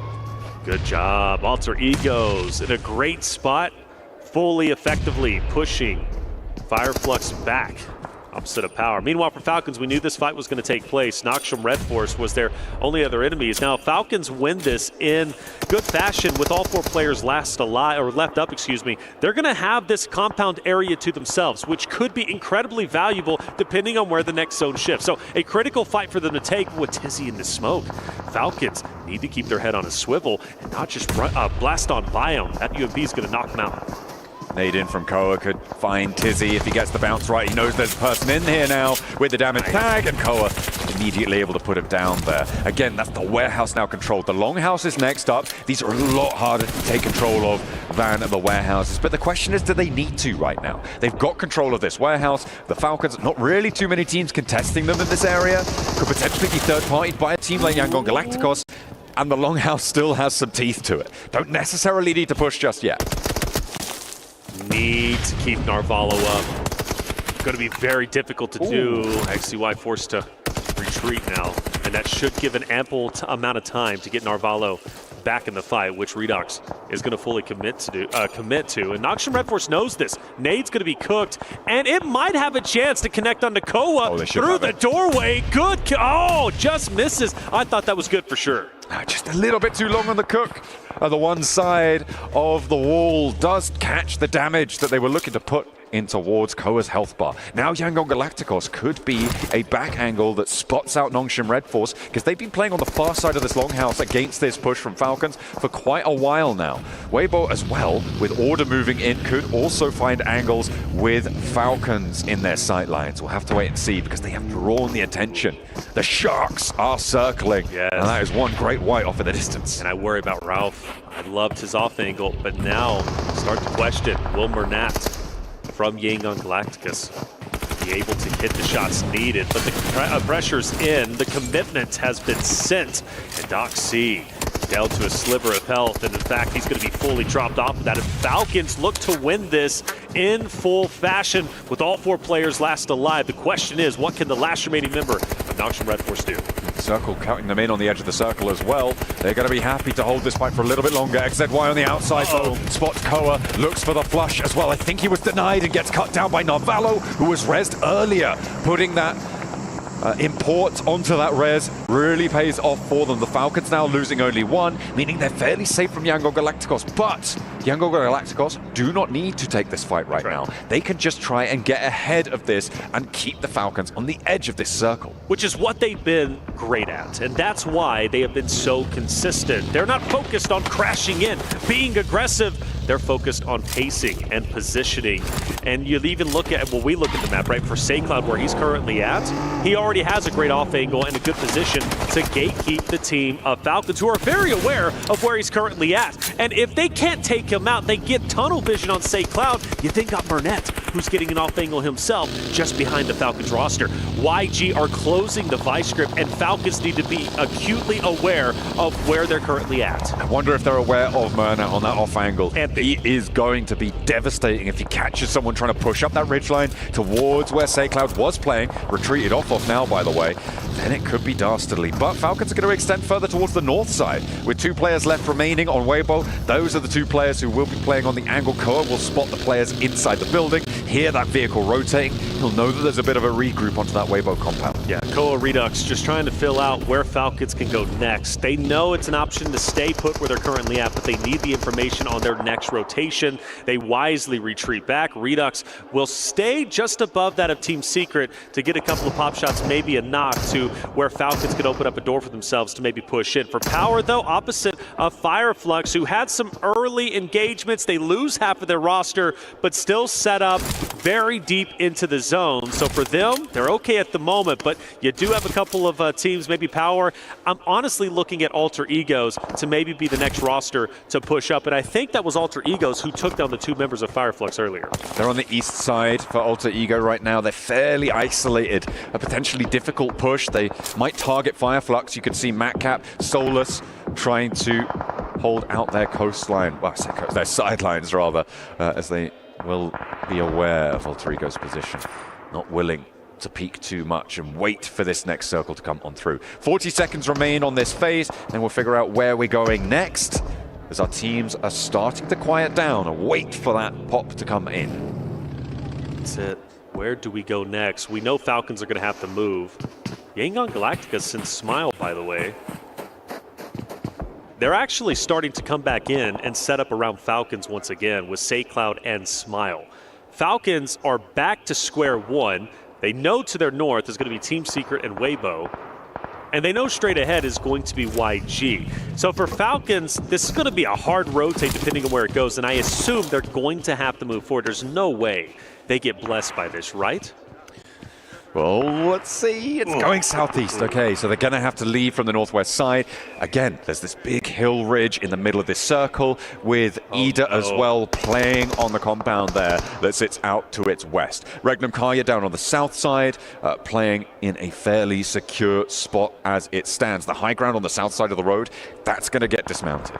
So Smile on the flank, SayCloud up ahead, Narvalo almost dropped, I should say. Falcons are going to be put into a blender. These off angles are going to be deadly.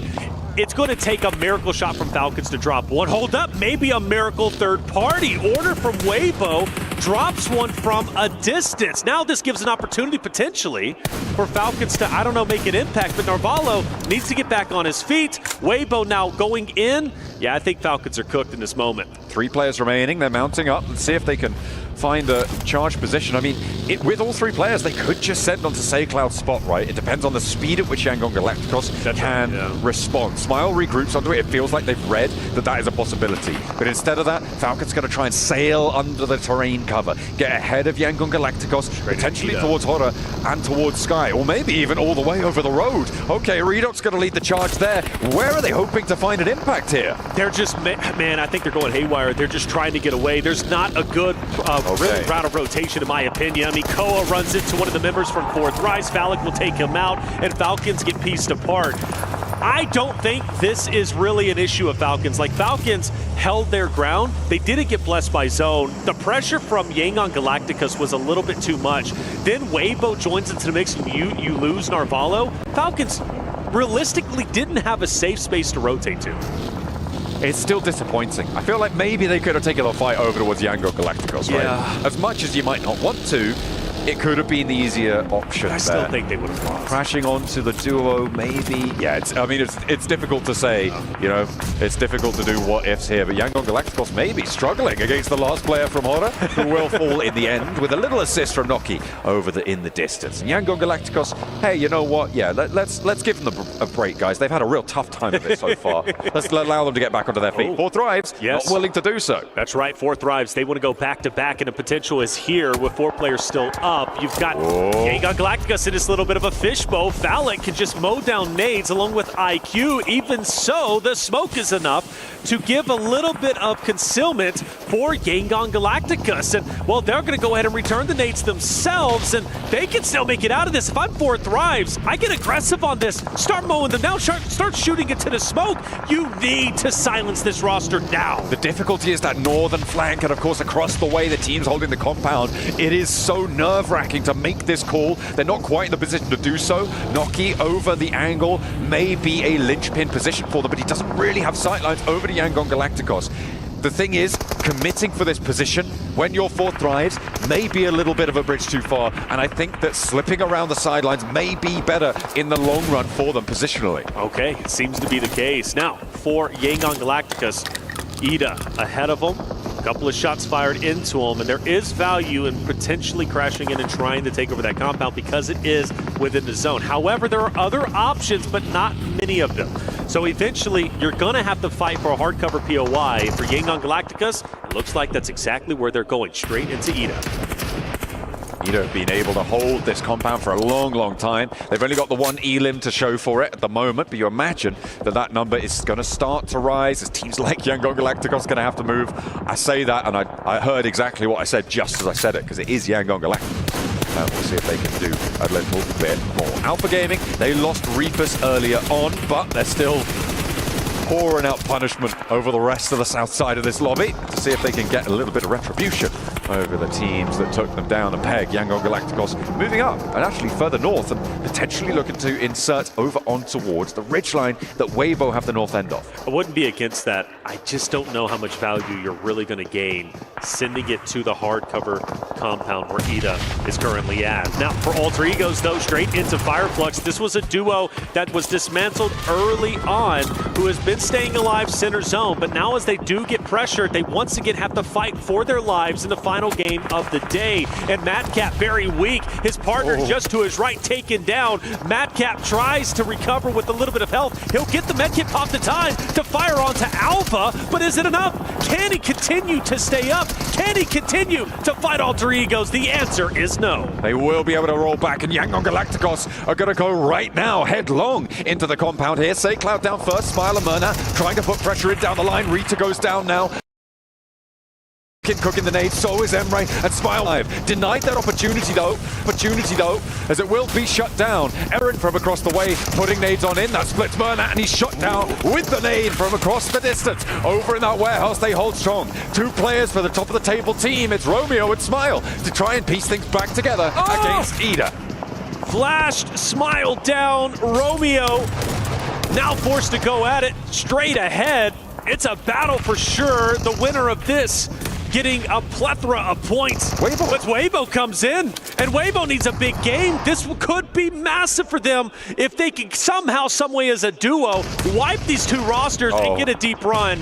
That'll put up closer to 100, but as order falls, Sook last alive. The chances of that happening now fall to the wayside. Not really super likely to happen in the first place, but Eren on this off angle in the warehouse has been instrumental throughout this entire fight. With just Romeo remaining, he was able to cut across the sideline of Yangon Galacticos' position for so long. Beautiful stuff coming through on the off angle for the young Firecracker player Eren over on Ida. Romeo, the last one standing. Yangon Galacticos trying to fight.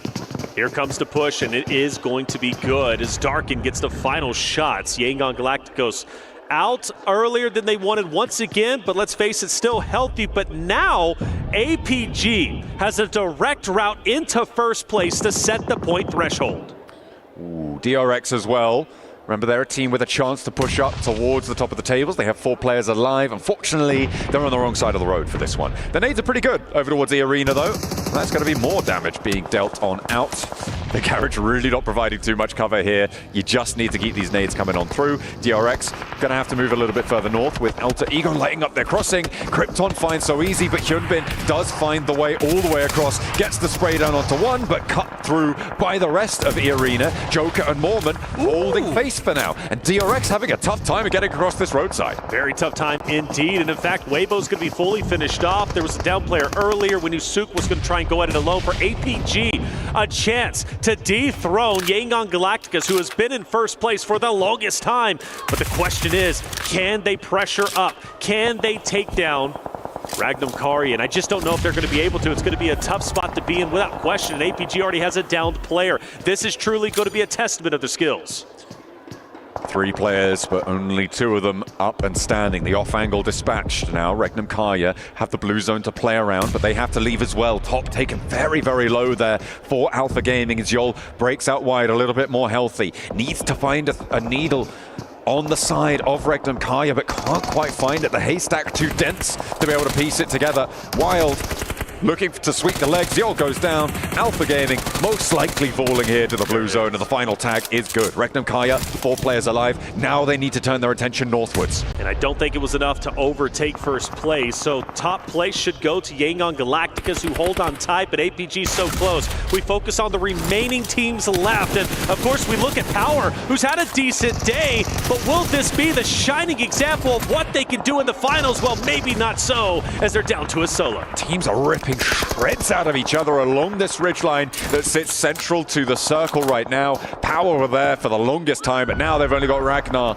to contend on this high ground. Alter Ego pushed in from the east side. They are playing as 3, one of the main forces in this circle. But Regnum Kaya on the south side, they had 4, but Sakura wants to change that. Maybe a chance to take them low. Will go in with the shotgun and again takes another player down, and Irina not going to go down without a fight just yet. Regnum Kaya, Day getting ruined right now to close it down. Loxy back to the blue, not much wiggle room to play with. They might have few points, but they are mighty. But from the off angle, taken down before the story can truly get started.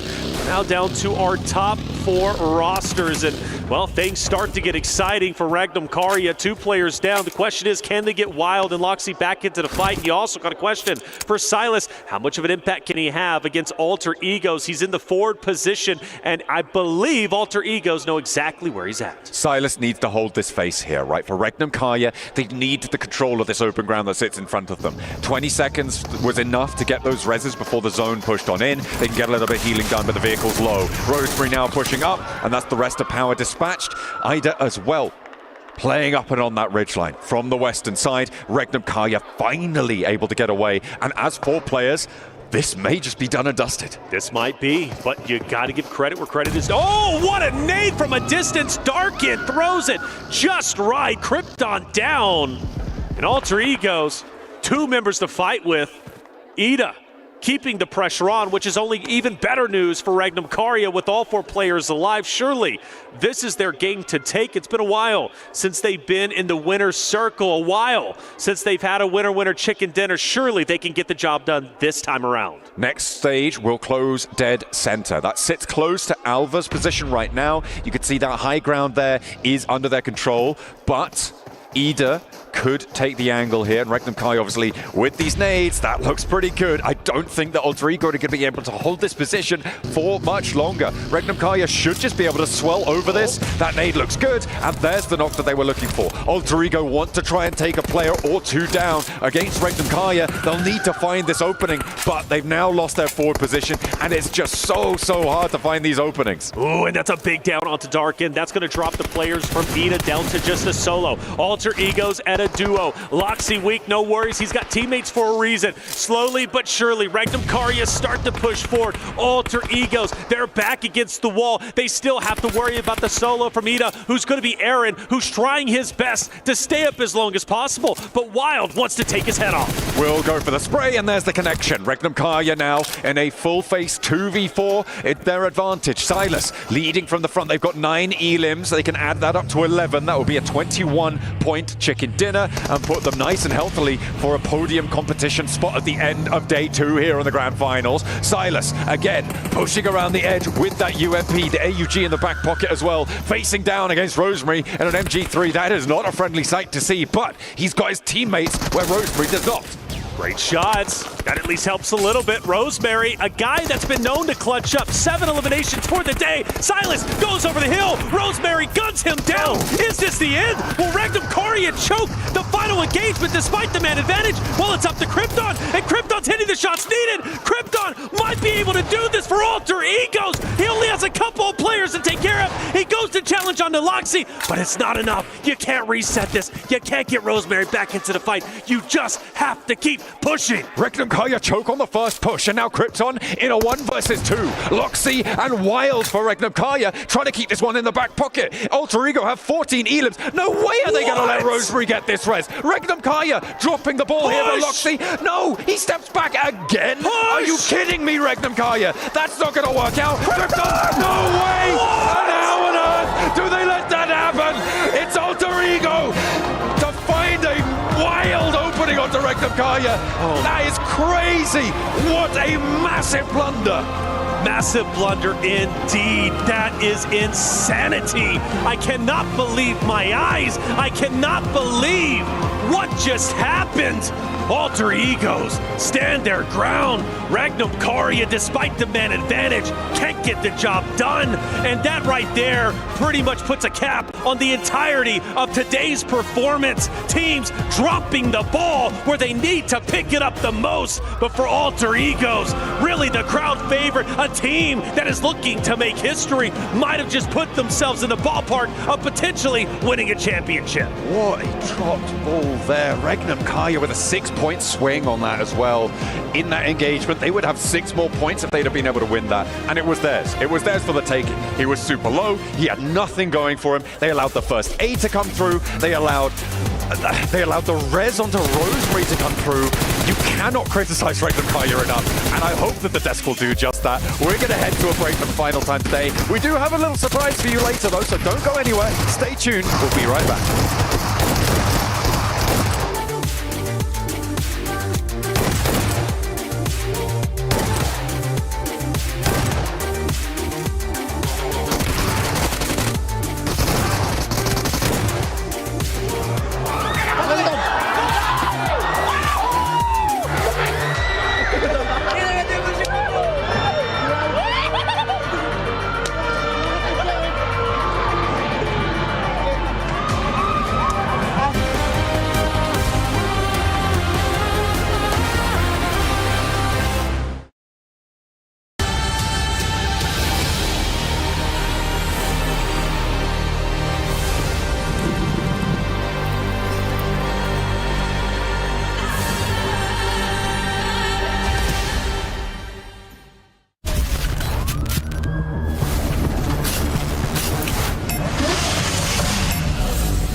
Cybertron's future is near.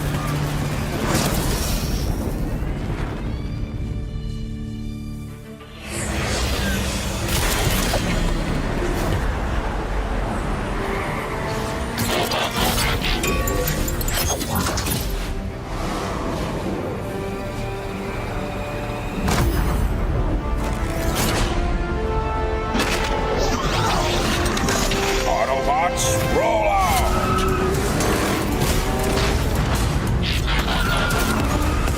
This planet reeks of weakness.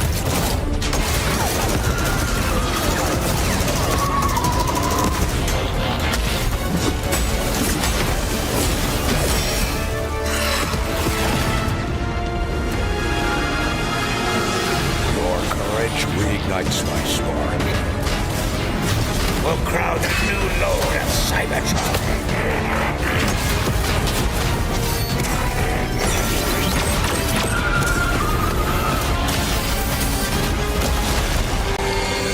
Roll for freedom. A victory for all sentient beings.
Just made Esports World Cup history as the very first esports organization to walk away victorious in not just one, but 2 game titles in the exact same week, topping the charts now in the Club Championship with 3,200 Club Championship points and plenty more opportunities to garner more. Oh yes, the intense action has been delivering, and of course the games keep on going.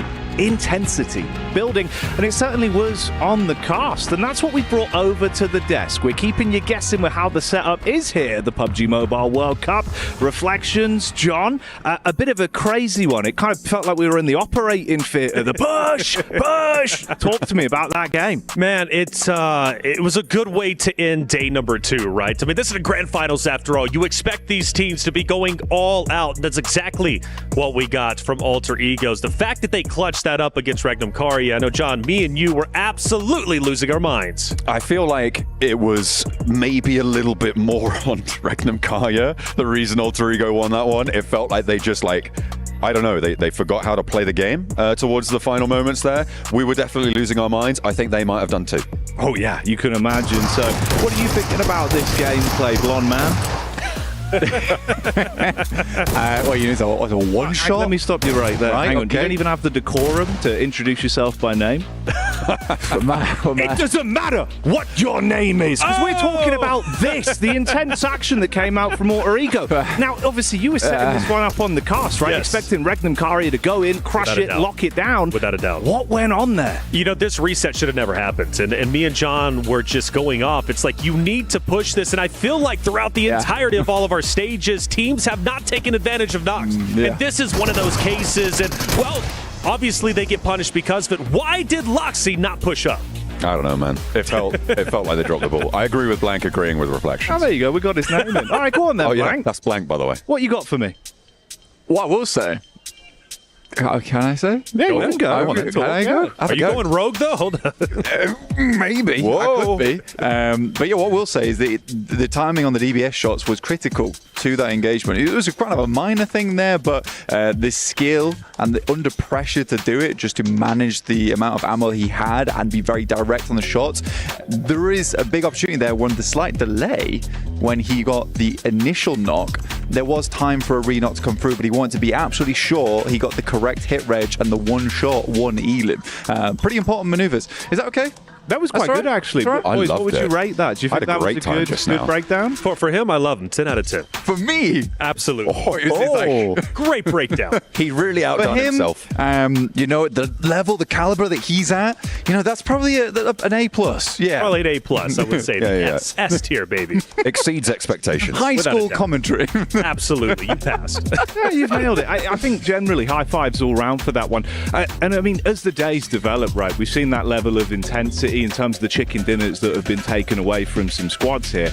I think we've got to lay props, of course, to the top dogs that have been up there absolutely dominating. I think we were saying on our cast blank, there was a few naysayers going into it. Would Yangon be able to keep up this level of impressive performance? Yeah. What do you think of their day overall? Well, Kalaris, who was a naysayer, Kalaris, who really did not like the team, and Kalaris, who said that they would never make it in, and Kalaris, who said they'd drop out of the top 8, in fact. If you didn't quite get that, Kalaris said that. Okay, so Kalaris said that, just for anyone at home. Let's have a look at the overall rankings, though, and see how it's shaping up, of course, to get you up to speed if you're unfamiliar, and you're not just listening only to Kalaris, because you'd be, 1 point in the greater if you didn't. Yeah, you would be 1 point ahead right now. Alpha Gaming right at 117. They're on the doorstep at least. At least there's 2 teams in this race, right? We're going into tomorrow. That's actually going to set our bubble as well for the smash ruling. What is it? Plus 10? 128. 118 plus 10. Oh, he's right. He's done it again. Exceeding expectations once more. Blank with a 128 call. Brilliant. I will say my only concern is Alpha Gaming. I feel like Yangon Galacticos have been highly consistent on Erangel. So that's where most likely the tournament could in fact end. There's no way that we go into map 2, in my opinion, with the point threshold not being exceeded. That includes Alpha Gaming, but I put Yangon Galacticos as the great team going into tomorrow. They already showed it. 4 winner chicken dinners, which is incredible. But I do want to say, for Weibo Gaming's sake, if we get to Miramar and they surpass the threshold, which should be, 128, I really do think Weibo still has a chance. Damn, okay. Playing home. Weibo, see if they can deal some damage. John, your thoughts on this? I think that it feels like Weibo don't really have that chicken dinner fire lit under them right now. More way the no. smash ruling. Way no right now. I think that Alter Ego have a better chance of winning via smash ruling. I said my hot take at the start of today was that there was going to be a team that wasn't going to win on points but was going to win via smash ruling. That's a lot less likely right now. Yeah. But if it's going to happen, I'm pinning my hopes on Alter Ego. Okay, I'm curious about this as well for you, Blank, then. Sort of thoughts on the team overall. Obviously, Alter Ego, Rosemary was saying, right, feels like a great squad. They can play off one another. There's no sort of clear need for one player to dominate. But again, today, Rosemary felt like he really was a big force for that team. Does he need a step up from the rest of the squad, or do you feel like it's just a bit of a slower roll back into things, looking to knock it out of the park tomorrow? I think on the moment it's just not a lot of those areas of the map have been opened up for Alva to get those quick spy-ins, check out what's going on and find an area to move in. The lobby right now is super central based in my opinion, which is quite hard for Alter Ego. I think for Rosemary as well, there has been a couple of times where I felt like he's not playing with the squad again. He's extremely good, and that sort of thing that makes you feel like maybe it's the rest of the team's fault, but there is some times where he's been splitting a lot, especially on Miramars. I do agree with that, and I also want to point out, by the way, Falcons underperforming where we expected them to be is big, and the reason why is Falcons is a roster that is fighting for the club championship trophy, which is a big deal. They were the winners last year, and this time around it doesn't seem like they have even a prayer of a chance to make it into first, but a top 8 finish would still be valuable for this organization. So for Falcons, they've got to step it up tomorrow. Yeah, it feels like a lot of pressure that's been on them, right, John? That's not going to happen. I feel like they are crumbling under the pressure. I had a bad moment earlier. Yeah. I may or may not have said that Falcons are doing quite badly in front of their team manager. Oh, no, you did not. Oh, were they afraid of the truth? Does it scare them? She said, I'm right here, by the way. And I was like, I mean, like, they're having a tough time. Well, I tell you what, we've got our winners right here over the course of our regular 6 games that were played out today. Again, you can see the double chicken dinner takeaway for Yangon. They've looked very impressive. For Alpha Gaming as well, of course, I feel like, you've got to highlight that. It was an opening chicken dinner, but it's not just been that, right? Reflections, you're looking at the placements, you're looking at the eliminations. Yeah, they've always been an aggressive roster, and that's something that kind of caught my eye coming into Grand Finals, and why I thought maybe they can have a bit of a chance. But they've been playing well. Their eliminations have been great, and I think that's what sets them over the edge. When they push up and fully commit to a fight, you have to favor them in those moments. Yeah, I think that coming into this tournament, Alpha Gaming were kind of the only remaining contender of teams that you would maybe expect to have been in that top spot race. Coming into this one, obviously you have no longer Alpha 7 coming into the tournament. On my boys Alpha 7. What's going on here? Yeah. They are so bad. But also things like Regnum Kaya, like again, Falcons. just for the viewers in the back. Please Alpha don't. 7 are so bad. You're breaking It's going wrong. That's my region. Cut John's mic. Just cut John's mic. If there was one team I never want to play the game again, it's Alpha 7. Yo, that's actually crazy, by the way. Stop. You're getting a bit He's too done some kind of sleek black outfit, much like a rogue. Oh, well, yeah. That's all you've got for me? Yeah. Look, I've done my dishing. That's fine. Yeah. I definitely have, and I'm watching your back when you walk out of the My point was, Alpha Gaming are the only team that remains of the initial hopes for top spot, right? Sure. Yeah, of the alpha category. Like Alpha 7, but like Regnum Kaya, like Falcons, like these other teams that you would have thought of as powerhouses coming into the whole thing. Okay, that's fair enough. And obviously, let's set the stage about what's going to be going on in a few moments' time on your screens for the viewers at home as well, of course, right? This is playoffs, yes, but we've come to the conclusion of our 6 games for today. We're going to be back with intense focus just on the championship matchups that are going down tomorrow. But we've got something new in store for the viewers at home. Now, John, you seem to love talking. Can you give me a little bit of an amp up, like a pre-ramble, maybe a trailer type breakdown? What's going to come up? We've been treated to the grassy pastures. We've been treated to the deserts and the jungle.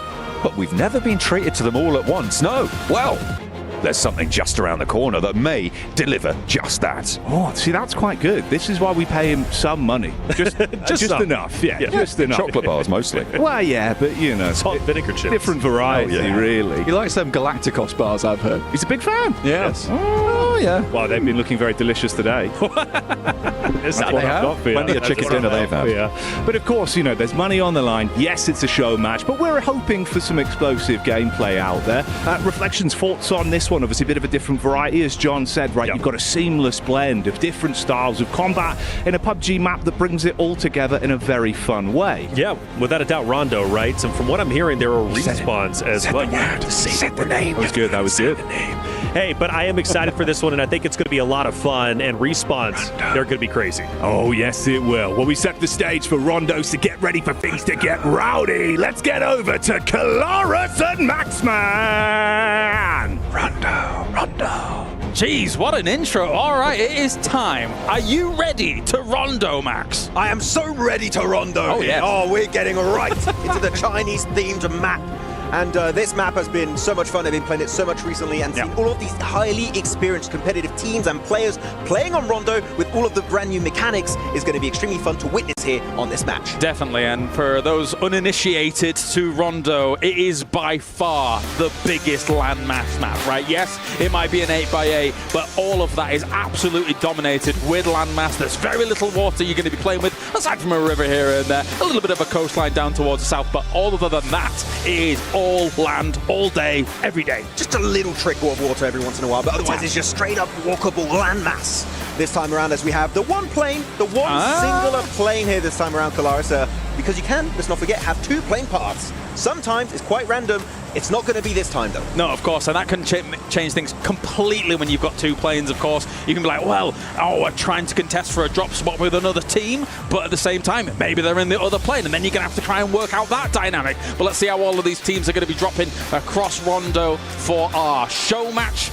And I'm excited to cast this match with you. I'm excited. I'm very excited. I haven't cast it in a little minute here, but with Rondo in particular, I've been playing again so much of this map. And by the way, I do want to highlight something instantly, and people people might be looking at the map feed. What are these green little hearts? Yeah. They're recall towers, meaning your team gets eliminated. One survivor is still walking about on Rondo. He goes to the recall tower, respawns his entire team, and boom, you have an instant second chance at life in this match. Yeah, coming down with weapons as well in hand. Very, very nicely done. And, you know, you might be thinking to yourself, what are these little shopping carts? What is that? What is that? Well, of course, you got the premium shops that are available too, so you can just get some gear on board with the currency that you find across. Huajing is also a place where it's super premium, so that's fantastic. And they've also got guards near them in those locations in order to be able to potentially stop you from getting to there, getting all that good loot on board, and getting you on your way.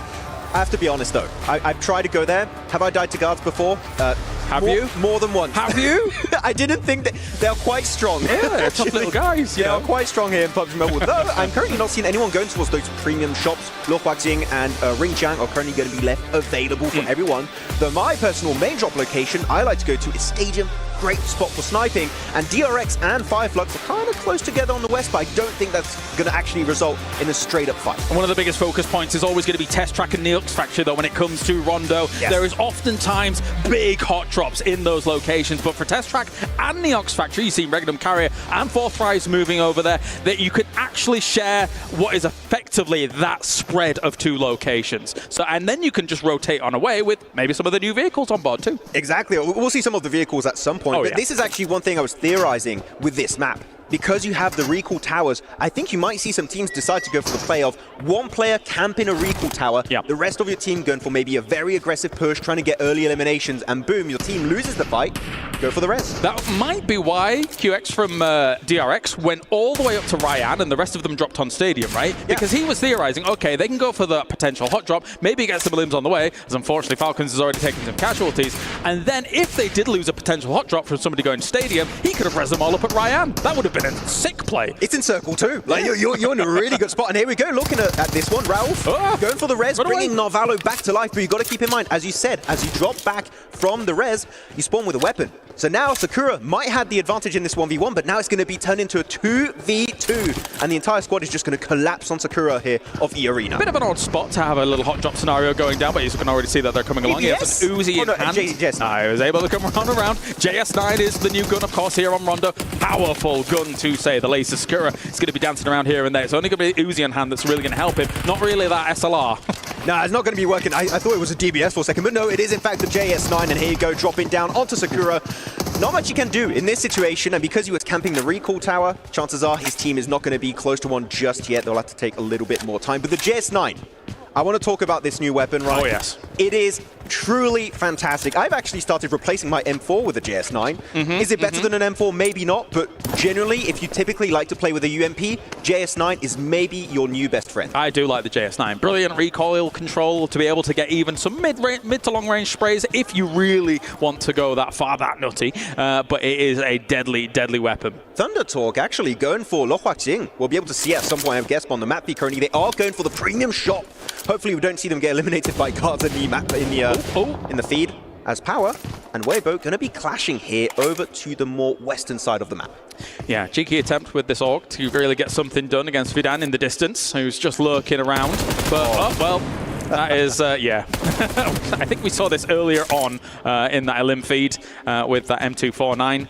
So, as you say, though, with them trying to position themselves, Thunder Talk into the middle of this circle with Luohuajing in play, they could get some extreme loot on board and also start controlling some important positions, because there's a few bridges and a few crossing locations along that river over on that east side that do sort of funnel people. And on a circle like this, with it centering on there, it gives you the option to move from side to side depending on where that late circle goes. Exactly, because unlike maybe you're looking at Miramars or you're looking at Orangles, there's like a lot of hills and really strong terrain disparity in valleys and high grounds.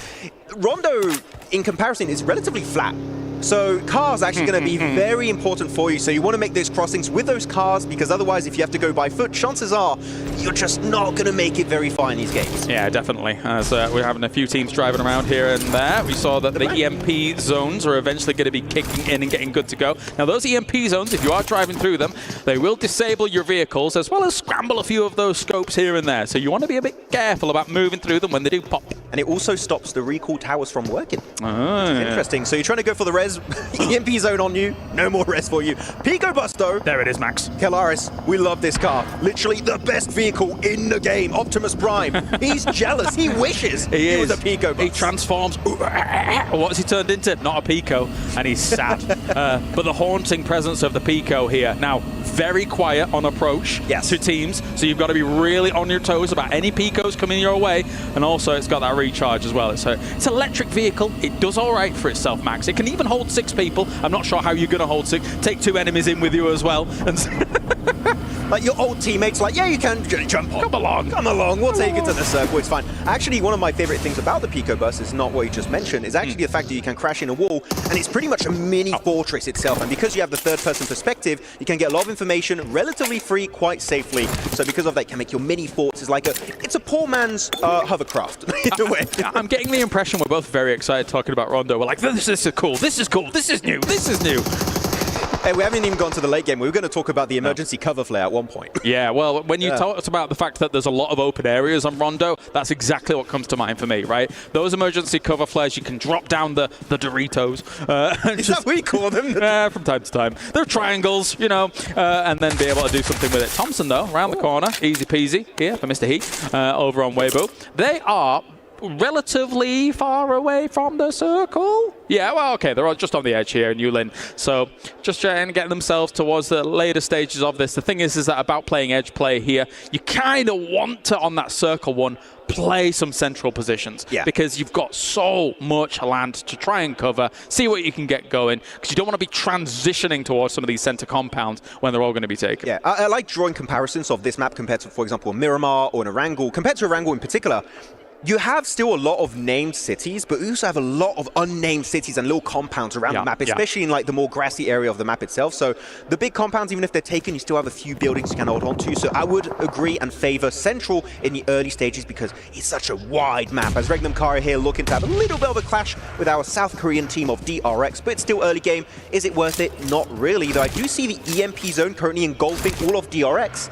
So maybe they want to be careful because scoping in again is made relatively more difficult when you are in that EMP zone. Definitely going to be a bit slower for them. So they're just kind of biding their time here around these monolith areas that are relatively unplayable, very difficult to get up around a lot of that terrain. So if you get circles kind of centering around these areas, it becomes a bit precarious on how you're going to deal with things. Meanwhile, we're on board with the arena going against Horror. Sakura's in a lot of trouble here. Reinforcements are on the way to try and deal with things. JS9 in hand here for Sleepy. What can he get done with it? Tries to go for a spray with the red dot. Not too much available to him. Yeah, big fight happening here into Meiran itself, and it also does have a recall tower, meaning if this fight goes a little bit haywire for your squad, you can still try and get your team back on board this time around. Jiggle, way in the distance, is going to be out. The nade connects onto Joker, so he's going to be sent right back to the lobby, possibly, unless the res comes on through. Sky, though, the nade is looking good. A lot of damage onto Turney K, followed up with a molly. Will he get the first aid, or will the molly cook him up? As Tony K here is going to be struggling on fire, but does pull off the first aid and will be able to have another chance to win that fight. Not much cover to work with on these walls. Still realizing exactly where Sky's moving up. He might have to trip this. He gets the heal off fully. Oh, but gets taken down by the S12K. Very nicely done here by Sky. Horror not having too bad a time. Actually, I'm looking at the map feed. We have Thundertalk currently. They hear this fight happening, and keep in mind, they've been looting in Lo Huac Xing this entire time. They might have MG3s, like all just crate weapons in their arsenal. So E-Arena, if you hear a team next to you, might want to just call it a day and leave. I mean, Mormon is doing exactly that and hoping to find one of the recall towers. I believe there's one over to the east, so that is going to be his main focus this time around. Yeah, there's actually quite an odd scenario going on. 4 Thrives is also embroiled in a fight up near Fireflux as well as DRX, but Noki is way far away from them waiting in the Text fight. I'm wondering if he's maybe going to go for a res, because he's kind of also stuck in an EMP zone whilst the rest of his team's going down. Yeah, don't forget, you cannot res in an EMP zone. You have to wait for it to clear before you actually go for the res on your teammates. As Moment, here we go. He got it to his own recall tower east of Meiran. I'm not sure how many can actually revive here because I believe they already got 1 res earlier. And yeah, Sakura, I believe, is fully out of this game. You get 1 respawn per match. And unfortunately for Sakura, that is the end of the line. Can you imagine if you just keep going and going and going? Res, res, res, res. I'd have to save you, Max, about 6 times. I mean, I gotta loot their cheap pads, Kalaris, you know?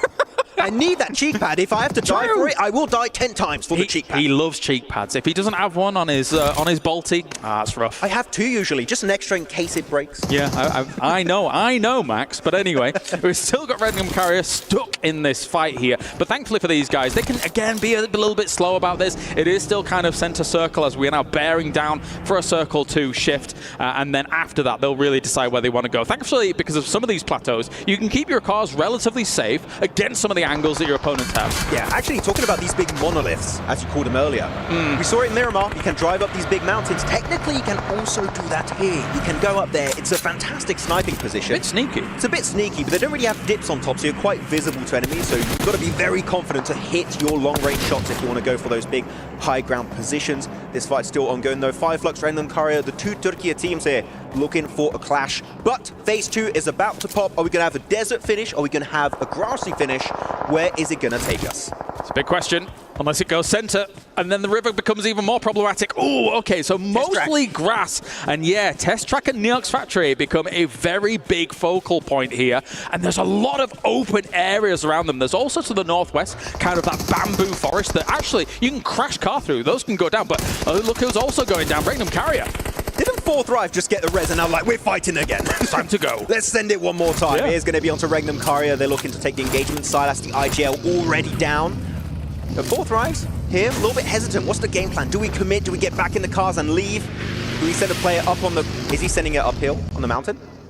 Oh, he's getting. Yeah, he's doing exactly what I talked about. He's taking the high ground. Yeah, I like that. Also, some deployable cover was thrown down here. You could hear that whoosh sound as that is going to descend here for them to try and keep themselves alive just a little bit longer.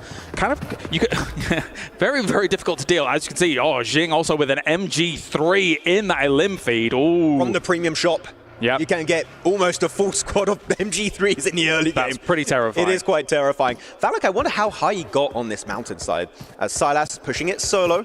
Without the backup of his team, he's got to be a little bit careful. Don't overpeak it. You are in a nadeable position. They're definitely aware, though, right? They could hear that driving going on. Silas is not... Oh, sees him. Is he trying to go higher? Higher? No, surely not.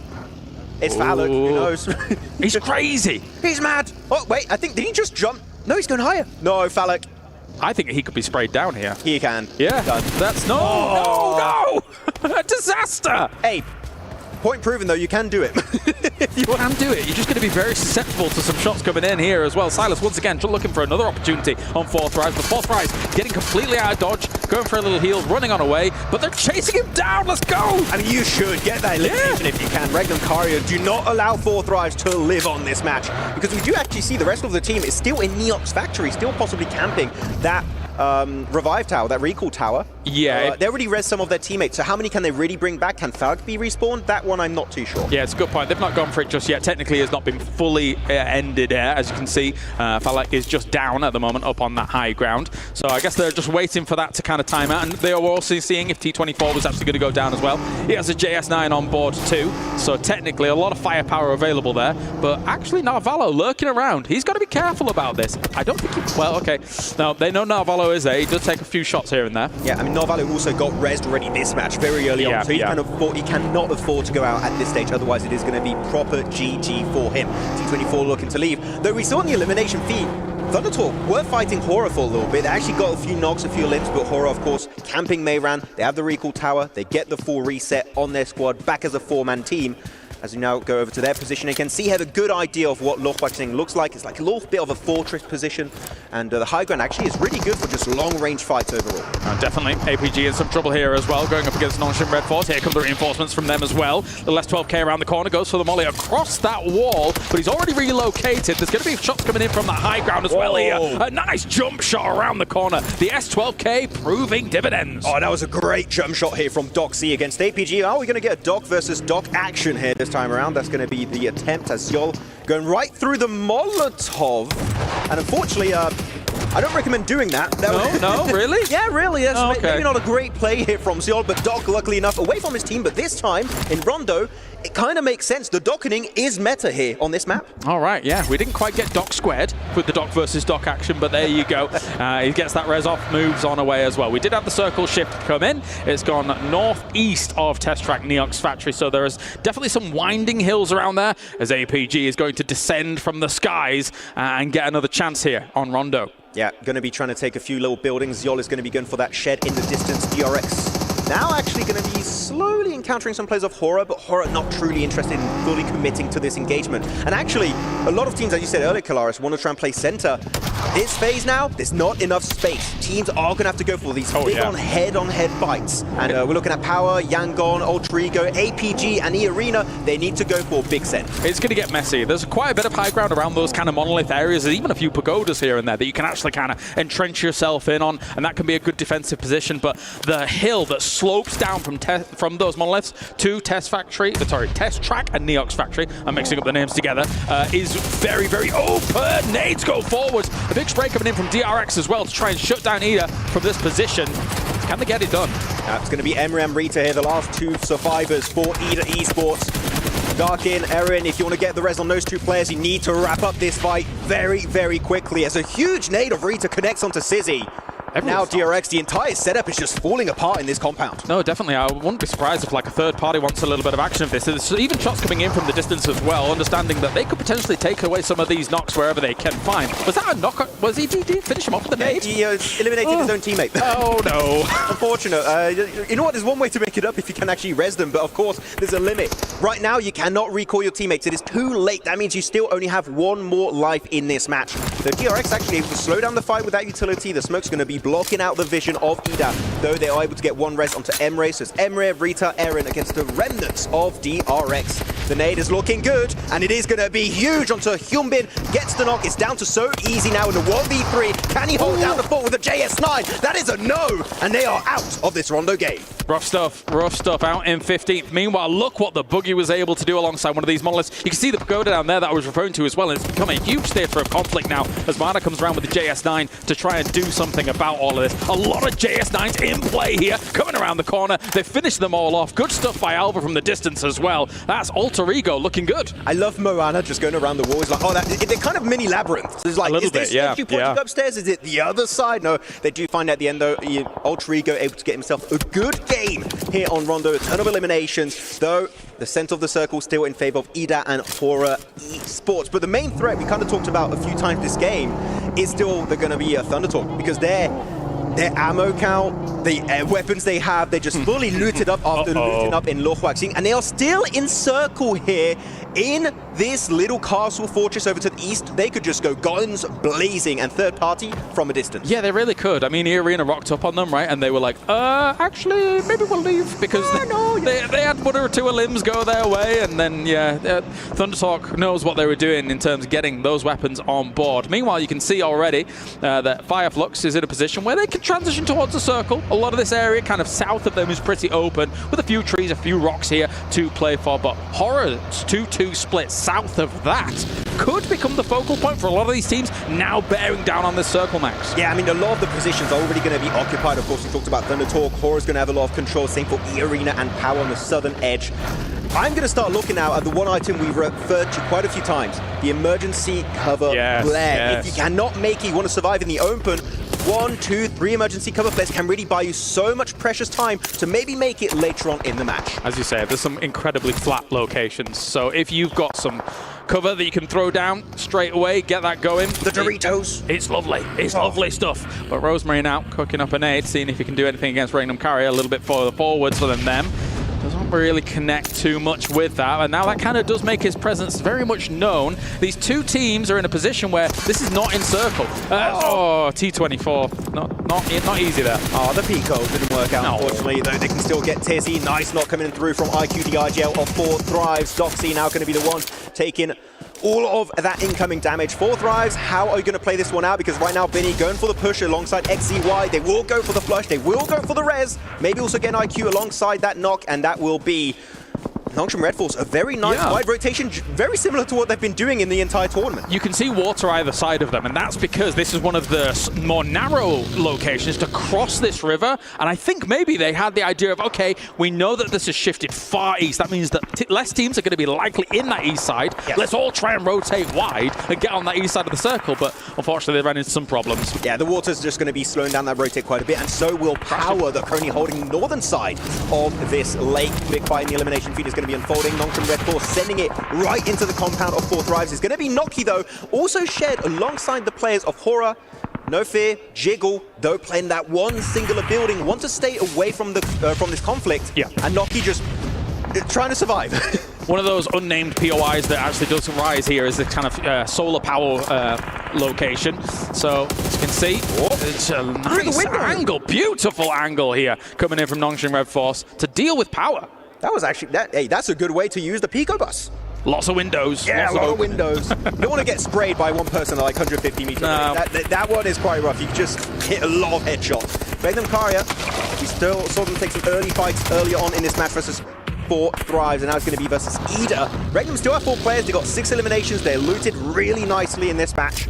Can they go for the transition? Because the circle moves away once more. Yeah. Do you want to take this fight or maybe favor a position in the circle and just full send it? I think this may end up boiling down to a Horror finding a brilliant position up against an eventual Thunderstorm coming in with insane weaponry. Still, nades go forwards from Ida here to try and deal with Regnum Karya and what they're doing. Good use of this blank to try and move forwards and deal with it. But here comes the reinforcements from Silas.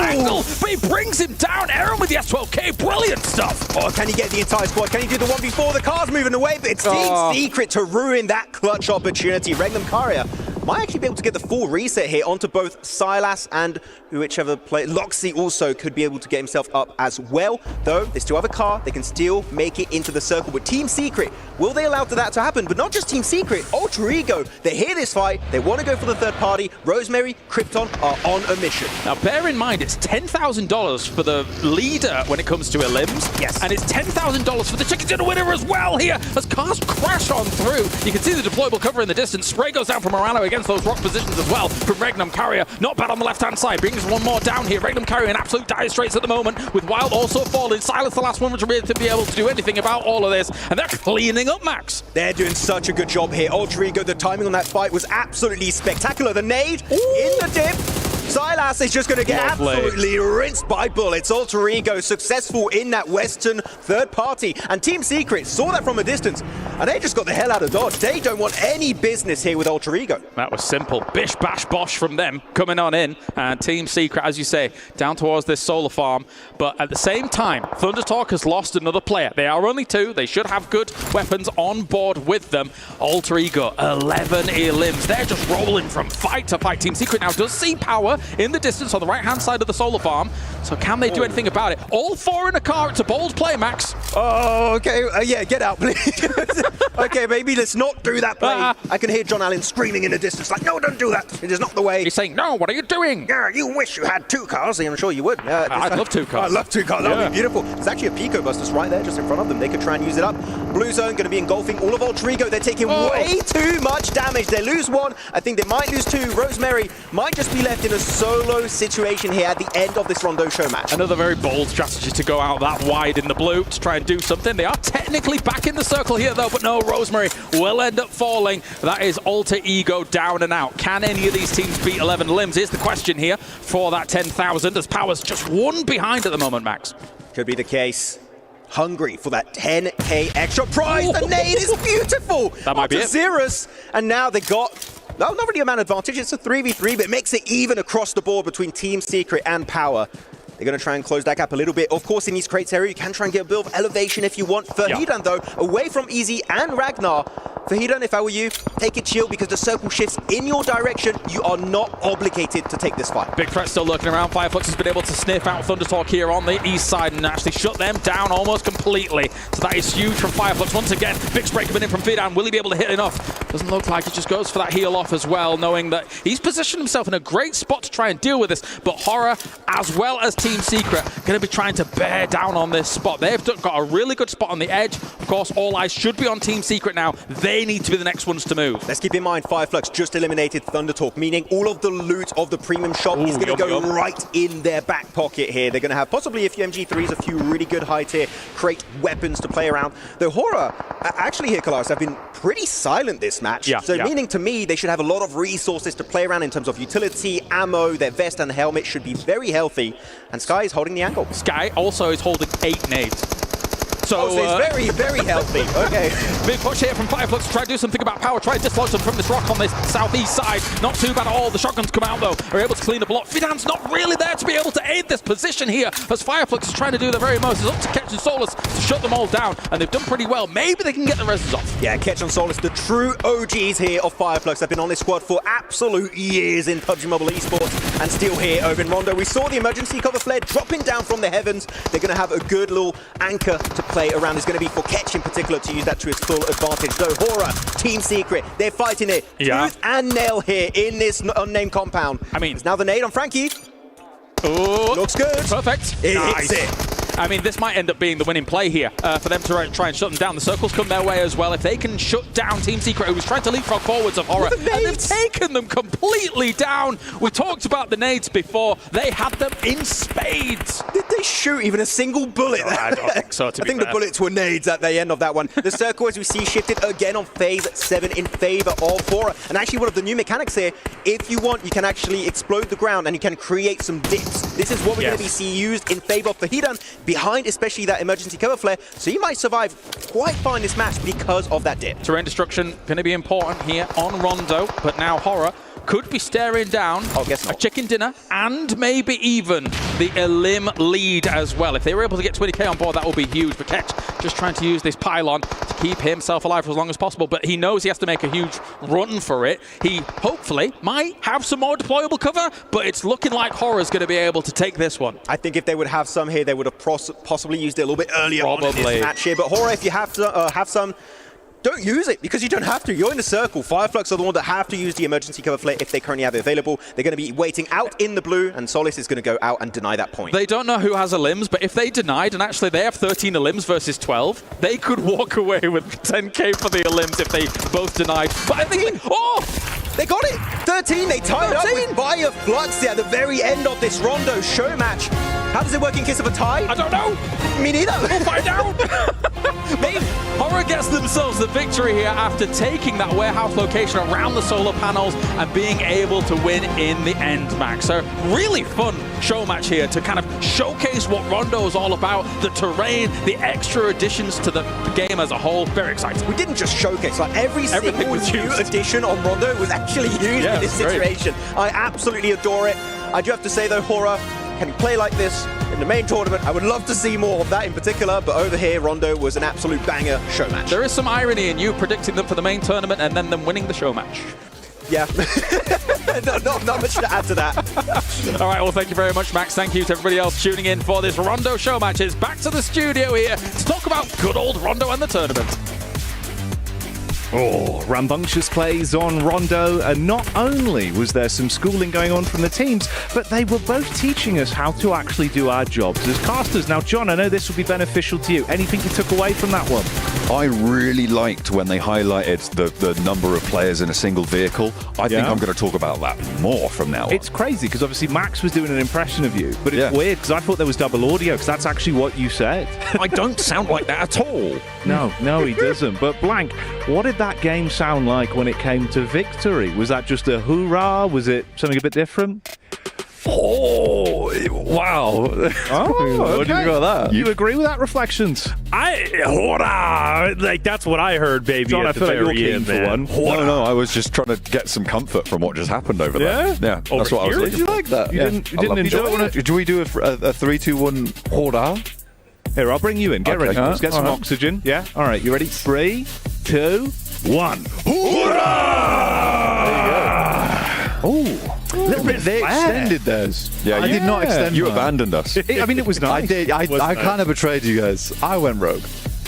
It's okay. We're used to it at this point. Used to you going rogue. Yeah. Wow. And I mean, look, to be honest, it's kind of a perfect summary of obviously how our show match went down there. Great use of the recall towers, bringing your teammates back into the action blank. That's what you did. You went rogue, but made a great maneuver. I was going to say some rogue maneuvers during that match. Exactly that.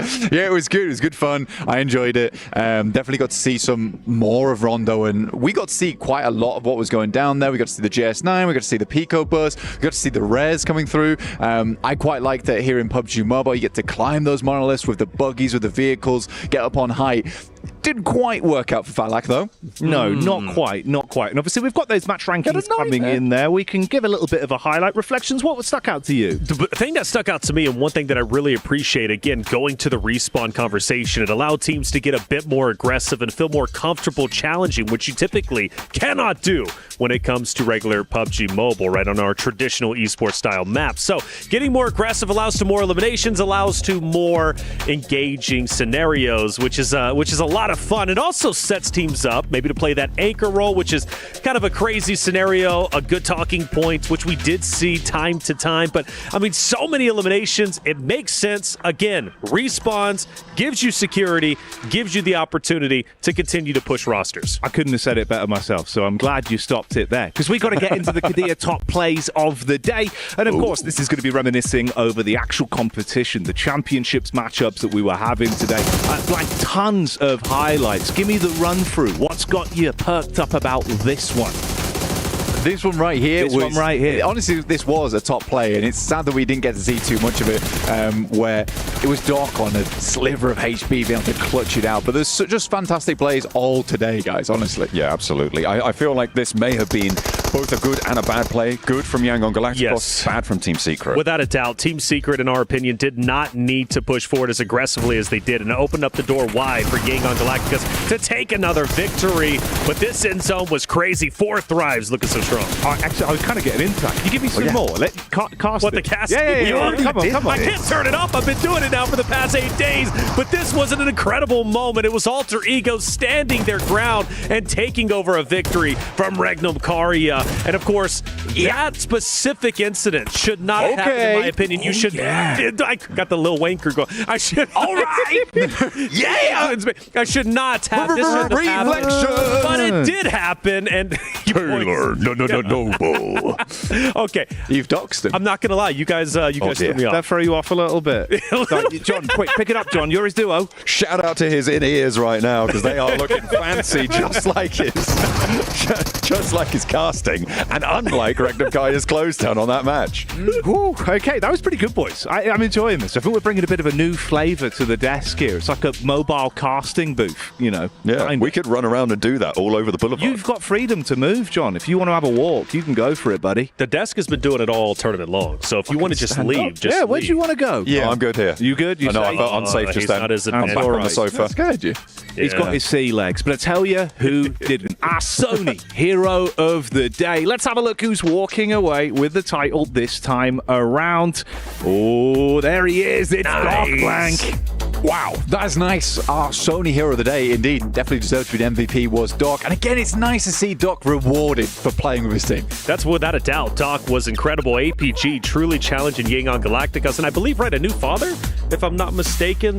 Big narrative coming in, but if that's the case, hey, he's playing for a lot more than just a championship. Oh, yeah. I mean, look, he was teaching lessons. He was kind of babysitting out there on the server. More himself, in reality. Mr. Top was doing a lot of that. I mean, he just holds the backline. As long as he can tell Doc what to do, you know, we're good to go. Oh, yeah. And it worked out well. John, for you, what really stuck out in terms of his performance today?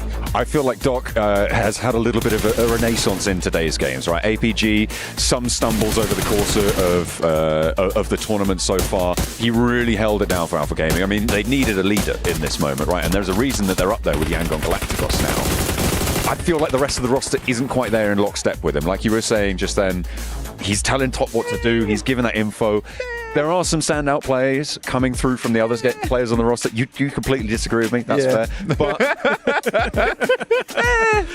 well, okay, you know, I think that he was the hero that they needed in that moment. I'll today. take that, John. I'll take that. And we'll let Blank make his noises in a minute. Because, of course, we've got the Honor Domination. So let's get into it. Blank, you know what? You seem to want to talk. Break it down for me, because there is a lot of players you were umming and ahhing about that have been slaying it today. Wow! He's doing sound effects. That's a lot of triple limbs right now from Doc, Zol, Reefus. And actually, you know what? This proves my point. Well, can you just take a look? Okay. How many players are on there from APG? That's that would be. That's hard to add. Wait, hang on a minute. Can I try? I need a moment. Do the maths. Come on. Physically quite hard. Isn't there's one from Catch. Okay. Yeah, on there, and he's not on APG, right? The other one's Falak from Fourth Rise. The others are. There's not really any other team there. Look. Look, I think the rest of APG, much like John, need to step up. Isn't that right? What? Look, I feel like they stole those feeling from someone else. They must have done. I don't know how they snuck that one through.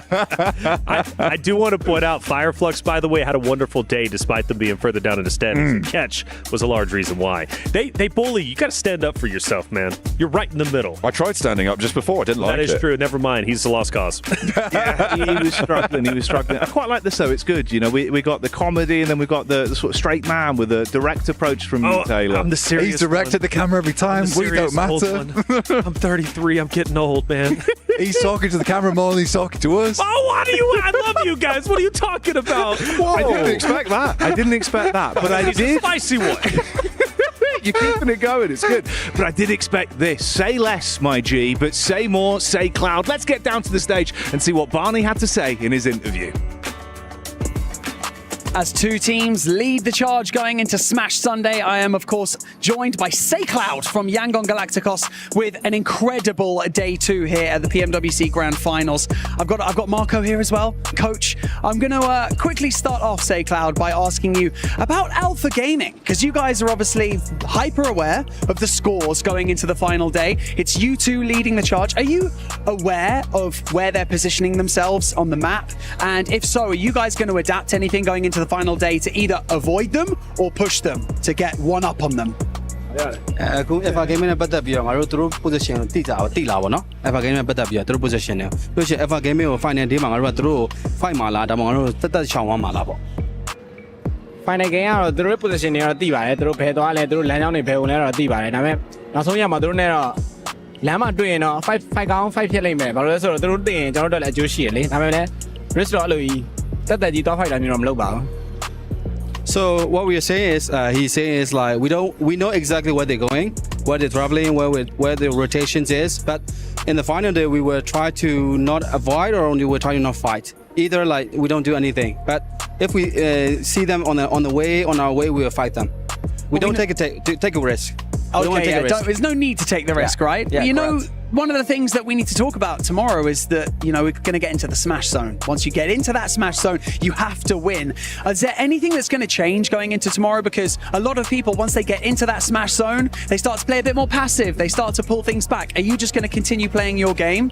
Because it's very easy to start thinking, well, why don't we just take the foot off the gas and then just try to make that final zone?